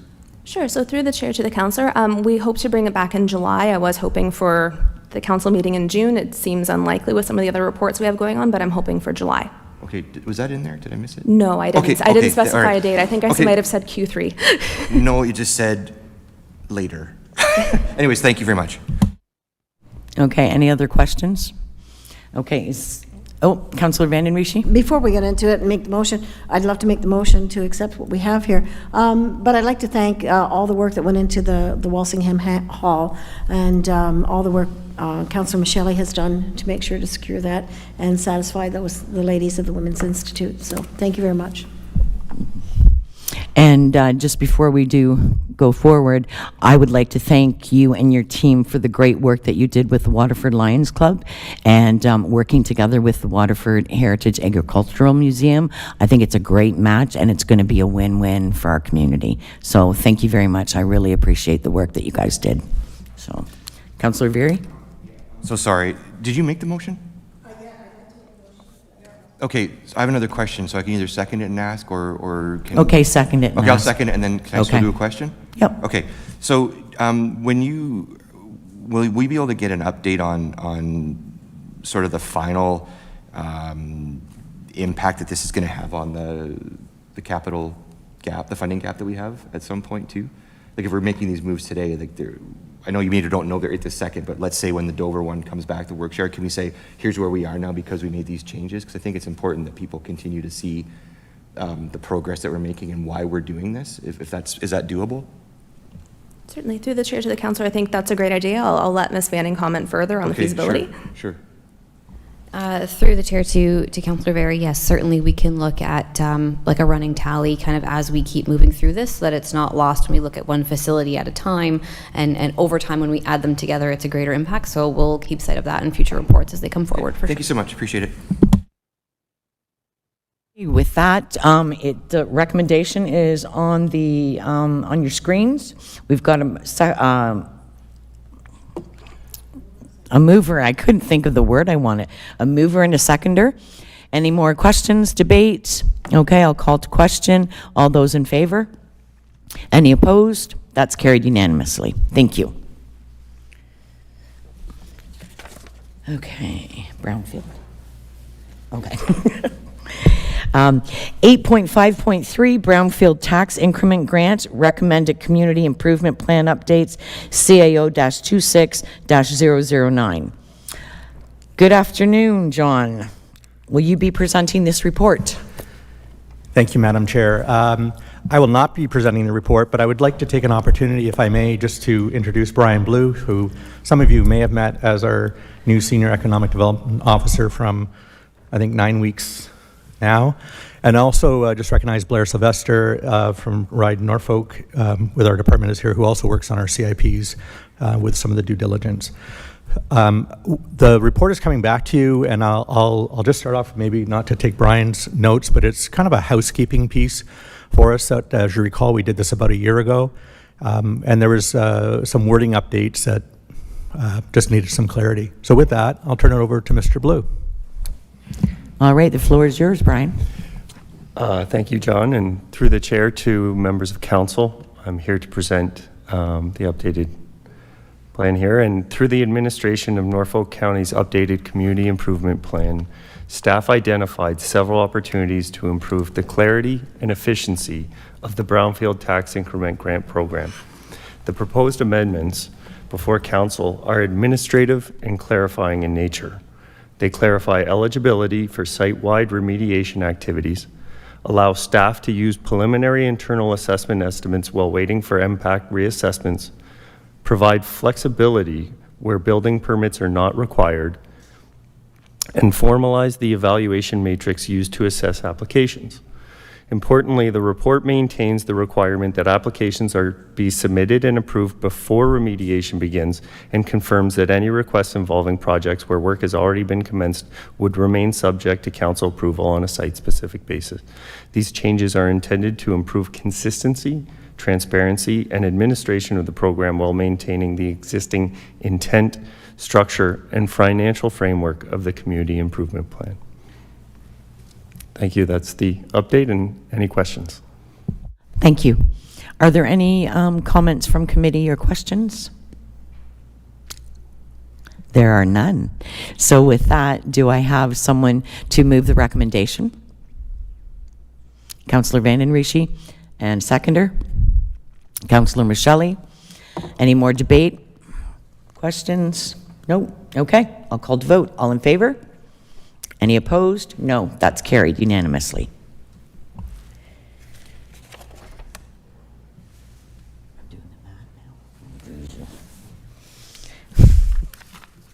Start it. Okay, it's 1:41. We're going to start 8.5.4, but do keep in mind that at 2 o'clock we have our deputations scheduled, so we will take a break to do the deputations at 2. So, unless we're done before then. So, municipal accommodation tax and short-term rental bylaw, CAO-26-021. And just to know that when we get to voting on the recommendation, we're going to separate the STR from the MAT. So those will be two separate. We won't be voting on them together. So John, Director of Economic Development, will present this report. Oh, okay, Stephanie's doing it. Oh. It'll be a team effort. Okay, tag team, there you go. Thank you. Through the chair to members of council, before you today is a follow-up report on the report council directed staff to prepare following their March 2026 in-principle approval of a 4% municipal accommodation tax, short-term rental bylaw framework, and a municipal development corporation. At that time, council directed staff to consult with the public and come back with a revised bylaw and business plan for consideration in Q2 2026.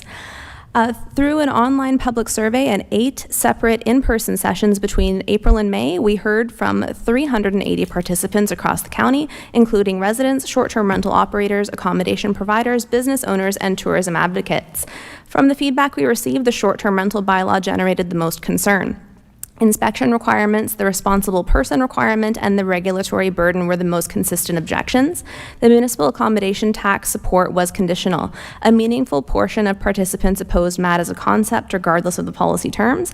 We heard consistent concerns raised about how the MAT program would be implemented and how revenue would be regulated. However, participants were more receptive when they were confident that this is a user fee and that revenues would remain local, be invested visibly, and be subject to transparent accountability. It is important to note that participants generally supported the goals of the MAT initiative, improving area tourism and having dedicated funding to promote destination marketing and tourism infrastructure. This is consistent with the feedback we heard in our first round of consultation, where we heard near universal agreement that tourism is a critical economic development priority in Norfolk County. Finally, the Municipal Development Corporation governance model received the strongest support, although participants want to see a board weighted towards community representation. Staff have revised the program's framework in response to this feedback. On the short-term rental bylaw, building and septic inspection requirements have been removed, confirmed by our chief building official and consistent with best practices in Ontario. Fire inspection is still required, but we now recommend initial inspection and then re-inspection every 5 years instead of every 3.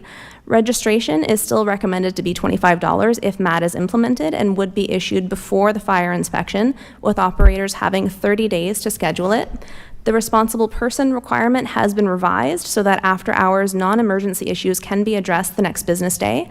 The definition of a short-term rental has been clarified to mean all or part of a dwelling unit offered for temporary sleeping accommodation for compensation for 30 consecutive days or less. Finally, we have developed a plain language tools for operators, including registration inspection checklists, so that they understand what's expected of them. And if council decides to proceed, we will also create a frequently asked questions resource webpage. On the municipal accommodation tax, we still recommend implementing a 4% municipal accommodation tax collected through the Ontario Restaurant, Hotel and Motel Association. We project a base scenario gross annual revenue of $704,000, growing to approximately $7.9 million over 10 years. The policy has been updated to reflect the revised inspection model and to add specific eligible uses for the Tourism Infrastructure Reserve that reflect what participants told us they wanted to see. We have also included a requirement for transparent reporting on administration costs. Finally, for MDC1, board composition has been revised, so community members hold the majority of voting seats, 4 out of 7, with an odd number of members to avoid tie votes. The program remains lean to be run by existing economic development staff, with any future staffing funded through MAT revenues. Startup costs of $20,000 to $30,000 are still structured as a shareholder loan repaid from MAT revenues within 12 to 18 months, and the program is entirely self-funding with no tax levy impact. For implementation, we have adjusted the time frame to reflect the feedback that we received. If approved by council today, the short-term rental bylaw would come into force on January 1st of 2027. Operators would then have 6 months until July 1st of 2027 to register. MAT collection would then begin 6 months after that on January 1st, 2028. Today, staff are recommending the approval of all 3 frameworks. Our position on the short-term rental bylaw is that it needs to be implemented regardless of council's direction on MAT. Together with MAT and MDC1, these 3 initiatives create a dedicated, self-sustaining visitor economy program that gives us the tools to market this community as a destination and invest in the infrastructure that supports tourism and regulates a sector that has been operating without oversight. So before I turn this over to John Reagan, I just want to say a quick thank you. I and the ACTIV team wanted to thank Amy Ferris, who is the the chair of our Economic Development Advisory Committee. She was a huge help in spreading the word for the engagement and encouraging people to participate. She also helped us track down a projector when we were in Port Rowan, so we appreciate her help very much. Also want to thank our summer student, Zach. He was a huge help putting this report together. He helped us turn around a lot of really complex information very, very quickly. Zach is heading into his 2nd year of law school at Western, so we're very lucky to have him here to help us review this report and put it all together. So with that, I will turn things over to John to say a few words. Thank you, Ms. Potter. Through you, Madam Chair, and very, very briefly, ditto to everything Stephanie said, and also a huge thank you to the community and all the folks that did come out and participated in the survey. I would like to give a special shout out to Councillor Berry, who attended all the sessions and has been very helpful in connecting us with the community, as well as many of you of the councillors as well who have attended. So thank you very much for that. It's been a very exciting process, and I think the report is solid, firm, and as you recall, I won't go through it again, but we're here for a reason, which is our economic development strategy, and it addresses all the concerns that were raised 3 years ago. Thank you. Thank you, John. Okay, to the committee. Do I have any questions? Just comments? Yeah, I'm flexible. Councillor Van Enrichie. Oh, thank you, Madam Chair. And through you, I'd like to commend the committee and the group that have done all the work. It was fantastic. And I did attend some of the meetings, and just for the public out there, I think it's a no-brainer. I think it's something that generates revenue that doesn't have to come from the ratepayer out there. So they're thankful. So on their behalf, I'd like to say thank you for all the hard work. Councillor Berry. Yeah, I have just a couple questions for that have come up from the community. So that's, okay. So John, just in a general sense here. So can we just get a explanation on the staffing? So, and see if I have this right, because what my understanding is this, is that that the commitment would be that staff is essentially loaned to the MDC, for lack of a better word, for the first year. And then after that, the board can decide what to do next, if they want their own staff, if they want to continue with municipal staff. But either way, those costs will be covered somewhere, either by the MAT revenue, or it would be part of the economic development budget, and that's the work plan. Like there's no, I've seen some insane numbers that, oh, it's going to cost $1 million. Like, what, can you just clarify what the staffing relationship would be between Norfolk and the MDC? Thank you. Through you, Madam Chair, to Councillor Berry.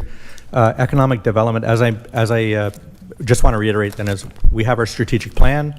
We are working through it, which means as things come off, it allows us to have capacity to do more things.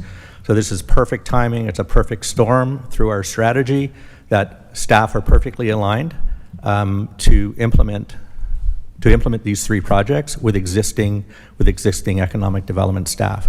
To your point, as the MDC as it launches, absolutely, it may decide it wants to do more. Maybe that 700,000 is understated, and I think I've been on record before saying that it is. Maybe it's $1 million, maybe it's $1.5 million, and maybe they just want to do more, and it might be more than what economic development could do.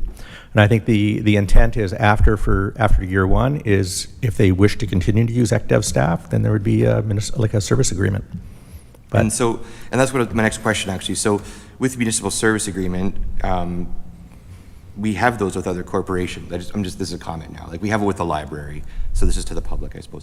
That library doesn't have its own IT. Library doesn't have its own HR, or they have HR, but they don't have like payment processing, like all these other things, right? So what happens is those corporations sign a service agreement with Norfolk County through a memorandum of understanding, where out of those budgets, those costs are covered. So taxpayers remain whole, but they have the support that they need in order to operate. So that's essentially what, when you talk about service agreements, I'm not trying to put words in your mouth, but that's my understanding. Is that correct? Correct. Okay, thank you. So I want to make sure I had it right. So you mentioned the strategic plan is as you go through things come off and it creates more opportunity for you to do work, of course. Do you see any or foresee any reduction or loss of any other economic development services that we are currently providing that would necessitate this adoption of the MDC tax? I guess what I'm saying is, like, is this all we're going to be able to do, or can we continue on with our strategic plan as far as the attraction expansion and all these other things that we've been doing in our building workforce, like, or do we lose all that? Thank you for the question, Councillor Berry, through you, Madam Chair. We do this now. We do it very, very well. What this really means is additional budget to help do destination marketing, which is not based on the levy, of course. Right. So we can certainly do it with existing staff, with existing budget. And in fact, if these are not approved for whatever reason, we still have lots to do. There's no question of that. So there's no shortage of things to do, but we have allocated the appropriate amount of time to make sure that this is successful and sustainable as it grows. Okay, so then another question I had, and you may not be able to speak to this, maybe this is a Jim question, but it's in here, so I'm asking, with the bylaw enforcement of the short-term rental bylaw, is there any anticipation of how much, let's say, burden that's going to place on bylaw? And by that I mean, do we see that there's going to be, or foresee a significant drop-off in other bylaw enforcement because of the STR enforcement? Through you, Madam Chair, to Councillor Berry, I'm not sure if Jim's on, but as you know, it's complaint-driven, right? The way that the policy is written is incentive-driven for folks to comply. Okay. It is a complaint-driven. I'd be honest with you, I don't think so, but I can defer to our CAO perhaps, or if Jim is around, but personally, I don't. The way the report is written and the way the policy is structured and the bylaw is structured, it's pretty safe. Okay. Can I just throw it to Bill for a quick second there? Okay.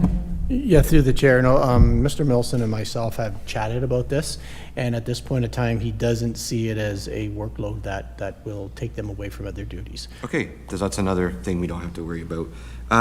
So some of the, or at least some, let's say, of the short-term rental bylaw costs are coming from, or will be covered by MAT funding.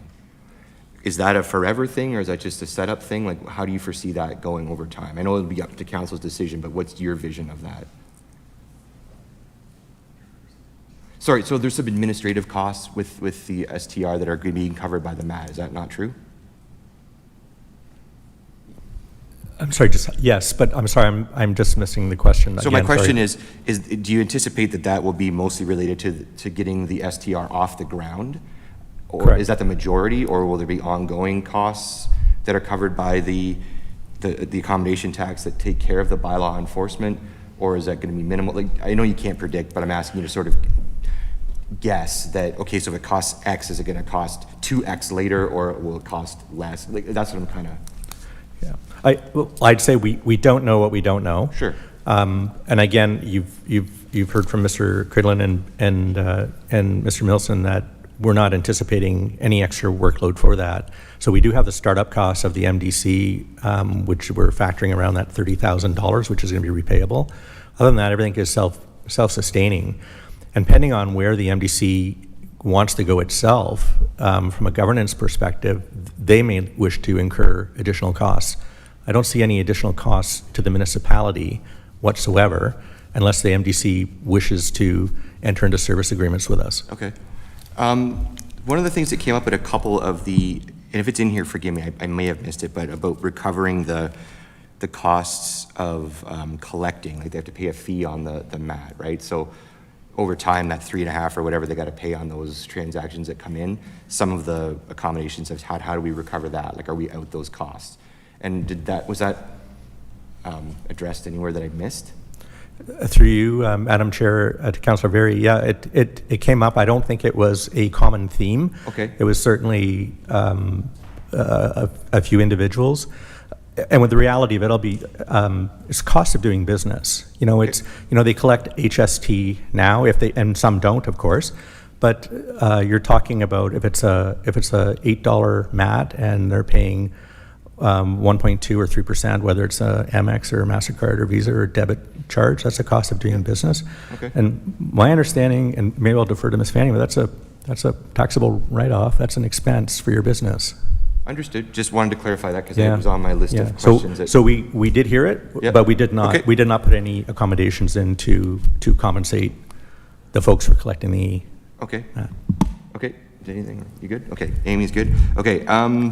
I just wanted to let you know, Councillor Veery, we're getting close to 2 o'clock. Yeah, so, sure. No, okay. Is my last question. So it talks in the report about tourism infrastructure reserve, creating that and sort of streamlining what kind of things it can be used for. I wonder do we think that's prescriptive enough? Because what I wouldn't want to see down the road is certain councils or certain councillors that have pet projects, perhaps, that they want to allocate funding from the MAT reserve or revenue stream from. So I guess the question really is this prescriptive enough? Toss the coin here. I lost. Through you, Madam Chair, to Councillor Duffy. So to be honest, I think it is. I think it's well written. It covers everything, and also keep in mind that at any point council can change their mind. It is the plan and the intent, and what we will be doing is coming back to council on an annual basis with requests in partnership with our friends in finance as to where's that money best related, because a lot of things we do is related to tourism infrastructure, including pipes in the ground. So I think it's the way it's written is perfect. Not because I wrote it, because Stephanie did. Perfect. No, I appreciate hearing that, and that is honestly what I was hoping to hear.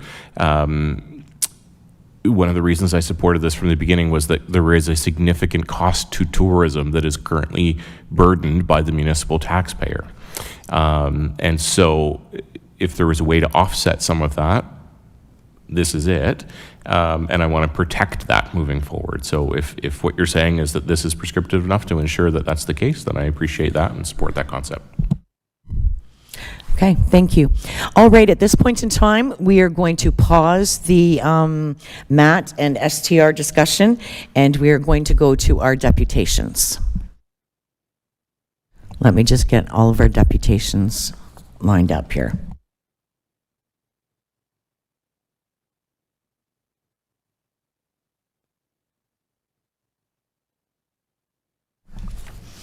Okay, deputations. Deputations will be heard at 2 p.m. as per section 9.1 of the procedural bylaw as written. 9.1, deputations are to commence at 2 p.m. in order to ensure a consistent start time for members of the public. If council reaches the point in the agenda for deputations prior to 2 p.m., they are to skip deputations and continue with regular order, which we did, and now we're at 2 o'clock and we're ready to commence our deputations.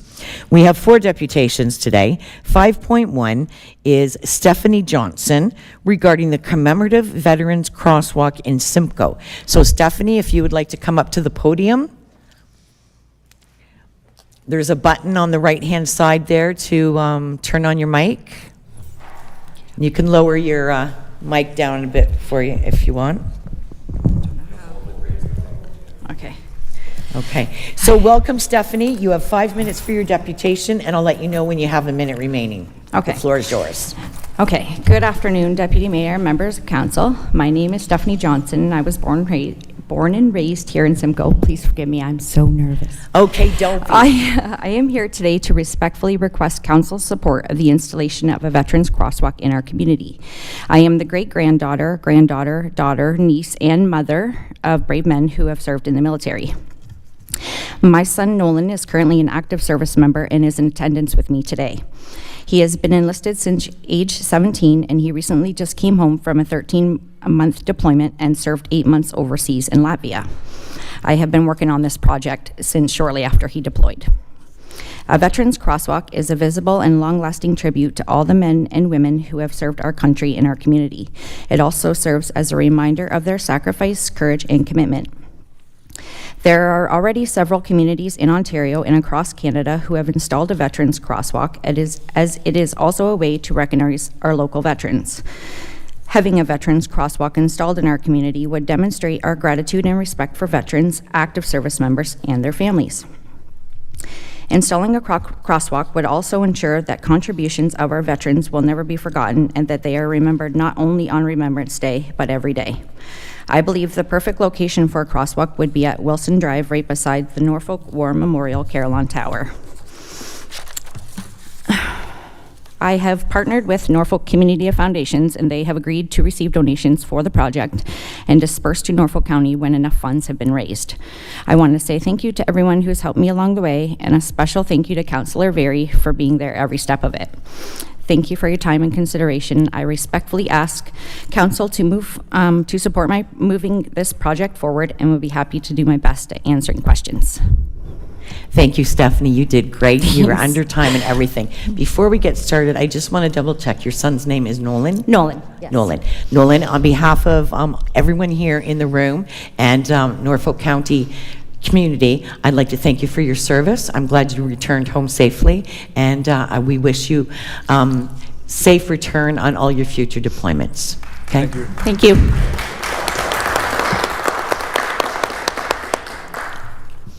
Okay, with that, do we have any questions for Stephanie? Any? Okay, Councillor Brunton. Thank you, Madam Chairman, and thank you for your presentation. Just a simple question. Have you run this by the service clubs in the areas like the Legion, the Army and Navy, that kind of? So the very first person that I actually reached out to was the Brantford Legion, only because they had already have a crosswalk installed. I have sent emails, phone calls. I have done everything that I possibly could to reach out, and I have not heard anything back, unfortunately.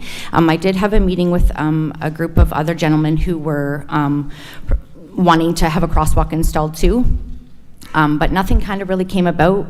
I never really heard any emails back, and I don't know, I guess I just decided to move forward with it by myself. Okay, but you haven't, like your idea is at the tower in Simcoe, the Carolyn Tower, correct? Right. And the reason I asked that is we did put a crosswalk in there a year or so ago, and we had a lot of controversy over it. And it was just a plain crosswalk, but it was the location and so forth. So a couple of service clubs did get involved in that, like the local Legion and the Army and Navy. So that's why I've asked that question, just to see if they had any input. So thank you. Thank you. Councillor Van Passen? Thanks, Madam Chair, and through you. Just want to make sure I understood this correctly. You want the crosswalk on Wilson Street, not across Norfolk Street, right? Not across Norfolk, no. Thank you. Yes. Councillor Very. Yeah, I just want to add something with what Councillor Brunton raised. So I went to a meeting early-ish in this process with Stephanie, and Darnell Lambert was there with us too about the development and engineering of it, because he helped with the other crosswalks that I worked on, so I brought Darnell. And so the people in the room that we had there's several different groups. No one had an issue with the location. And it did have, I don't know who everyone was there, but Legion, the Whodunit Club, there's lots of people that were in that room. So the issue was just the timing. Can we do it with the construction? Who's going to manage the money? Whatever. So I'm not trying to speak for them, but I'm saying at that meeting, and there was 30 people-ish, 20 to 30 people there. None of those groups at that time had any issues with the location. They all supported it by the Carillon. It was more about the administrative, and that's where the delay has happened. And so in the interim, we've continued meeting with staff. We've met with Amy Fanning about the finance. Could the county receive the money? That was an ideal. Darnell came again. Can we do it? Yes, we can. How would we do it? Same as we did before. So it was recommended in the staff report that a partnership with a community group be formed. The Norfolk Community Foundation has done this before. Not this literal project, but received money on behalf of a project. They're going to receive it. They can issue receipts. When the time comes, they'll write the check.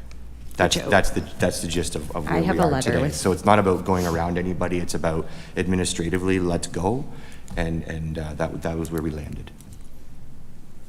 I just want to add a quick note to that. I was not aware that Councillor Very was working with you in regards to this, and it's something that I was working on as well, kind of separately. So I can tell you that I did send an email to the Simcoe Legion asking them whether they were interested in a crosswalk at that location, and they messaged me back and they said yes they were, and they would include me in any future meetings. Okay. So I can take that they responded and said that they were interested in it, and they had no issues with the location either. Perfect. So, Okay, any other questions?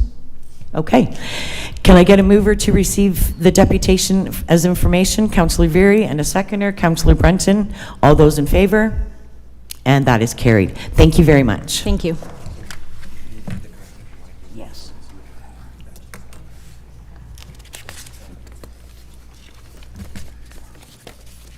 What page? 19.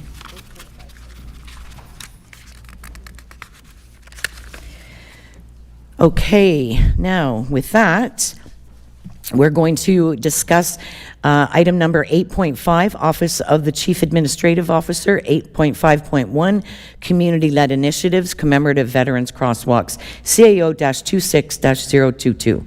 Stephanie, your floor is yours again. Thank you. Through the chair to council, before you is a community-led initiatives application for the installation of commemorative veterans crosswalks in Norfolk County's urban communities. The applicant is seeking to honor and recognize the contributions of Canada's military veterans through the installation of decorative crosswalks. Her immediate goal is to install one crosswalk near the Carillon Tower in Simcoe prior to Remembrance Day 2026, with a long-term vision of 5 crosswalks, 1 in each of Norfolk County's urban communities.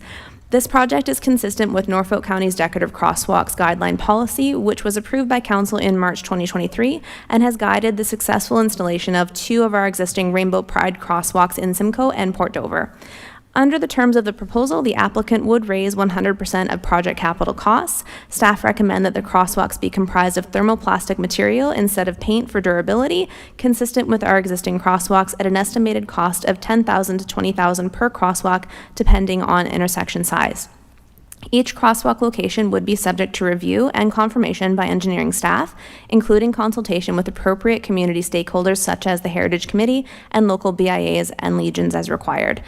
Staff recommend that the applicant partner with an established community organization such as Norfolk Community Foundation to manage receipt of donations and issue tax receipts consistent with how similar community-led initiatives projects have been administered.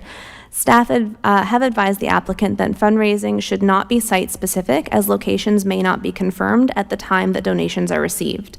Upon completion, Norfolk County would be responsible for ongoing maintenance and operations. Annual life cycle costs are estimated at approximately $2,000.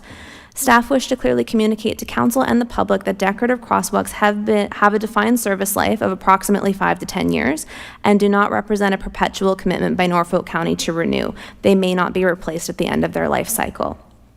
Staff recommend that council approve the application in principle, as the project is consistent with our crosswalk policy and supports the community's ongoing efforts to recognize and honor the contributions of Canada's military veterans. Approval in principle allows the applicant to proceed with fundraising while ensuring that financial, locational, and technical requirements are confirmed prior to the county commencing procurement or installation. Thank you for your consideration. Staff are available to answer questions. Thank you, Stephanie. Are there any questions for staff on this report? Councillor Duthie. Thank you, Madam Deputy Mayor, through you. And I think to Mr. Grice on this one, we're obviously doing some work in that area at this moment in time with the bridge reconstruction. And I know there's a future capital plan related to the Carillon Tower as well. I'm just wondering about the timing of this and if there's any sort of coordination related to the work that's being done at the moment. So through the chair, certainly would want to ensure we coordinate those works. We would hate to install a crosswalk and have heavy machinery running in and around that area. We did make a commitment to finish up our construction work in that area prior to Remembrance Day, so it will be open and available for the ceremony. It will be tight order in order to install a crosswalk once we're done construction, but it's certainly something we could do in a coordinated fashion. May I continue? Thank you for that. Appreciate it. Wondering how that would relate, though, to the planned capital works for the tower itself, because that's scheduled for next year, I think, right? Yeah, and through the chair, I might have to refer to Bill because that's being led by our facilities team. But my understanding is I don't think it would compromise anything in the intersection area. But Bill maybe be able to elaborate further. Through the chair, I'm with Camp Grace here. Any work we do on there will be staged, probably at the west end of the school property or on County Road right away, not into the crosswalk, travel part of the road. Okay, any other questions or comments for staff? Okay, with that, the recommendation is, Councillor Van Passen, I keep missing your hand, my apologies. Yes, thanks, Madam Chair. I'd be happy to move this recommendation, but I do have one amendment to it. Remembering that the Carillon Tower was built, 101 years ago next week, it was dedicated as a commemoration of all the soldiers who lost their lives in the First World War across all of Norfolk County. So I think it can be treated a little bit differently. And I don't want to take the chance that, through how quick they can fundraise, how they can do this, and getting materials ordered and scheduling it with our stuff, I'd rather just take control of this and actually fund this project from Norfolk County funds, and they can continue their fundraising, because the goal is to have one commemorative crosswalk in all of the urban areas. Focus on that. We'll look after this first one.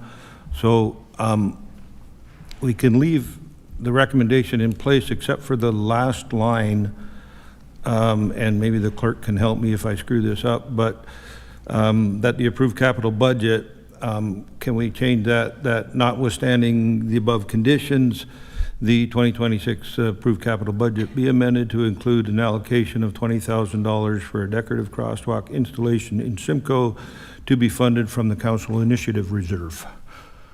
So I'll put that on the floor. Love it. I'm not a good card player. Okay, Councillor Duthie. Okay, we have a mover, we have a seconder. All those in favor? Any opposed? That carries unanimously. Thank you, staff. All right. Okay, so I'm sure you'll be able to explain everything to Stephanie going forward. Okay.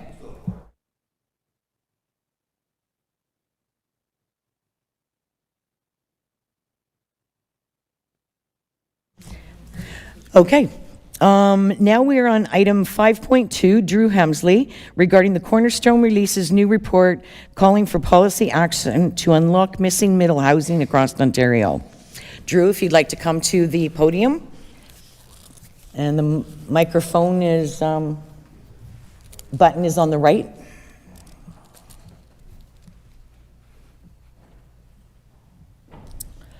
Okay, well, did you get the microphone?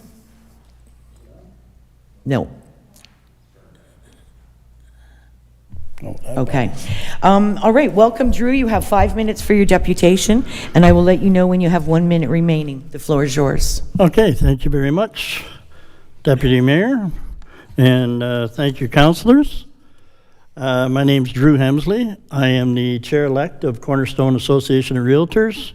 I'm a local realtor and I guess the third-generation resident of Norfolk County.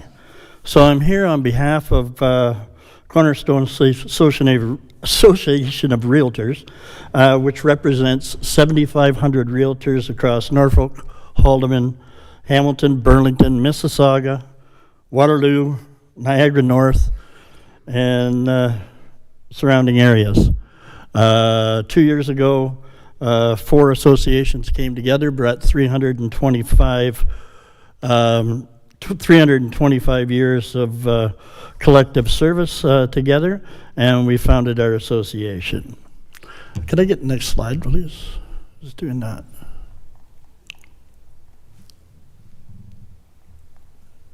There we go. So today I'm here to speak about attainable housing and opportunities for gentle density housing options. The presentation draws on the local public opinion across Norfolk County, conducted by Abacus Data on our behalf, plus a policy report from Cornerstone to Capstone, Building Canada's Missing Middle Gentle Density Housing by Dr. Mike Moffat, founding director of the Missing Middle Initiative. We recently met with the Planning and Realty Services Department and presented them with the more fulsome data for the about the Abacus report, and we'd be happy to make it available to council. So next slide, please. So this is a snapshot of the local market in current market update, and so it's all there. So the average price of a home in Norfolk County is $614,019, which is definitely out of reach of many people. The other issue we see right now, we have 8 months worth of supply of houses. So that doesn't mean we don't have any housing, it just means we don't have affordable housing. So let's, could I get to slide 4, please? So we'll start with the polling data from, and these were all Norfolk County residents. So home ownership, as you can see, is very important to Norfolk residents. 53% agree it's extremely important or important. Next slide. But they are concerned about the state of housing in Norfolk County. 79% are definitely concerned about it, and 69% are saying it's not affordable, basically. So next slide, please. So the barriers to construction, to housing construction, include development charges, limited access to financing for developers, high construction costs, high interest rates, and land acquisition costs, and delays in infrastructure development. You've got about a minute remaining. Okay, thanks. So I'm going to jump through a bunch of stuff here to our recommendations. So our recommendations, if we can go to slide, I think it's 8, please. I want to commend Norfolk County for their down payment assistance program that they have, and plus the program for additional dwelling.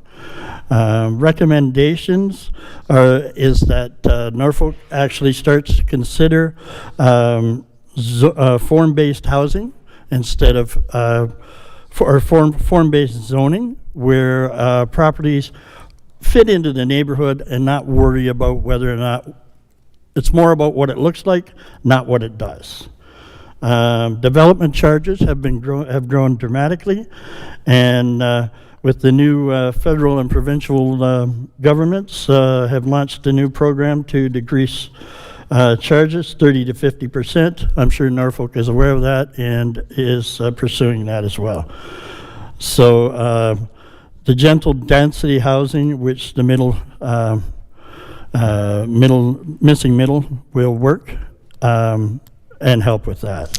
Are you able to wrap it up? Yes, I can. So we've also approached the provincial and federal governments about these things as well, and I think Norfolk can be has an opportunity to be a leader in housing, and Cornerstone is here to help. So. Okay, thank you very much for your deputation. Are there any comments or questions for Mr. Hemsley? Councillor Duffy? Thank you, Madam Deputy Mayor. Through you, thank you for your presentation. I just, right off the top, I want to confirm the data that you showed was Norfolk data, correct? Through the chair, yes, it was. Okay. There was perhaps there must have been a typo then on your second slide because it said Haldeman County. Okay, we've also presented, we broke it down into all the different areas. So we have presented to Haldeman as well, and we are presenting to every other area but all of the data that they receive is specific to their area, and this is specific to Norfolk. Okay. I don't remember which slide it was on, but one of the polling questions I think was, how concerned are you about the state of housing? Can you just unpack what that meant for me? It's a broad statement. What do we mean by the state of housing? It would be the state of affordability, and the fact that, like as you can see, with 8 months worth of inventory, and people are still saying they can't get a house. Well, obviously the houses are available, they're just not affordable. And that's where what we're talking about is the state of housing. Okay. One thing that sort of caught my eye on your recommendations, I think it was the second one, was to eliminate the minimums on parking requirements. Tell me more about that. That, and I would say some of that stuff, because the missing middle, Dr. Mike Moffat is from Cambridge. So the missing middle also addresses a lot of urban areas. So for them, they want to reduce the parking. So this kind of got pulled into that a little bit. They want to reduce the parking because they actually have access to public transit, and a lot of people don't have vehicles. Whereas it's not quite the same here. Like I know there's 4 cars parked in my driveway all the time. I would guess it's probably also a question that you get from prospective buyers is what's the parking situation like? Yes. Yeah. Okay. So that wasn't really realistic for this area. No, I don't believe it is. Okay. That's my questions. Thank you. Okay. Any other questions from committee? Okay, seeing none. Thank you very much. And could I have a mover to receive the deputation as information? Councillor Duffy, and seconder, Councillor Vanden Rishi. All those in favor? And that is carried. Thank you very much for your time. Thank you.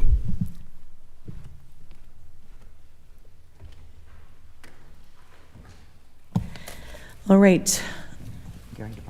Yeah. Next on our agenda is 5.3. Gary DeBalk. He's going to discuss with us municipal, fiscal, land, and food implications for Norfolk County and other rural municipalities in southwestern Ontario under current mandates. Welcome, Gary. You have 5 minutes for your deputation. I will let you know when you have 1 minute remaining. The floor is yours. Good afternoon, Deputy Mayor and members of Council. Today, I will discuss realigning Ontario's land use for true food and fiscal security. When people drive past a lush green field of corn, they often think food security. In reality, a significant portion, roughly 30 to 40%, is destined for ethanol production. That is not a food system. That is an extraction cycle that depletes soil nutrients, strains infrastructure, and inflates household costs. The same group that gave us Farmers Feed Cities also backs an ethanol mandate that turns prime farmland away from feeding people and toward feeding gas tanks. Corn ethanol is input intensive, relying on fossil fuel-based fertilizer, drying costs that consume natural gas and electricity, and on land that could otherwise produce food. We are tying food production costs to volatile global energy markets. This creates food insecurity by design. Food security means access, not just existence. While approximately 1 in 4 Ontarians experiences food insecurity, we are allocating prime farmland to meet a 15% ethanol mandate. That constrains food supply, pushes prices higher, putting food further out of reach of the people already struggling. The pressure on farmland is often blamed on housing or industrial growth. But a major source of that competition comes from within agriculture itself, land diverted from food to fuel. We have to stop using farmland for low value per acre ethanol production. We achieve a zero capital land release, creating more room for housing, industry, and diversified farming without a genuine land crunch. We are losing more land to fuel mandates to development. We're just not counting it. Corn grown for ethanol doesn't just divert farmland, it moves through our county 3 times on 140,000-pound trucks. So those hauls land directly on our roads and directly on our tax base. We are subsidizing a provincial fuel mandate with municipal infrastructure dollars. The residential taxpayer subsidizes it 3 times. Inflated food prices at the grocery store. Through property taxes, repairing roads they didn't destroy. And a 3rd time through reduced fuel economy depending on the ethanol blend ratio. We destroyed our infrastructure on a legislated escalating schedule. That is privatizing the profits while socializing the costs. We are not facing a land shortage. We are facing a systems inefficiency. Overcoming this is achievable through an existing technological pathway. Advances in synthetic fuel production, specifically petrosynthesis, which allows drop-in fuels to be created from carbon dioxide, water, and renewable energy, compatible with current engines and infrastructure. And unlike biofuel, it can be scaled on land that never grows a crop. Right next door in Nanticoke, existing industrial carbon emissions could become feedstock for synthetic fuel production. That fixes 3 problems at once. It absorbs surplus clean energy instead of dumping it, removes heavy corn haul traffic from our rural roads, and frees prime farmland to grow food, not fuel. And in the process, we turn clean, perishable electricity into storable, guilt-free synthetic fuel. Biofuel requires prime farmland. Petrosynthesis doesn't. People are confusing agriculture with food. Now that better fuel systems exist, this is a moment to pivot, to align our policies with what we know now works, rather than doubling down on what we know creates pressure on land, infrastructure, and food costs. Why choose to stay on a path that will lead straight to future pain? Therefore, I ask Council to pass a resolution calling on the province to mandate food production on agricultural land, not fuel production. Because the price of the ethanol mandate is the amount of life Norfolk County residents have to exchange for it. Ontario's garden belongs in a plate, not in a gas tank. And I'm offering a draft wording of a resolution if anyone's interested. Okay, thank you very much, Gary. That was very interesting. And yeah, makes a lot of sense when you start looking at the impacts on the tax base. Yeah. Any questions? Councillor Very.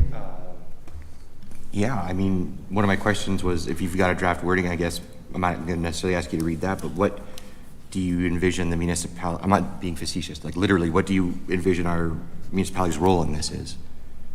To making the changes you're talking about, if any.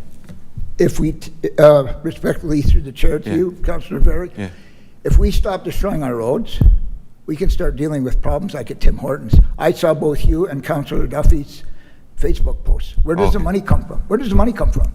At which point do we stop bleeding everyone dry?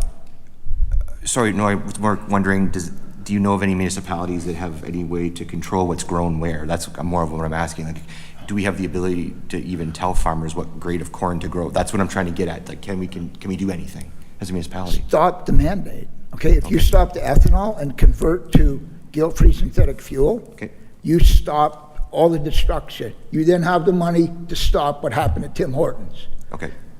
Okay, thanks for clarifying. I appreciate it. Thank you. Anybody else have any comments or questions? No, could I have Councillor Van Rishi? Thank you, Madam Chair, and through you. The petrosynthesis that you talked about, where would one look for that information? Through the chair to you, Councillor Van Rishi, look up Paddy Lowe, Paddylowe. He was a Formula One engineer winning 12 world championships. He's the person who came up with this idea. He refers to it as a forest in a factory. It's the exact opposite process, because if you think about it, growing corn, when you have an acre of corn land here in Ontario, how much land's on the table here in revenue? But if you put solar panels on that, do you know how many miles you can get out of that plus the revenue? We're not using our land in the best means possible, and we're also destroying our infrastructure. And I see a point in time where we're going to hollow out the next generation's equity. Because what happens to those seniors that you see picking through produce? Where do they get their money? Home equity loan? Is that what's next? What's there for their grandkids? Where's the future? Thank you. It was very interesting. Thank you very much. Oh, sorry, may I have a mover to receive the deputation as information? Councillor Van Rishi, and a seconder, Councillor Duffy. All those in favor? And that is carried. And again, thank you, Gary, for your very thought-provoking deputation. Have a great day.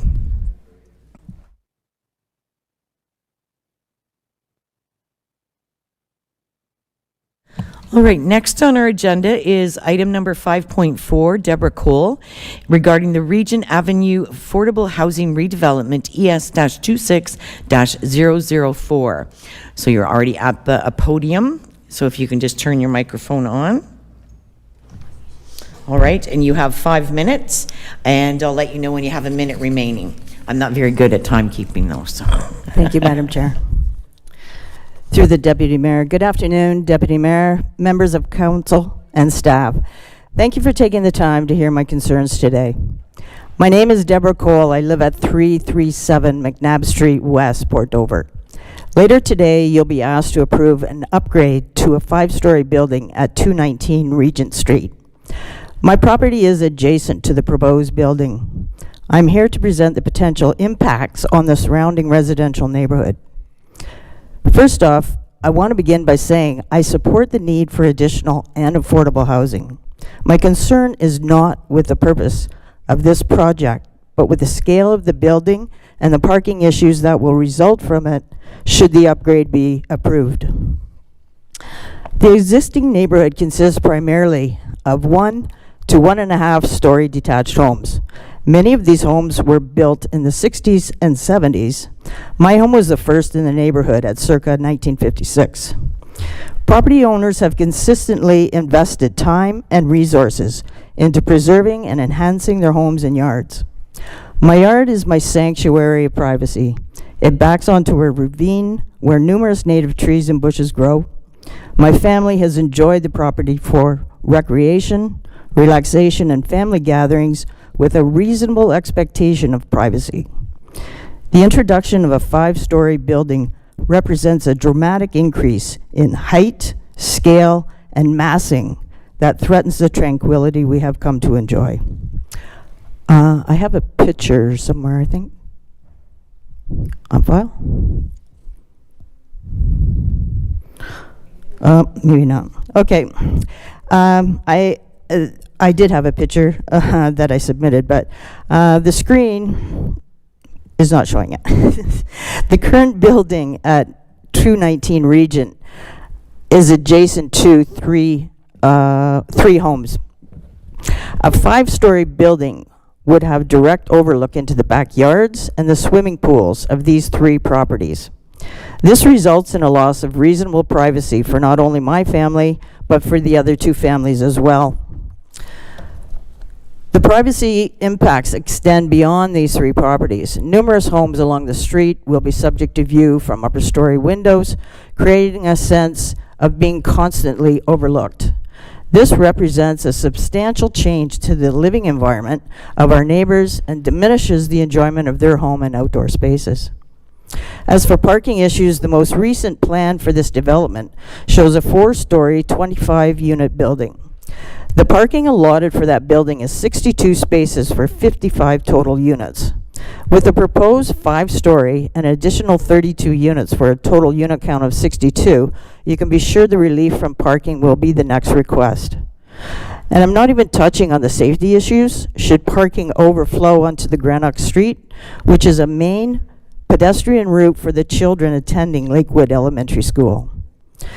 Planning policies in both the municipal and provincial level require that new development be compatible with surrounding uses and minimize adverse impacts such as overlook, privacy loss, and safety. Based on that, I do not believe that this upgrade proposal meets those expectations. Thank you. In fact, our premier, who's made housing a priority, has been quoted in the Globe and Mail March 21st, 2024 as saying, quote, "It's a massive mistake," unquote, referring to the addition of 4, 6, and 8-story buildings in the middle of an existing community. With that, I respectfully ask Council to deny the request to upgrade the revisions to this development. That concludes my presentation. Thanks. Thank you very much. Are there any questions or comments? Councillor Duthie? Thank you, Madam Deputy Mayor. Through you, thank you for your deputation here today. We did get a copy of the picture, and I see it's on the screen now. Can you just help me to understand what it is we're looking at here? Sure. It's a drone shot over top of the current 219 Regent housing development, and that is what would the potential new build individuals would be looking at down onto each one of those pools. Councillor Micheli. Thank you, Madam Chair. Debbie, thank you very much for your presentation. I guess what I would like to know is what is the, I guess first of all I'll ask, I think I understand that you are not opposed to additional affordable housing going into that location. Is that correct? That's correct. So what is the height that you would feel comfortable with? I'm comfortable with a 3-story. Which is the same as the current one adjacent to this property, right? That's probably pretty close. Yeah. Okay. Thank you. Any other comments, questions? Okay, thank you very much for your deputation. Thank you. With that, may I have a mover to receive the deputation as information? Councillor Micheli, seconded by Councillor Brunton. All those in favor? And that is carried.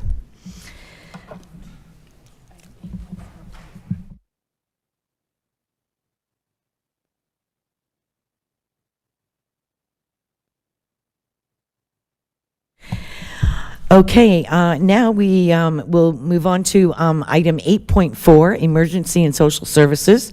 8.4.1, Regent Avenue Affordable Housing Redevelopment, ESS-26-004. Jessica Horton, Program Manager of Housing Services, is going to present this report. Hello, through the chair.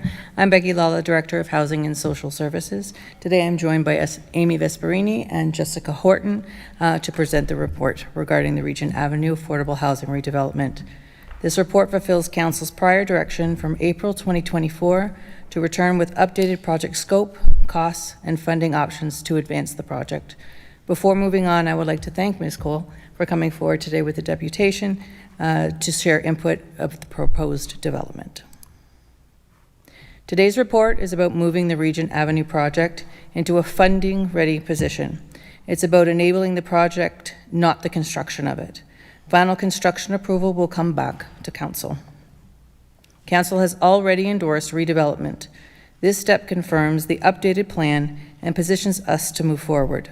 Timing is important, as funding programs require projects to be shovel-ready, enabling us to compete for over $8 million in external funding.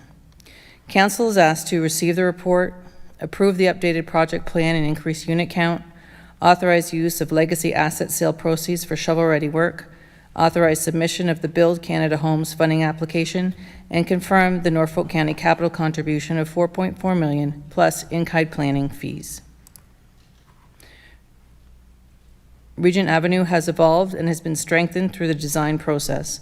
The same site has increased the number of units, maintaining rent geared to income, RGI capacity, and eliminated the need for borrowing by leveraging significant external funding.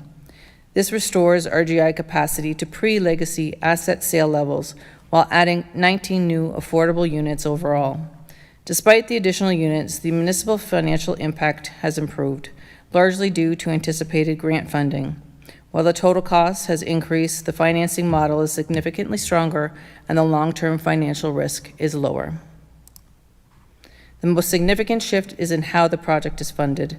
We've moved away from a loan-based model and are now relying primarily on grant funding of about $8.27 million.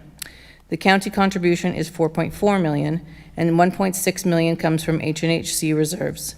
This approach removes the need for long-term debt. While the total project cost has increased, the value has improved. We're delivering more units with a stronger funding model and less long-term financial pressures. For Norfolk County, this represents a $4.4 million capital investment that supports our housing priorities. For Haldimand County, there is no direct financial impact under the cost-sharing agreement. There are a few key risks we want to be transparent about. The main one is that the project depends on grant funding approval. We're also making an upfront investment before the funding is secured and final construction pricing will be confirmed through tender. If funding is not approved, the project would need to come back to Council to reassess scope and/or funding. Despite those risks, this is a strong and well-structured project. We've eliminated long-term debt, ensured the building can operate sustainably, and positioned ourselves to maximize external funding opportunities. H&HC is actively advancing the work with development and project management support in place. And importantly, Council retains control as the project progresses through each stage. To access funding, the project needs to be in shovel-ready condition. This means completing detailed design, engineering, and updated cost estimates. This work is estimated at $1.36 million, and about $25,000 has already been spent. Without getting to shovel-ready condition, we cannot access the over $8 million in potential funding from Build Canada Homes. There are a few key takeaways. We're delivering more housing from the same site, including restoring RGI capacity. We've strengthened the funding model by eliminating long-term debt and maximizing external funding. This positions the county to access over $8 million in funding that we would not otherwise be eligible for. And while there is some upfront investment required, it is balanced by more controlled and sustainable long-term financial position. In summary, we're asking Council to approve the updated project and funding approach, and to authorize the work needed to bring the project to shovel-ready status so we can compete for funding. Final construction approval will come back to Council. This positions us to move forward with delivering 32 affordable housing units. Without this approval, the project is unlikely to proceed under the current model. Through the chair, thank you to you and to Council for the time to review this report.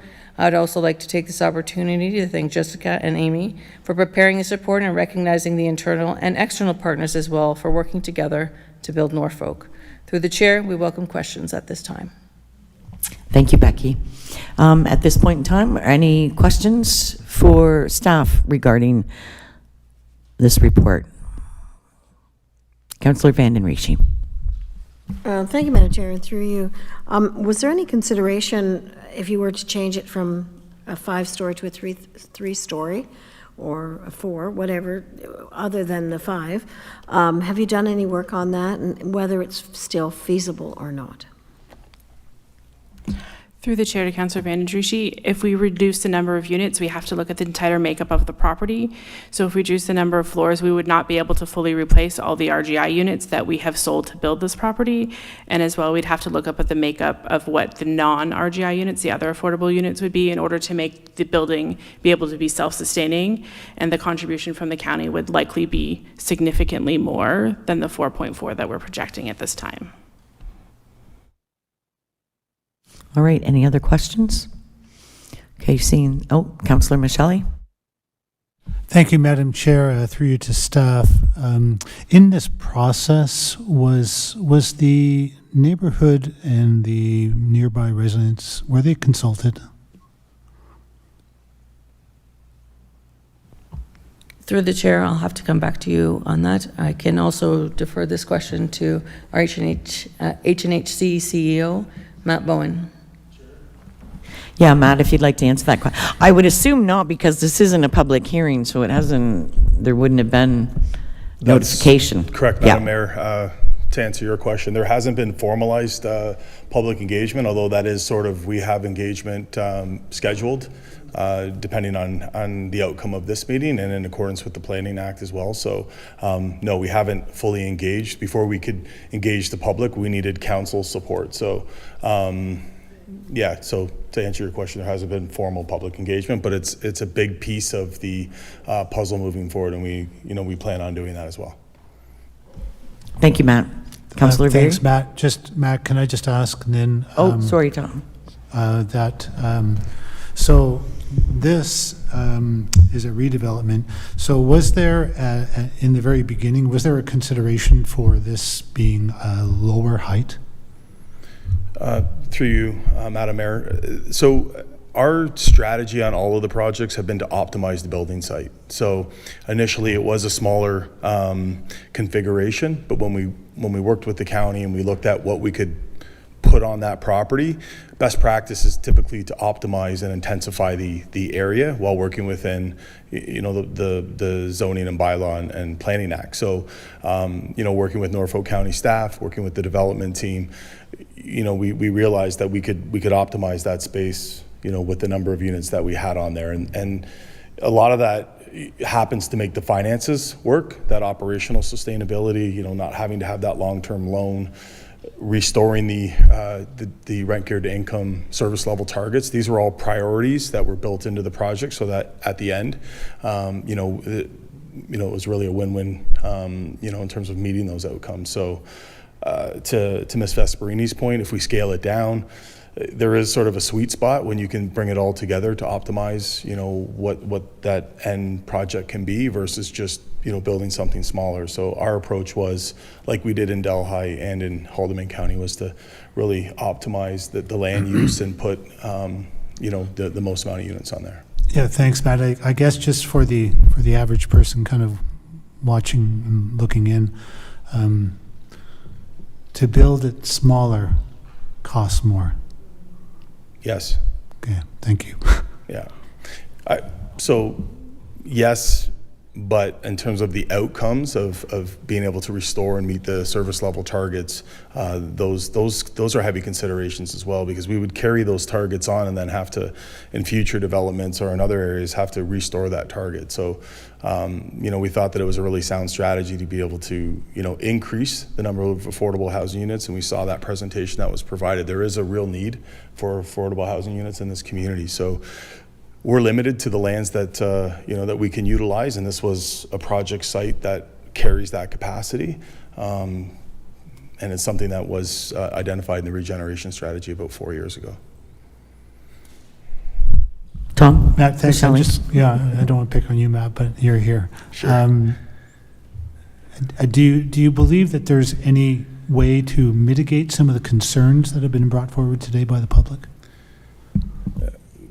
Thank you for the question. Through you, Madam Mayor. I think the development teams here, our Director of Development's here, our prime consultants here from Flourish. So, we duly note taking these comments, and we already have working with the architecture firm that we just brought on site, are looking at some adjustments to that. So that will form part of the public engagement as well that we intend on doing. I think we have a potential date set up in the next few weeks that we want to work with Councillor Very and the community on in terms of the initial neighborhood. So I can certainly bring it back to the team, and what I'm hearing, I think from many of the members is, let's look at this design and see, what we can do with it, and we'll certainly make that effort.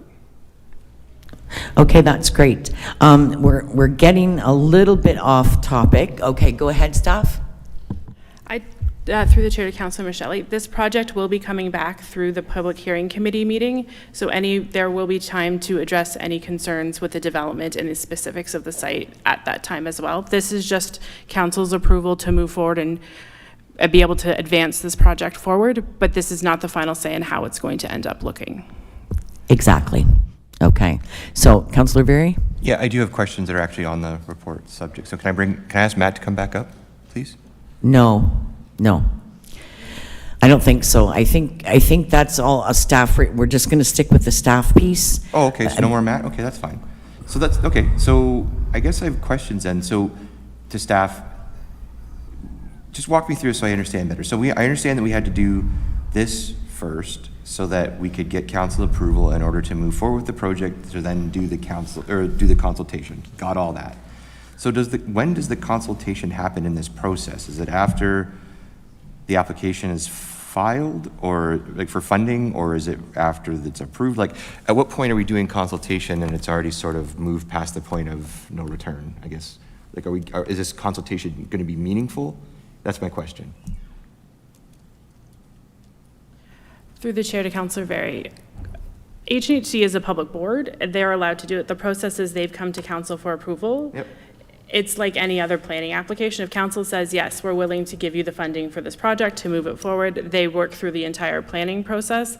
That is the public consultation for any development within any project. If HNHC chooses to go forward and do additional community consultation, that is the process. Okay, no, I just wanted to clarify that because that's going to be the question that we get is, does it even matter if we speak up once it's approved? Okay, well, it certainly does. I mean, it goes through the process like every other application. Yep. Okay. So this is just strictly to give staff permission to continue to apply for grants and funding. Seeking clarity on what that means. Okay, so then, okay, that's it. That was my only question. Thank you. All right, I don't see any other hands. Okay, so with that, thank you, staff. Could I get a mover for to receive as information? No one? Councillor Very. A seconder? Councillor Duthie? May I just confirm, are we moving the staff recommendation or just to receive his information? Pardon? I didn't hear the last part. Are we receiving the entire staff recommendation or just to receive his information as you stated? The whole thing. Okay, thank you. I thought you were just asking for information. Okay. Can I have a vote on? I didn't get a vote. I got a. Pardon? Oh, okay. All right. Okay, Councillor Duthie? That was a clarifying question. My apologies. Okay, so are you moving it since Councillor Very is not? I will move it, yes. Okay. And Councillor Van Passen? You are seconding it? Okay. All right, with that, all in favor? And that passes. No one opposed? Nope. Okay, thank you.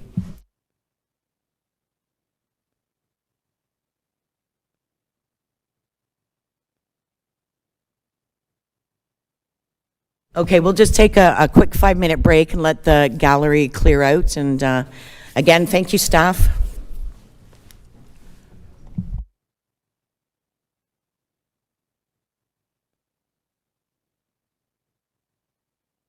Microphone on using the button on the right. If you're giving your deputation in front of council, begin by saying, through the mayor.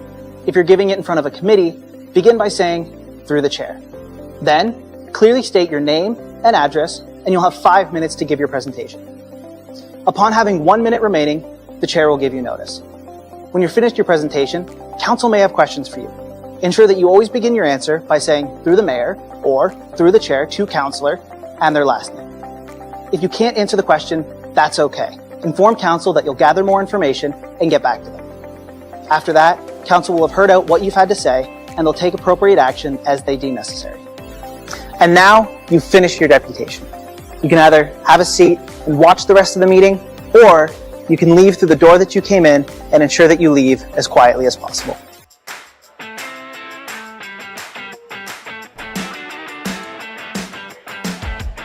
Hey Norfolk County, my name is Anna and I'm here to share some water safety tips to keep you and your family safe around the water. Knowing how to swim is a life skill and an essential part of staying safe and having fun. Swimming lessons are the best way to learn essential swim survival skills to recover from a fall into deep water. Think you're too old for lessons? There are programs designed for teens and adults as well. With so many lakes and rivers, Canadians of all ages are avid boaters. Always wear a life jacket, it could save your life. Never swim alone, regardless of age and skill level. Always swim with a buddy. A buddy can throw you a buoyant aid if you get into trouble. When possible, wade into unknown waters to prevent injury. Backyard pools are a great place to make family memories. But remember, if you are not within arm's reach of your child in and around the water, then you've gone too far. Drowning can occur in as little as 10 seconds and it is silent. Every drowning death is preventable. Take time to educate yourself and those around you to ensure you're staying safe and having fun around the water. For more information, visit norfolkcounty.ca/watersafety.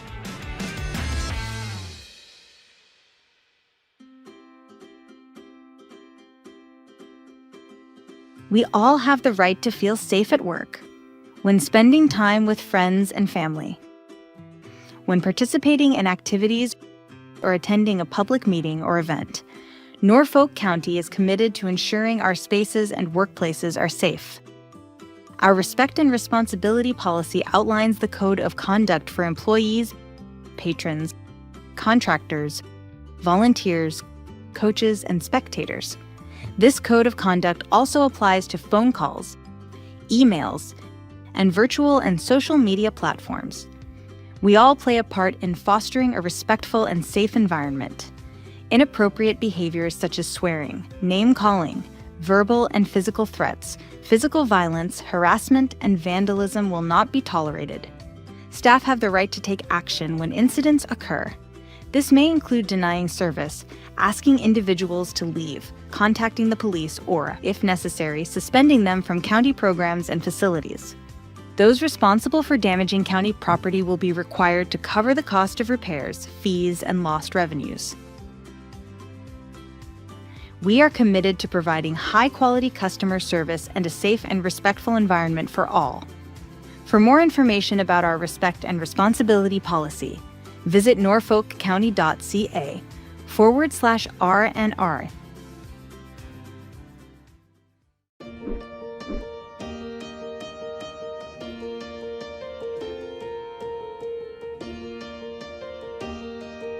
Hi, I'm Lisa, and I'm excited to take you behind the scenes to meet Norfolk County's aquatics team in action. I think the people are what make the job. I think working with the people that I do, we're a great team. We work really well together. That makes a positive work environment. That makes a positive work for the public as well. They see that we work well together, and I think that benefits them as well. I still love coming here every day. It's an exciting job. It's always different. You're always doing new things. Being part of our team offers staff the opportunity to develop essential skills in lifeguarding, teaching swimming lessons, customer service, first aid, and of course, teamwork. I think swimming in general is a really great skill to have from a very young age, so being a part of children learning how to swim is super important to me. It's a really rewarding process to see them go from not the greatest swimmer to a better or great swimmer. It's a really good stepping stone to what I want to do in the future. It's just a nice variety and everybody brings something different and special to the team. Our aquatics team is dedicated to educating the community on water safety and drowning prevention. You might be a quiet student coming in, and this job is really going to push you to find your voice and be like an impactful member of a team. I love that it's different every day, and you get to meet new people every day and see some of the same faces every day as well. But my job is different every single day. I don't do the same, so it's amazing. As a proud Norfolk County employee, I'm honored to be part of a team delivering life-saving skills to our community. Thank you for joining me on this behind-the-scenes tour. I hope this video gives you a glimpse of what it's like to be part of our aquatics team. If you're interested in taking advanced leadership courses to become a lifeguard and instructor, visit norfolkcounty.ca.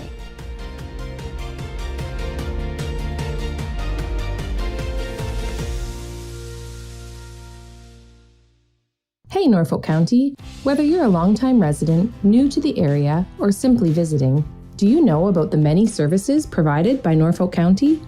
As a single-tier municipality, we provide services that our community uses every day, including water and fire protection, curbside garbage and recycling, road and sidewalk maintenance, and so much more. We also provide services needed at unique times in life, such as a marriage or business license, or a dog tag for your new companion. And the unique geographic features in Norfolk County, from farmland and forests to lakes and wetlands, means we also provide specialized services ranging from drainage applications to tree inspections. Wondering how to contact Norfolk County? Start with Service Norfolk. Our friendly team of agents is here to help. Reach us by phone at 519-426-5870 or 226-NORFOLK from 8:30 to 4:30, Monday to Friday. Calling about an issue after hours? No problem. We have you covered. Prefer online?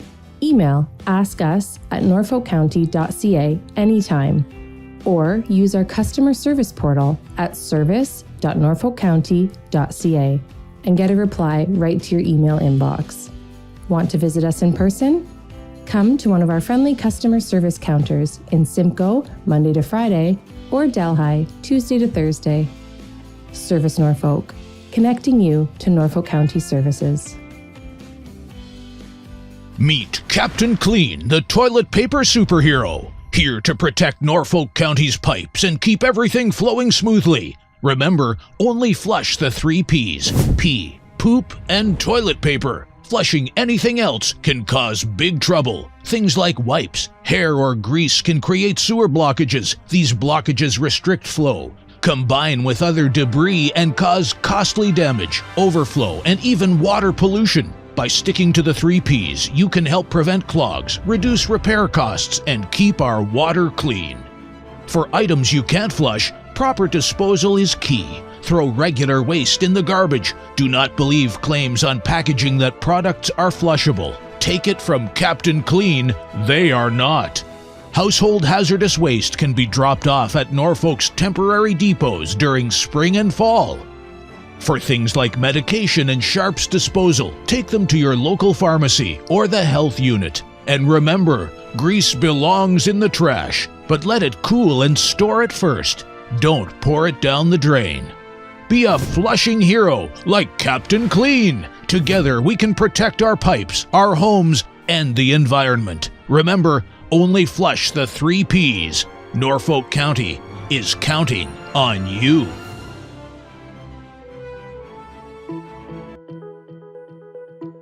Hi, I'm Dave. I'm here to take you behind the scenes for a quick look at what we do at Norfolk County's water treatment facility. Here in Port Rowan, the water treatment process starts by pumping water from Lake Erie up into the water treatment facility. Back in the treatment facility, I inspect large clarification tanks where the lake water enters the plant. Here we add coagulant, a chemical that attracts dirt particles together. These form into... Okay, we're going to get started in a few minutes. We'll be going live momentarily. We're live. That was quick. Okay, so this one, now we're back to our previous item, which is the municipal accommodation tax and the short-term rental. Now, where did we leave off?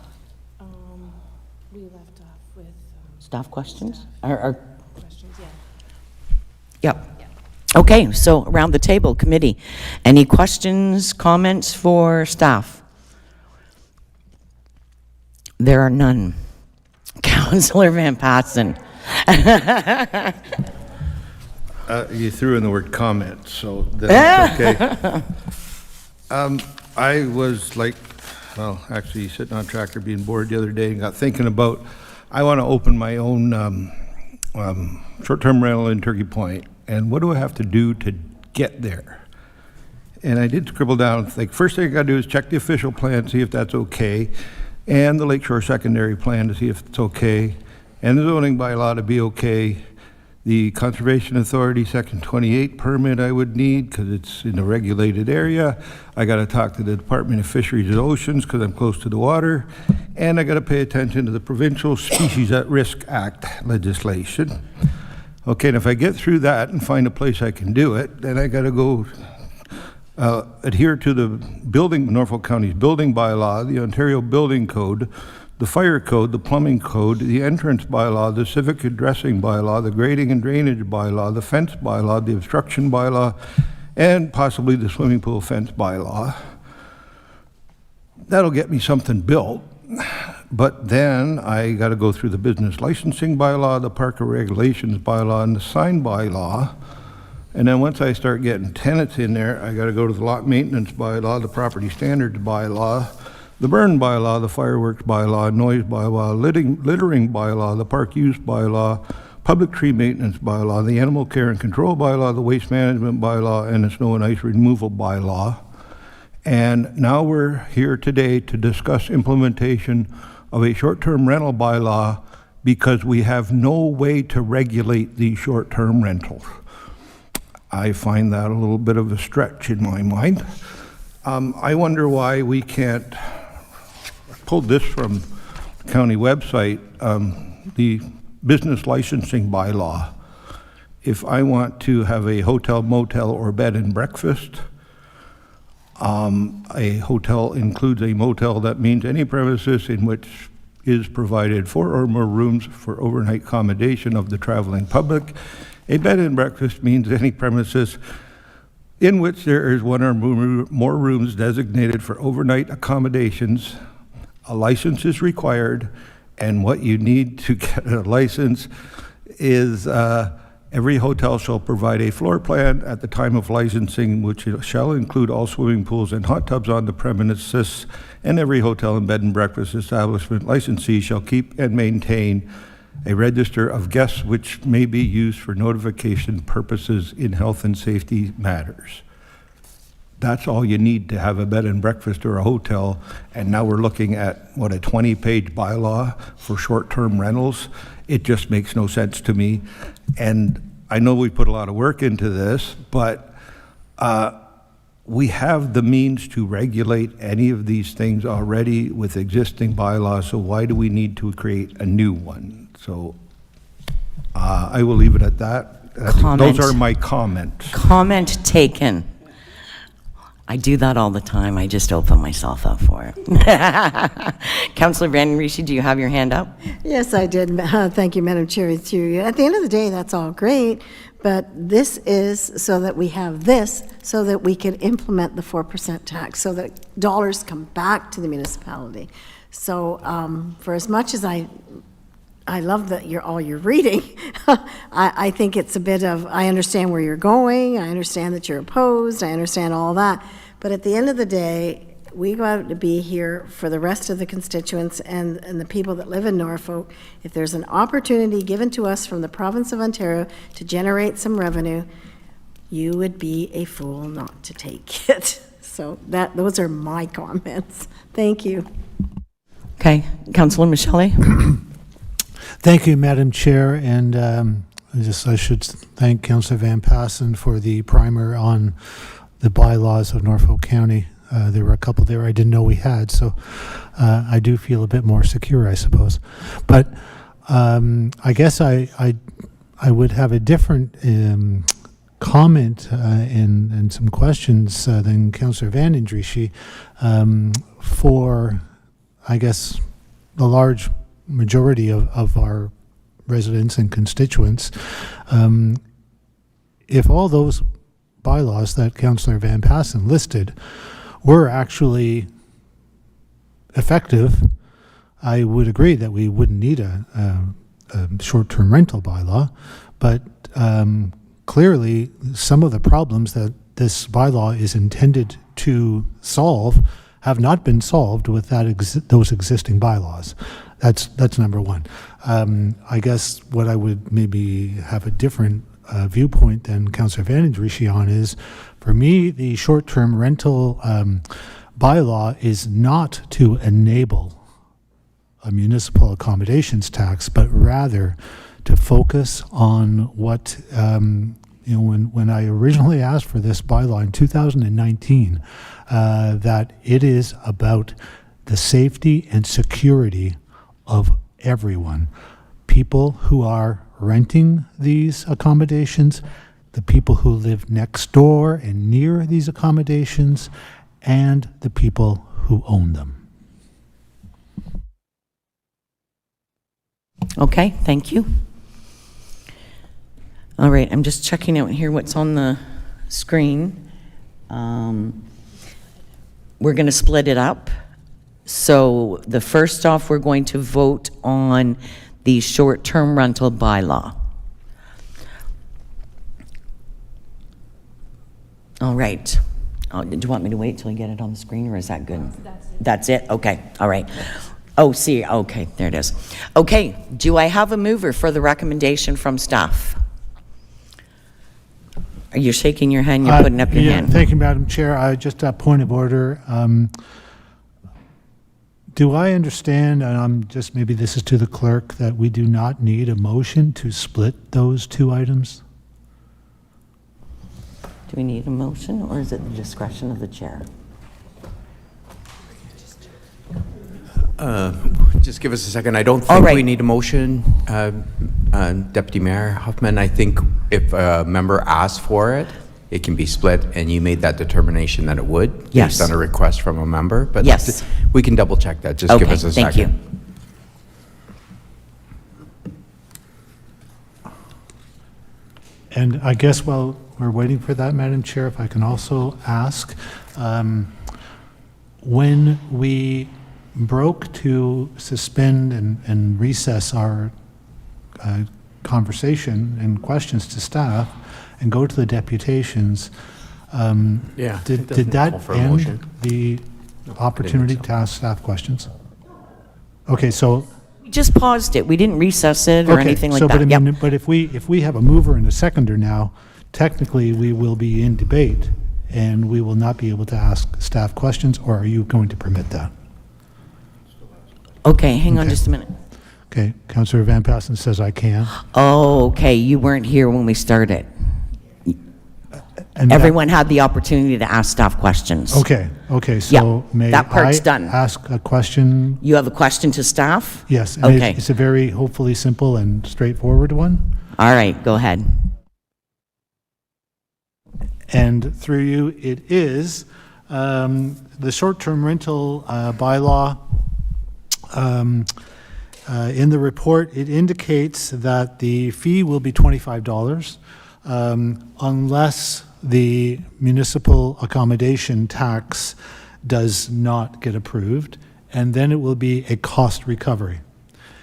Are you able, Stephanie or John, or perhaps Amy, to just estimate what that what that cost recovery would be, approximately? Through the chair to Councillor Michelli, unfortunately, we don't have that information at this time. At this time, we are recommending that $25 registration fee consistent with our current registration bylaw. If MAT is implemented, if it's not implemented, we would need to go back and figure out what that cost recovery price tag would be. Okay, because that, depending on that number, that could be a bit of a deal breaker. Right, I mean, if it's extremely high, and I do know from the report, there are municipalities that have extremely high rates for their short-term rental bylaws, and I wouldn't want to sort of find out when it's too late that that's what it's going to be. Is it's going to be prohibitively high. So that's why I asked. Thank you. Councillor Veery? So just to jump in, that was in a previous report, was it not? I'm sure it was, Stephanie. There was an estimate. It was was it almost 500?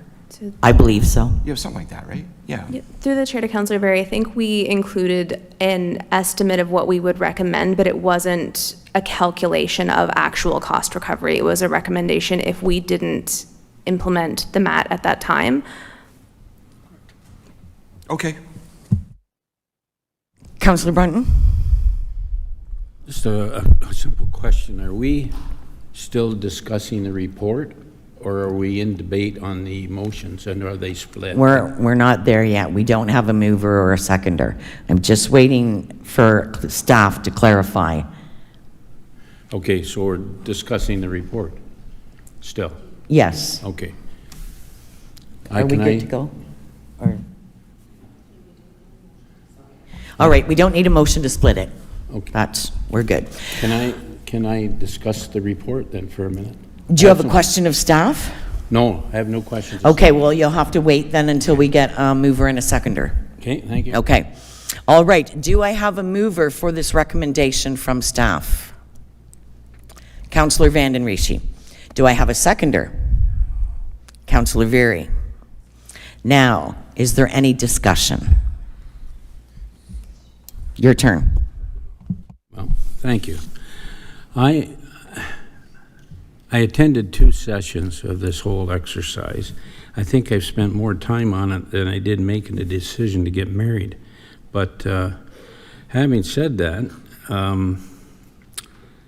my question, I guess, or it's not really a question, my observation is, and I've had a lot of people talk to me about the issue of short-term rental, and I did interview the biggest motel owner in Simcoe regarding the MAT tax. And none of the conversations were favorable, and also the question of participation in all the exercises I went to were very minimal. I didn't see a great turnout when I was there. I guess I was somewhat disappointed. I'm wondering if we split the issue. No, we are splitting the issue. Okay, if we split it though, and what I'm saying is, does it impact on one or the other? That's my question, I guess. Does it have an impact on the overall finances or the availability to promote one versus the other? Is that a concern? Well, there was just some discussion in regards to some cost recovery stuff regarding inspections and things like that. That would be different if the MAT is not passed for the short-term rental. Okay. Okay. Okay, thank you. All right, any other discussion, debate? Councillor Van Passen. Yes, thanks, Madam Chair. I'm not going to support this for 2 very big reasons. One, I don't think we need it, but more importantly, I think it needs a lot of review. There's a lot of mistakes in the wordings in here, like the inconsistencies between the 2 bylaws, the times, there's rules in here that the operators are going to have to enforce Norfolk County's bylaws. I don't think we're allowed to make them do that. Little things like the bylaws in effect for 30 days or less. I think that the wording from the province is less than 30 days, and then you go over to the other bylaw, it talks about 29 nights. So again, we should have some consistency in the wordings, the definitions, and things like that. There's a bunch of sections in here that I don't think need to be part of that bylaw. Maybe our staff need to sit down and it's almost like totally different people wrote the 2 bylaws and neither one talked to the other because they don't line up very well. And like there's a bunch of information in here that doesn't need to be here. If we're not going to implement this until next year, you don't have to have a whole section of the bylaw regarding what to do with your garbage bags because we will be on the new system by then. So like, why is it even in here? That kind of stuff. So I think it needs some review before we put the official stamp on it anyway. But again, I think that we have enough rules in place already to enforce everything that needs to be enforced, and we don't need to rewrite it and not enforce it in another bylaw. So, Thank you very much for your comments. All right, Councillor Michele. Thank you, Madam Chair. I believe I am of similar mind as Councillor Van Passen. I'm still not convinced necessarily that we have all the bylaws in place already, and so we don't need this. I do think that this is a necessary item just to maybe make sure we can identify all the players and know who's who and who's doing what. And again, emphasis in my mind on the safety and well-being of everyone. But I do think that there are some additional pieces of information, and I have to admit I also identified a few sort of inconsistencies. I may be referring to the definition of what a dwelling unit is, those types of things, where I'm just have this slight fear that we could be developing a little bit of a loophole opportunity for certain situations.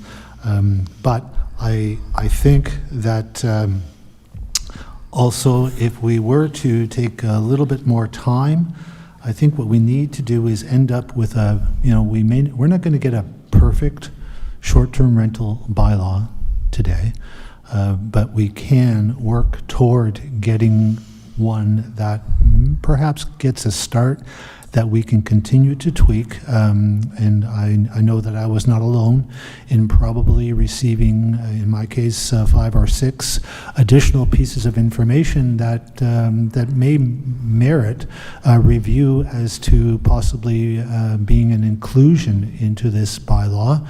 But of course, they came, as sometimes happens for council meetings, they came literally at the 11th hour last night. One first thing this morning that I thought was not a bad idea to consider, but it won't be able to get considered without a little bit of staff review of it and analysis.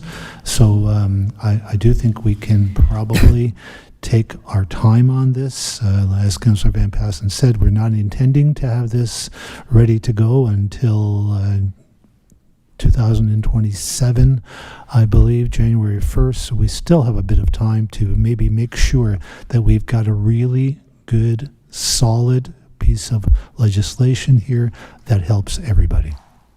Okay, thank you, Councillor Michele. Okay, with that, we have, Councillor Veary? I dropped my pen, sorry.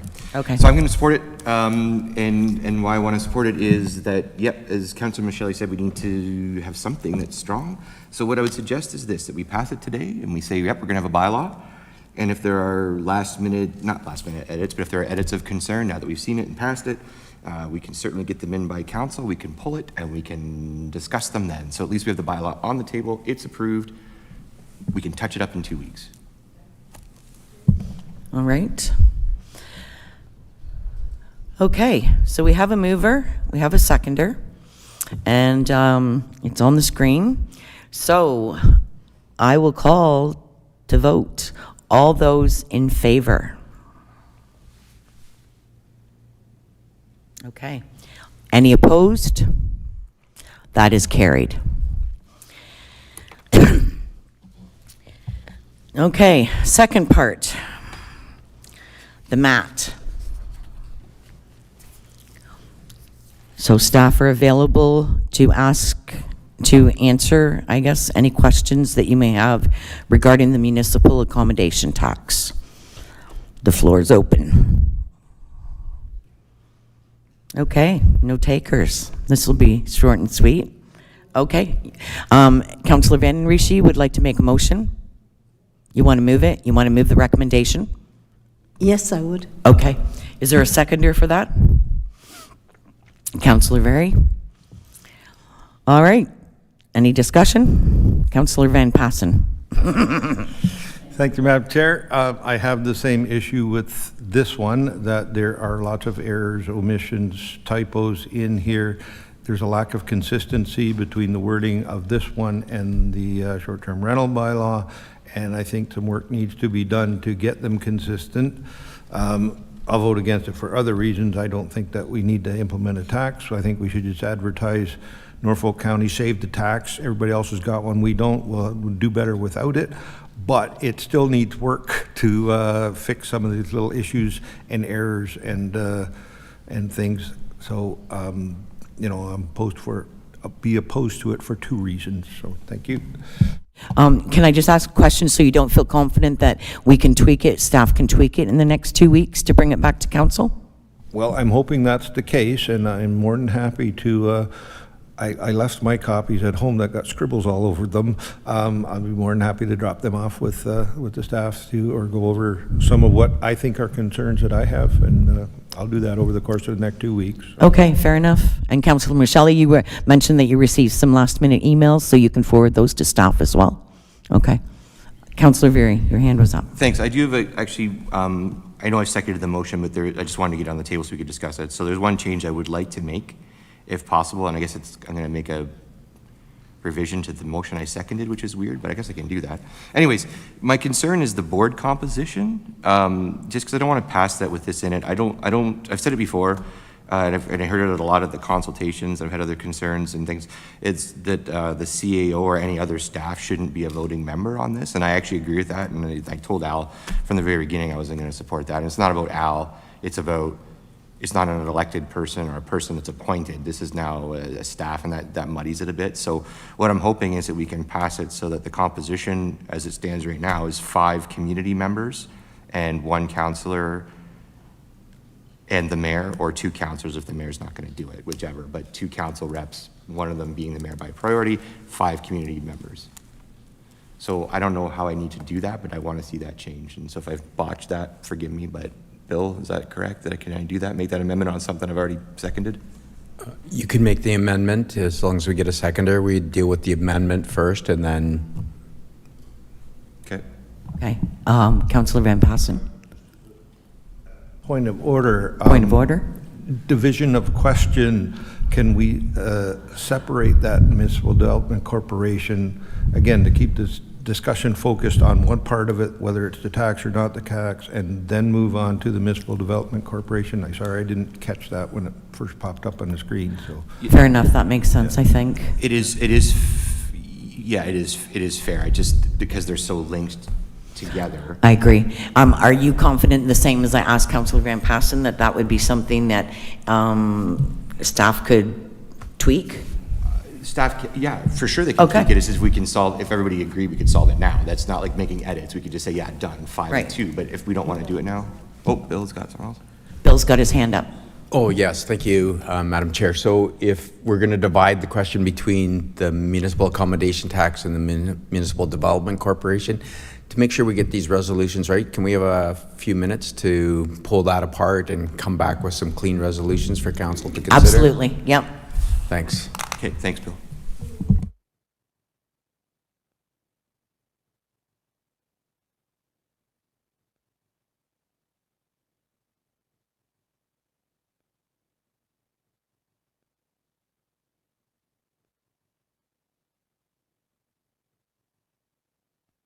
Apologies for not turning the microphone on. There was maybe, Chris, you can help us? There was a motion on the floor, moved and seconded. It's trying to make an amendment that would be voted on first, but there is a motion on the floor. Can you divide a motion now after a motion sits on the floor unless the motion is withdrawn? No, the only way you can divide a question is if there is a motion on the floor to divide. So once it comes up here, if both parts can stand on their own, which I believe the difference between a MAT tax and the Development Corporation are independent items. But the motion is on the floor, it can only had be its full intent, and then you were going to make it. Then you're coming back and asking. Okay, I have an answer. It can only be divided once it's there. Okay. It stays, the MDC stays in the discussion with the MAT. That's it. So we're not, I don't know, do you want, if it's withdrawn? I can tell them, I can. Okay, yep. Under section 17.15 of the procedural bylaw, it says that a member may request a division of a question provided a recorded vote has not been previously been called for, and such request is not debatable or amendable.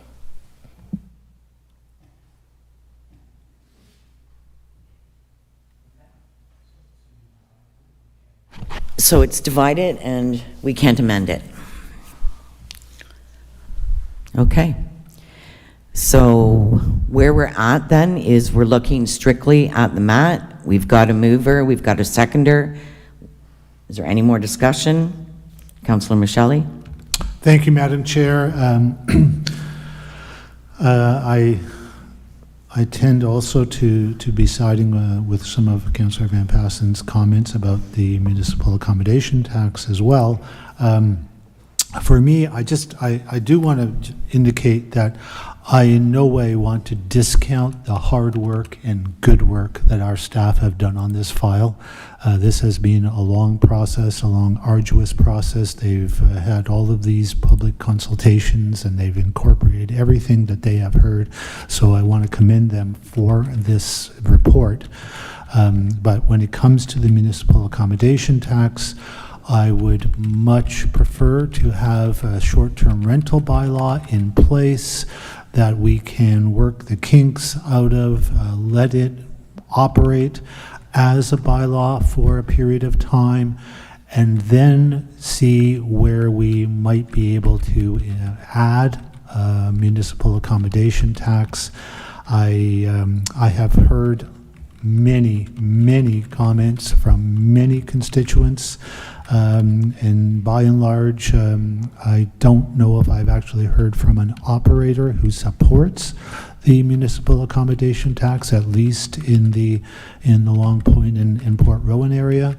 Generally speaking, I think that the theory of this might be good, but I think there are concerns also about the equity of the use of the proceeds when it comes to the actual revenues from MAT.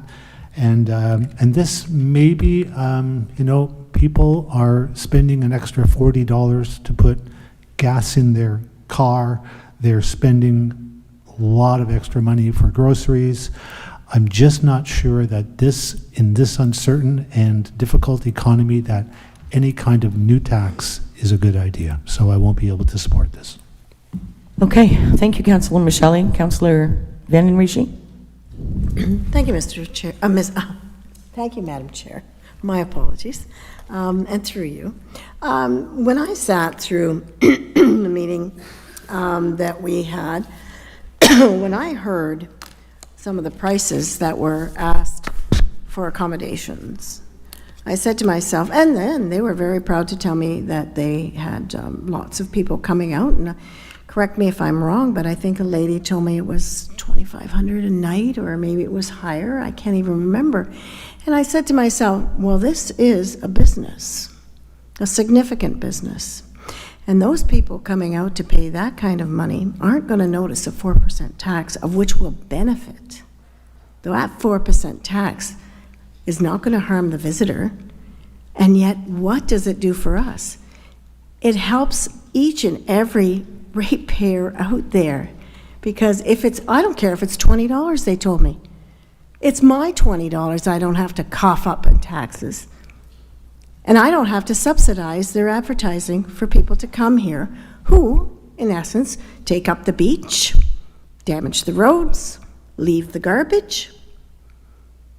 And I wouldn't want to support something that would help my ratepayers.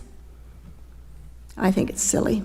I think for sure that I would support this. I'll support it as is, because at the end of the day, that 4% to a visitor is not going to impact those locals.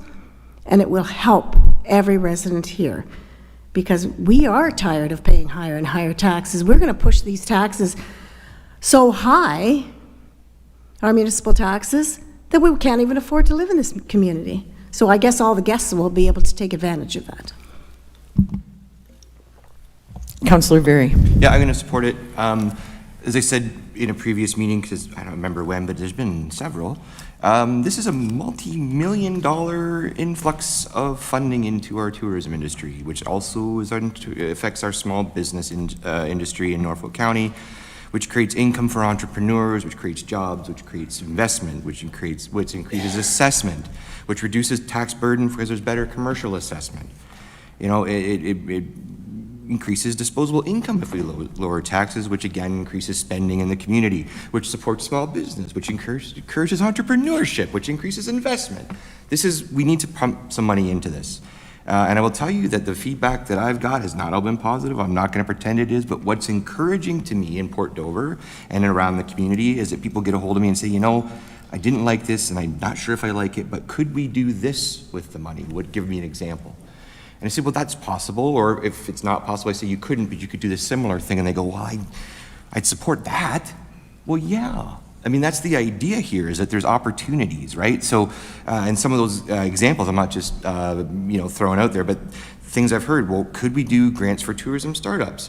Could we support existing festivals and events? Could we do startups for new ones?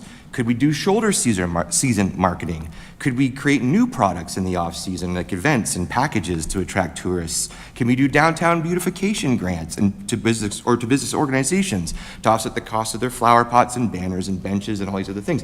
Yeah, all those things become possible. Doesn't mean we're going to do them all, but they become possible.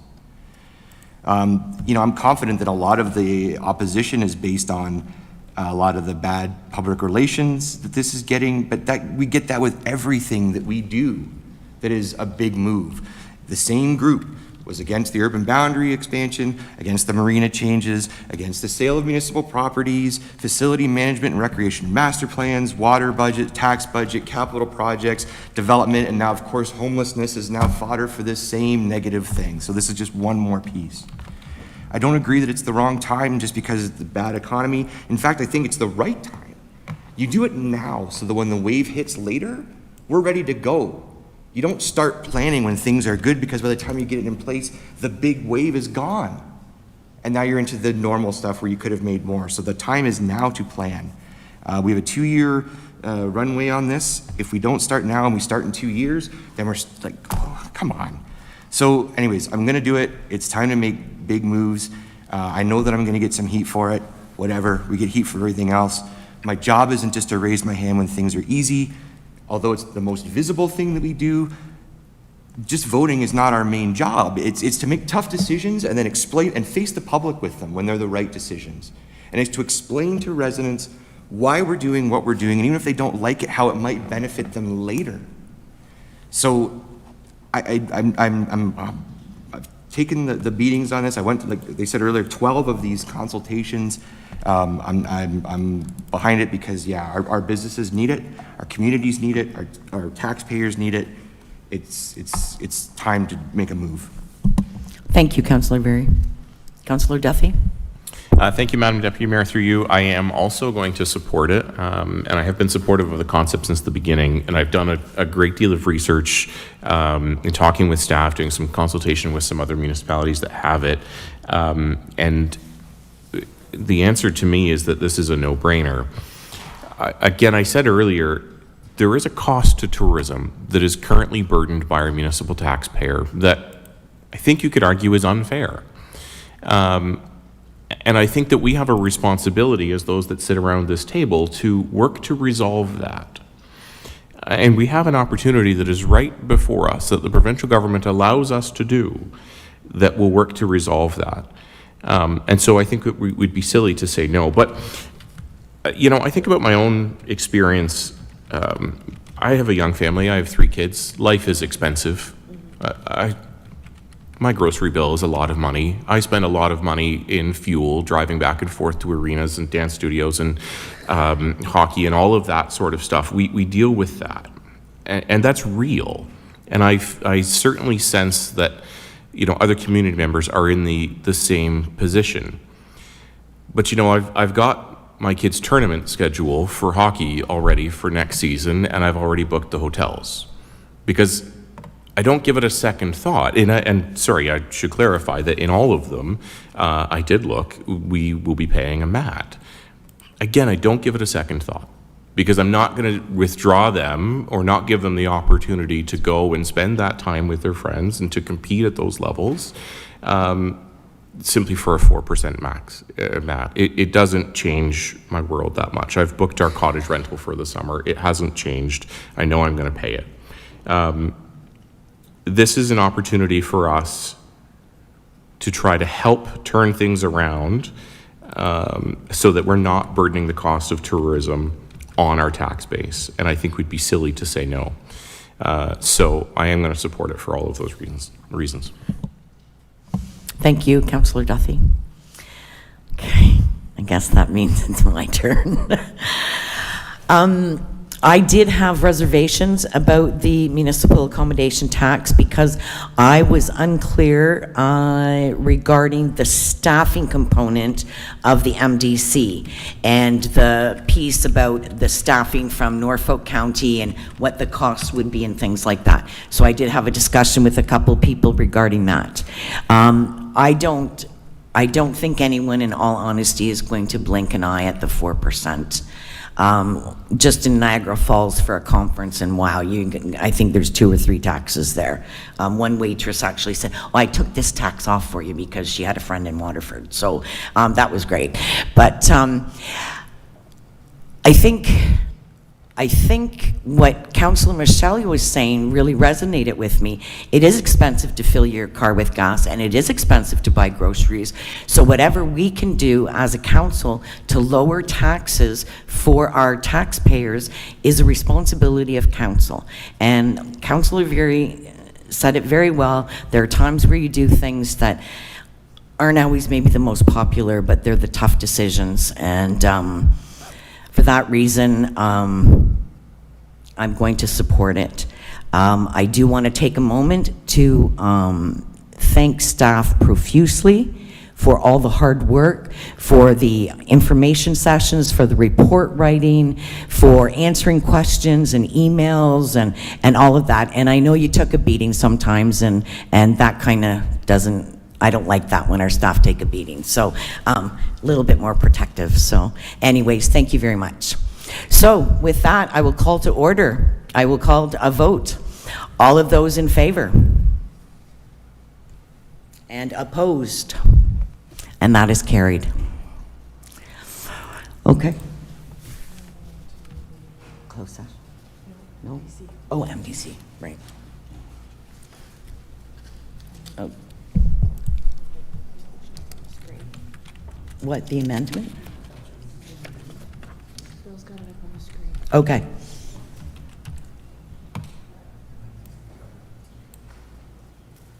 Okay, so on your screen, we're looking at an amendment proposed to the MDC about that the composition be compromised of 5 members appointed from the community by council and 2 members of council, one of whom shall be the mayor or their delegate.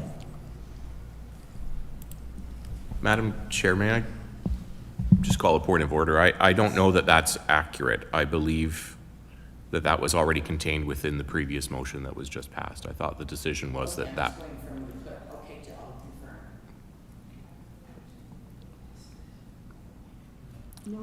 I thought because the question was divided, we couldn't add to it.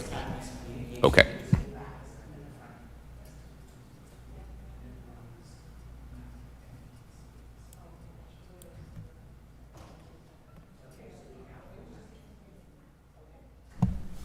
Just some confusion, that's all. Okay, Councillor Michelle. Thank you, Madam Chair. Just a point of order, if I can ask the clerk, can you make that font larger, Tracy? Is it Bill, who's ever running that? Just, I can't make it out, I'm sorry, I'm trying my best.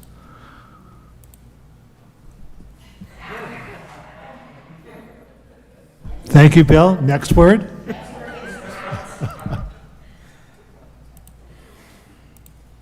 No, sorry. If you choose select all, and you can do the whole thing with one step. I'm just going to hit delete.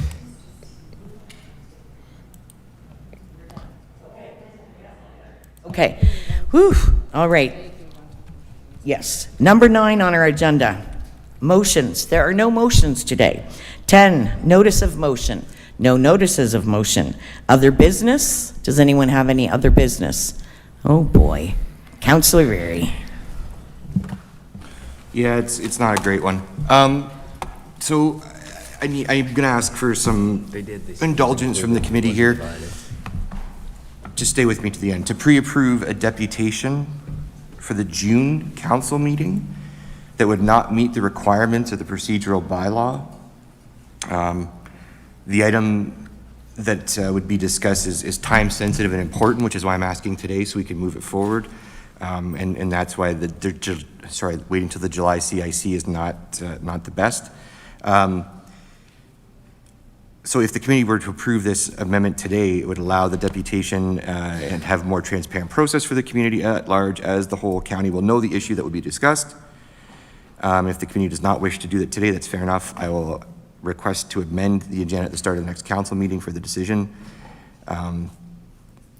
So anyways, what I want to know is if we can make the motion to allow some of the people who have been notified about their waste collection changes, who are going to experience some challenges or difficulties with those, to come to council and share those concerns that we were maybe not aware of prior to the decisions that we make. Because I've heard a lot of, especially with some of the condos that are on main roads that don't have the roads that can get to all the residents. And what I want to do is give people an opportunity to bring their concerns to be heard to council. So I'm asking if I can have a deputation come forward to council to speak to that, even though it's not on the agenda, is essentially my request today.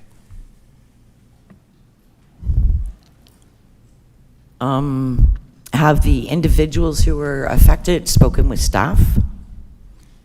Somewhat, yeah, they have, yes, and they've also been to me, and I've talked about how to address these concerns in the most open way with senior staff, and this was sort of the, why don't you try this? And so I'm trying to make it so it's as transparent to everybody as I can, rather than sending 50 people or 100 people to staff who get the same answer back and then never really have a chance to talk about their concerns publicly. What I'm unclear as to what you see the role of council would be in this scenario. Okay, so that's good. So what I want to get to is that if there are concerns that are consistent, is there something that council can do to help the transition from having service to no longer having service? Because I've now heard from a lot of residents that all of a sudden have been paying taxes all along, that have received service that are no longer. And so I know that I'm not trying to hide. Yeah, I supported the changes to the garbage program, and yeah, I voted for the changes with the bylaw with the condos. But I don't think that we knew exactly how many people were going to be affected and to what degree. And so I talked to Marissa about that yesterday. I said, did I miss something? And she said, well, not really, because we didn't necessarily know who was going to be affected until they applied. And so we approved making those changes without knowing that those changes were going to affect so many different people. And so now, because there's so much impact, I'm asking if we can hear from those people and if there's some support from council to help them transition away from that service that they are still technically paying for in their taxes but no longer receive. Okay. With that, is that almost like a motion? No. Well, We talked about it. Bill can answer. okay. Bill, could you address this, please? Yes, thank you, Madam Chair. So I think the question, if I understand it correctly from Councillor Berry, is he's asking for council to pre-approve a deputation at the council meeting that normally wouldn't be allowed under your procedural bylaw, so that additional resident concerns could be heard by council and taken into consideration. So, and as he said, he'd like to pre-approve that today so that the whole community knows that this deputation is being requested. People would have an opportunity to be aware of that, and maybe there's other deputations that would want to come forward with similar types of things that would open the door to. If council doesn't approve that today by a 2/3 vote, he would revisit the issue at the start of the next council meeting, but it creates more uncertainty for the community because they don't know until the deputation's approved. So this would be fair to make it more accountable and transparent for the community at large if council has a mind to hear that deputation. Okay. Thank you for that clarification. Yours was a little cloak and dagger. I wasn't really sure where you were going. Well, I'm not as good at handling emotions. So. So what's the procedure? We need 2/3? Okay, so I see that as a great idea, because I think we need to be as transparent as possible regarding this change to the garbage. Garbage is a big thing for people, and I'm still really concerned about some of the people who are seniors who have long driveways getting those garbage pails up. So there's still some issues. I know you have your issue that you're fighting for, but there's still some things. So I think it'll give maybe people an opportunity, and at least maybe more than one deputation will come forward. So, okay. Councillor Brunton? Thank you, Madam Chairman. I certainly sympathize with some of the concerns people have out there. I've had people contact me about concerns, but I'm not prepared to sit in this council chamber and listen to. Are we talking numerous people? You don't know. No, so to clarify, what I'm asking for is the opportunity if people want to talk. Like, some of these changes we've made,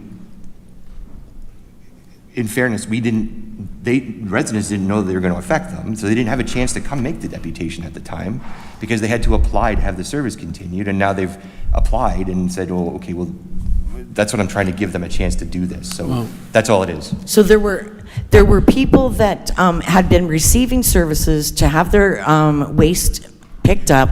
Now, with the changes to this that they didn't know, they're no longer eligible for the service. So you would like a deputation to come in. Okay. Councillor Brenton, continue. Well, I think the rules were established by the staff, and we went around this council chamber, and I certainly sympathize with some of these condominiums, but I'll tell you this, in the first place, some of these people got sanctioned in when perhaps they shouldn't have been sanctioned in. Anyways, having said that, I prefer to see this issue go before staff, work out whatever is going to be the end result, and then come back to this council, staff come back to this council and tell us what her concern is.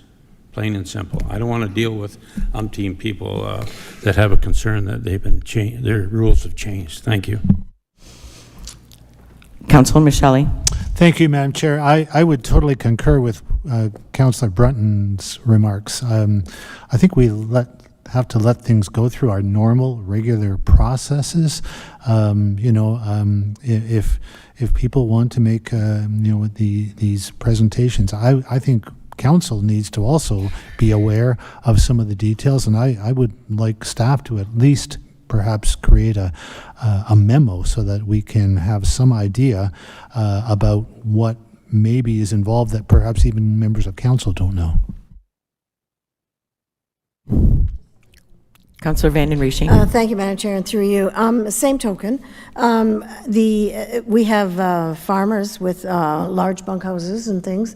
They have an opportunity maybe to get a couple of the extra large, I call them, I was told, the extra large. But can they too make a request to staff about their concerns?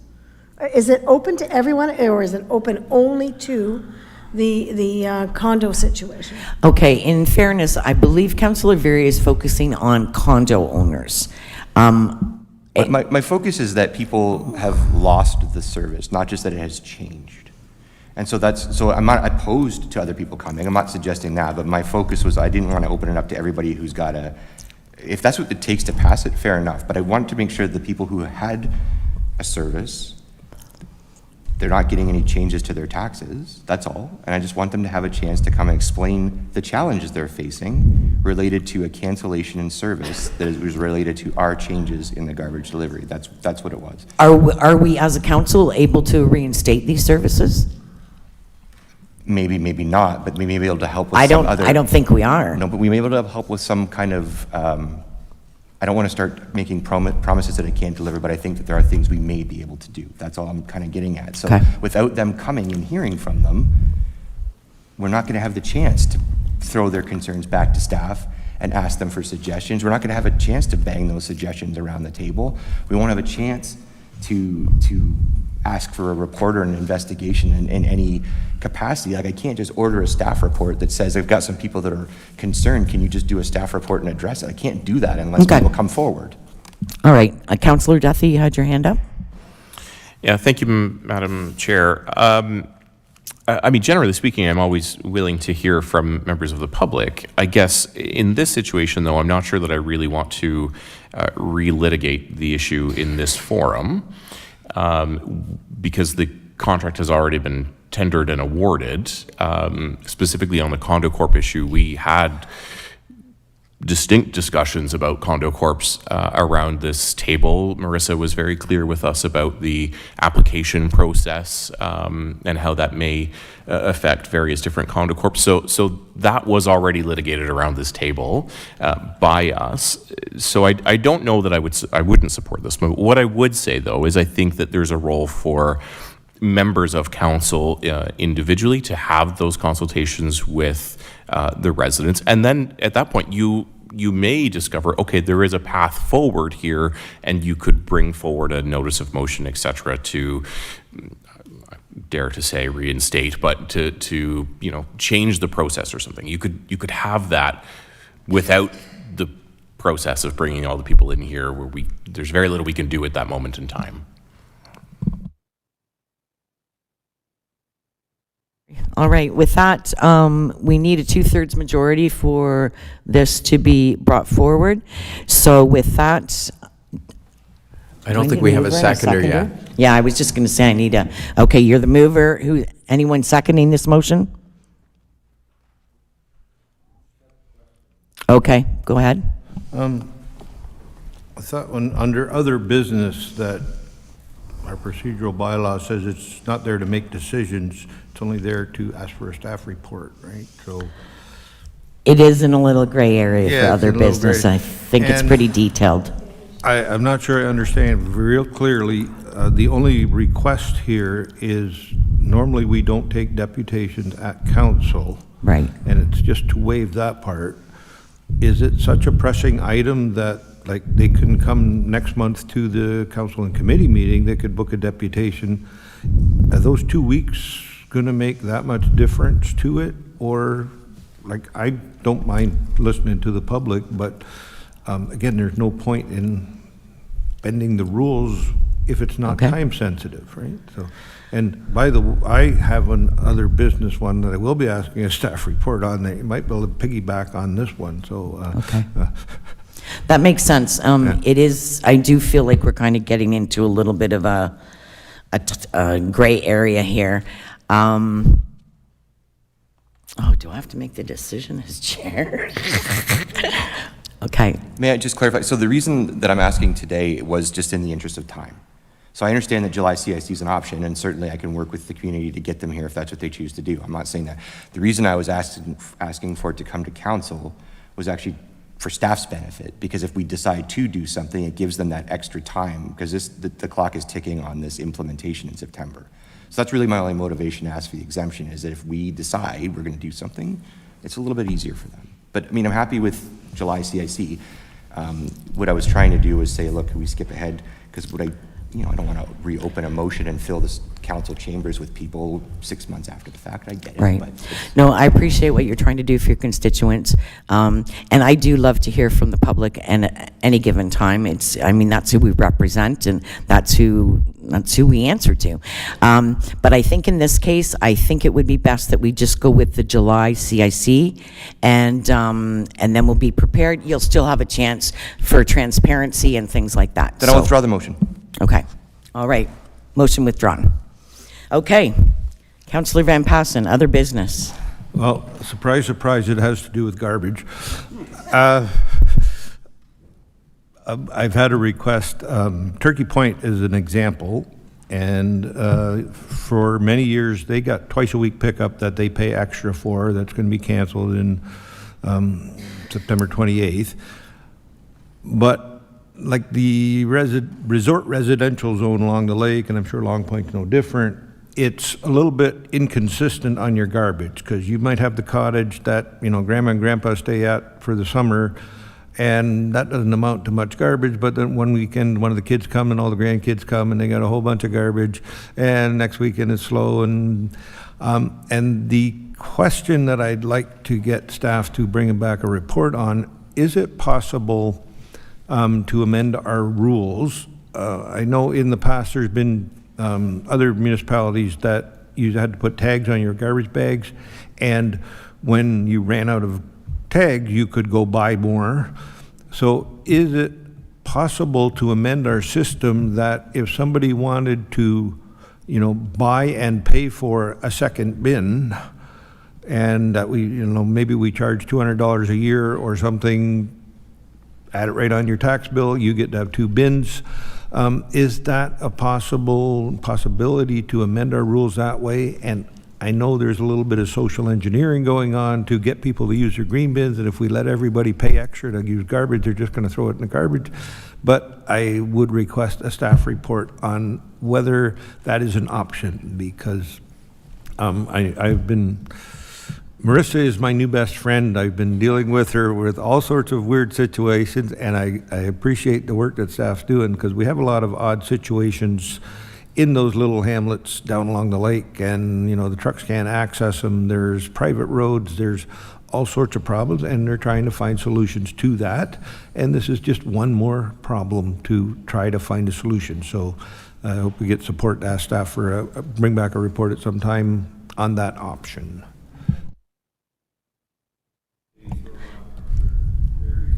Do I have a mover, Councillor Veary? Well, I'm wondering if we could make it so the staff report is on private roads, because that's what yours is, right? Private road? No. No. Fixtures Glen? I thought it was. It's on general, okay, everybody in general, but it could just be a report on ongoing issues, because there's other ones they're dealing with. I think fair they're enough. Seconded. Partway through finding solutions. If it's ongoing issues, let's do it. Seconded. Okay, we have a mover, we have a seconder. All those in favor? Those opposed? What? Stop. I mean,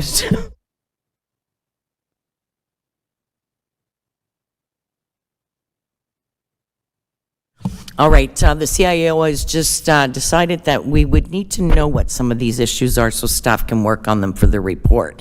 So is that something that you can take on, Councillor Van Passen, contacting staff and letting them know what the concerns are in your ward?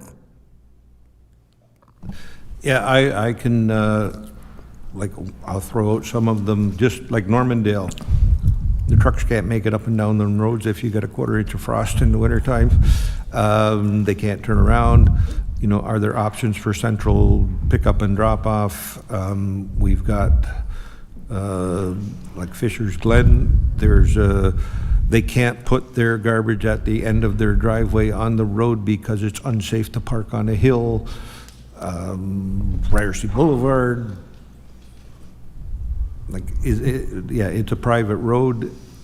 Can they bring their garbage out and put it on Front Road? But where do you line up 20 bins, right? Those kind of issues that they're trying to find solutions to, and some of those would apply to the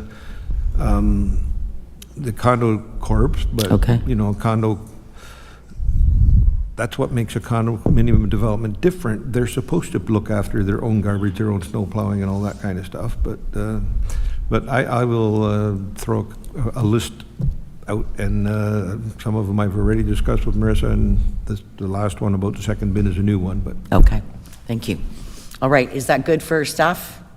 Is that clear enough? No.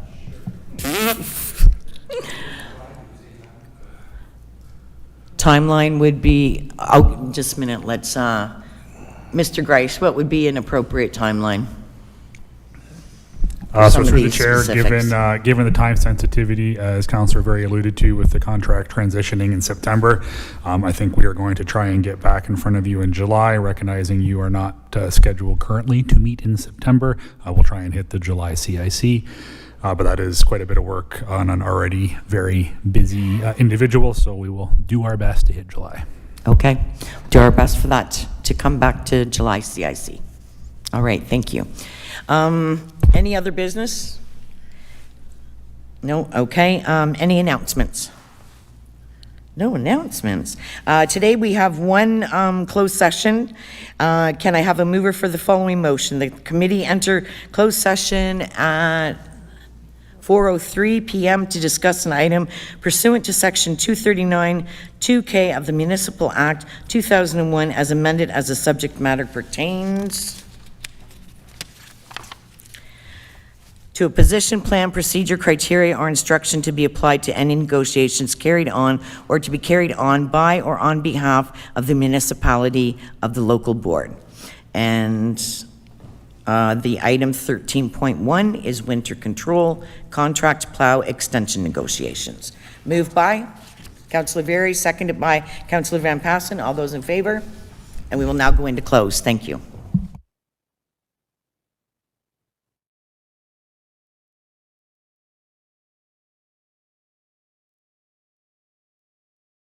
Larger particles called flock, which eventually sinks and is sent to waste.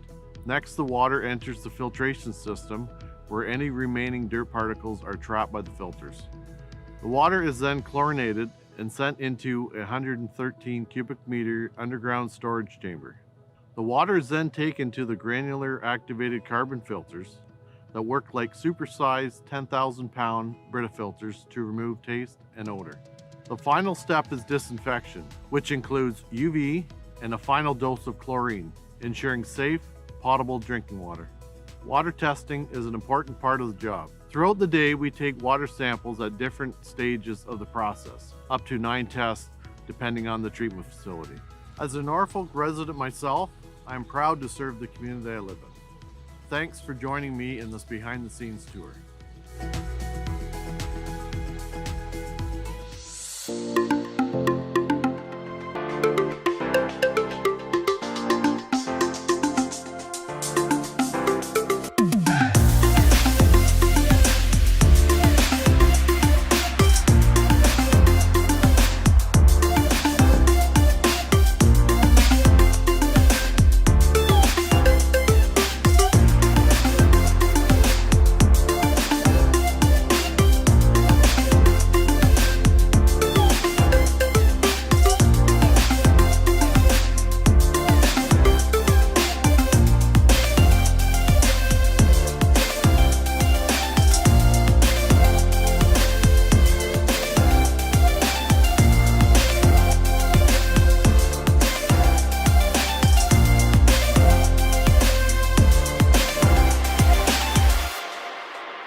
Hey Norfolk County, did you know that Ride Norfolk is now on demand?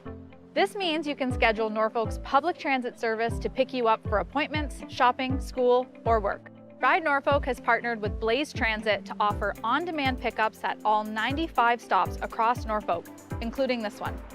I booked my trip earlier today and my bus is here right on time. Since there are no fixed local schedules, you can easily book Ride Norfolk over the phone, online, or on the Blaze Transit app from your smartphone. Thanks, Charlie. You're welcome. Ride Norfolk's customer service team can help answer any questions you may have, get you started with the app, or book your next ride. By moving to on-demand, Ride Norfolk is helping more residents get where they need to go. To learn more, visit norfolkcounty.ca/transit.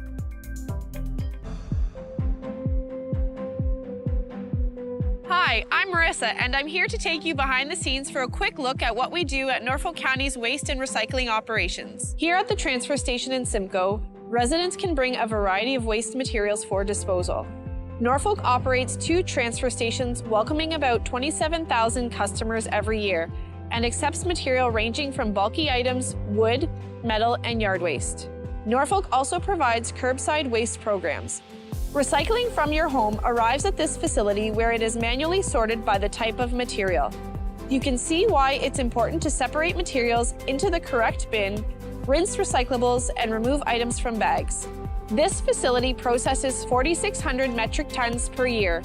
That's equal to about 20 tons per day. Once items are sorted by material type, they are baled and ready to be shipped across North America to be made into new material.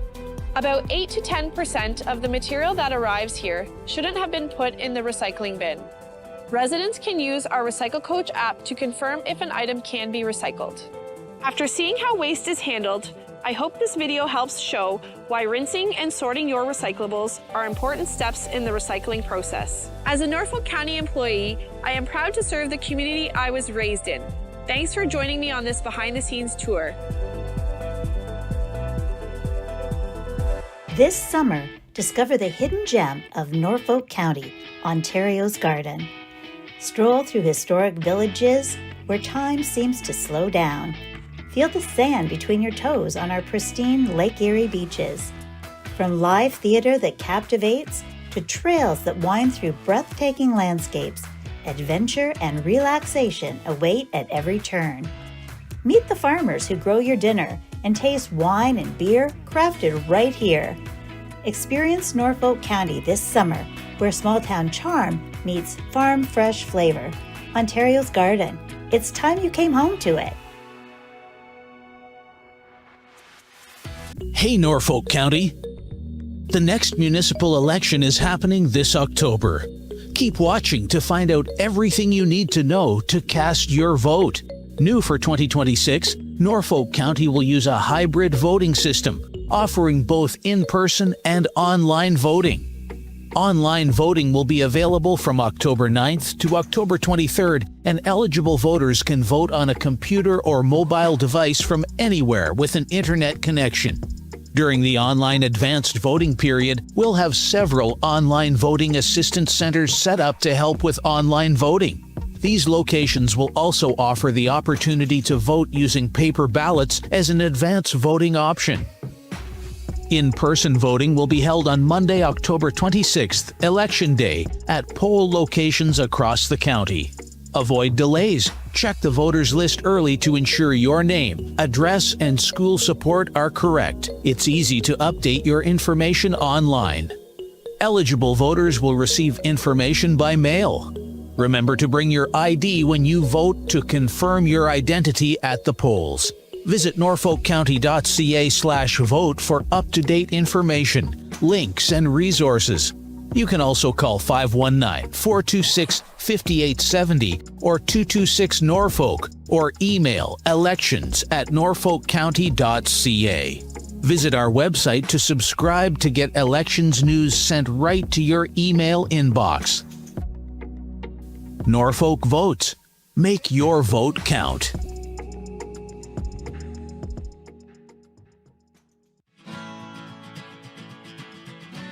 Hi, I'm Marissa with Norfolk County. As you've probably heard, we're making some exciting changes to waste collection in our community, and we want to ensure you have everything you need to know. Starting this August and September, every residential household in Norfolk County will receive 2 new waste carts along with a small kitchen container right at your home. For reference, I'm 5'6", and this is what the carts look like in comparison to me. First, we have a 240-liter garbage cart. That's enough space for 3 to 4 bags of garbage. And a second 120-liter green cart for your organic waste. And inside, you will find the kitchen container to make sorting easy. Garbage will be collected every other week, and organics will be collected weekly. Collection on the new carts begins September 28th, 2026. We know every household is different. If the standard 240-liter garbage cart is more than you need, you have the option to downsize to a smaller 120-liter cart, which holds 1 to 2 garbage bags. If you'd like to request a smaller cart, simply visit norfolkcounty.ca/waste changes to submit your preference. If the standard size works for you, you don't need to do anything at all. Your carts will arrive automatically ahead of collection day. This information is for residential homes. If you're a commercial property, a residential farm, or just want more details about the program, visit norfolkcounty.ca/waste changes.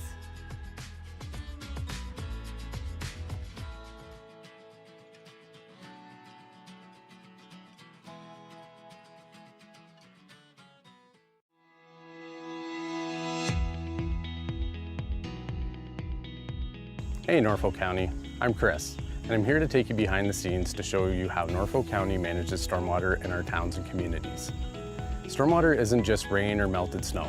It's any excess water that runs off hard surfaces like roads, driveways, and rooftops. But where does that water go? And why is managing it important? Norfolk's stormwater systems include pipes, ditches, catch basins, and ponds that work together to manage this runoff. Stormwater systems like ponds slow the flow and allow dirt and pollutants to settle and release cleaner water into the environment. Without proper management, stormwater can flood basements, damage roads, and carry contaminants like oil, garbage, and salt into our rivers and lakes. That's why Norfolk County created a dedicated stormwater team in 2024 to better understand and maintain what we already have while planning for the future. This stormwater pond in Port Dover helps to reduce flooding and improve water quality. Over time, sediment and pollutants build up within storm ponds, limiting their ability to hold water. This creates an ideal environment for algae and invasive plants like Phragmites to flourish. This fast-growing species can block out the flow of water and crowd out native vegetation, reducing the habitat that local wildlife depends on. To restore this pond, we're removing the excess sediment and transporting it to a licensed site. We're also clearing invasive plants, reshaping the pond's banks, and upgrading the outlet that controls the flow of water. This work will improve water quality, allow the pond to hold more water, reduce flooding risks, and provide a healthier habitat for plants and wildlife. Stormwater management isn't just about what you see on the surface. It's also about the infrastructure underground. We use special tools to locate, map, and inspect the pipes and infrastructure that connect the ponds to the wider stormwater system. This helps us to understand how water moves through our communities and identify issues that need our attention. It's likely that you or someone that you know has been impacted by flooding, erosion, or drainage issues. All of that connects back to stormwater. Stormwater management isn't just about pipes and ponds. It's about protecting the communities and the nature that surrounds us. As Norfolk County grows, so does our responsibility to manage stormwater, and that's our job. With smart planning, hard work, and community support, we're building a cleaner, safer, and more resilient future together.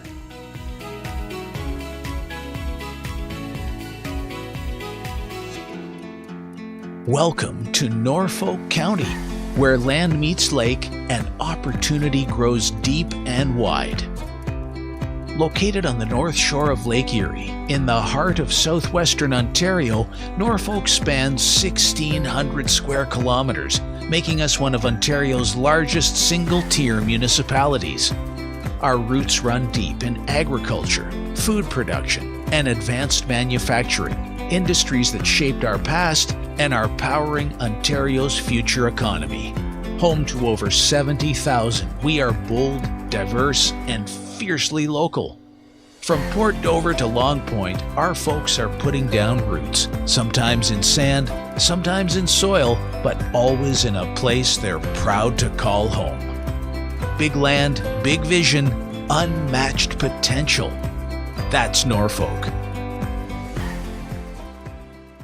Hey, Norfolk County. Hey, Norfolk County. Hey, Norfolk County. Hey, Norfolk County. Hey, Norfolk County. Hey, Norfolk County. My name is Bowden Winicki. My name is Lindsay Kaliokoski. My name is Alex Ryan. I work as a park student. I work as an economic development coordinator. I work on the roads department in Delhi. I work as a supervisor for waste management. I work as a committee coordinator in the clerk's department.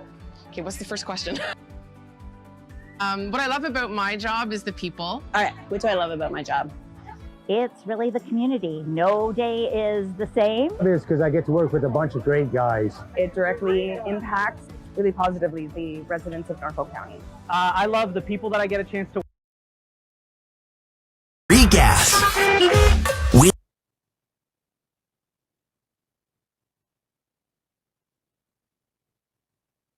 Okay, we are live. I'm going to ask, the following matter was addressed in closed session, 13.1 winter control contract plow extension negotiations, and I will ask the clerk to read the motion from the closed session. Thank you.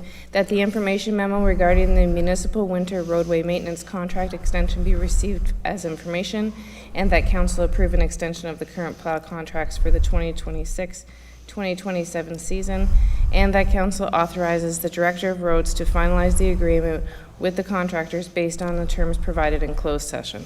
Okay, and the recommendation that the closed session items be received as information. Do I have a mover for the staff recommendation? Madam Chair, Oh, sorry, what? would the clerk like a motion to return to open session first? Oh, sorry. Yeah, okay. Oh, there it is. I skipped down. Thank you, Councillor Van Passen. May I have a motion to reconvene in open session at 4:18? Councillor Van Rishi, seconded by Councillor Duthie. All those in favor? There we go. Okay, back to here. That the closed session items be received as information. Do I have a mover for the staff recommendation? Councillor Brunton, and seconder, Councillor Van Rishi. All in favor? Any opposed? That is carried unanimously. Now this is a conundrum. How am I gonna adjourn the meeting now? We're at number 14. We are at adjournment. Can I have a motion to adjourn at 4:19 p.m.? And Tom's gone too. Councillor Duffy, a seconder. Councillor Veery, all in favor? And we are adjourned. Have a great evening.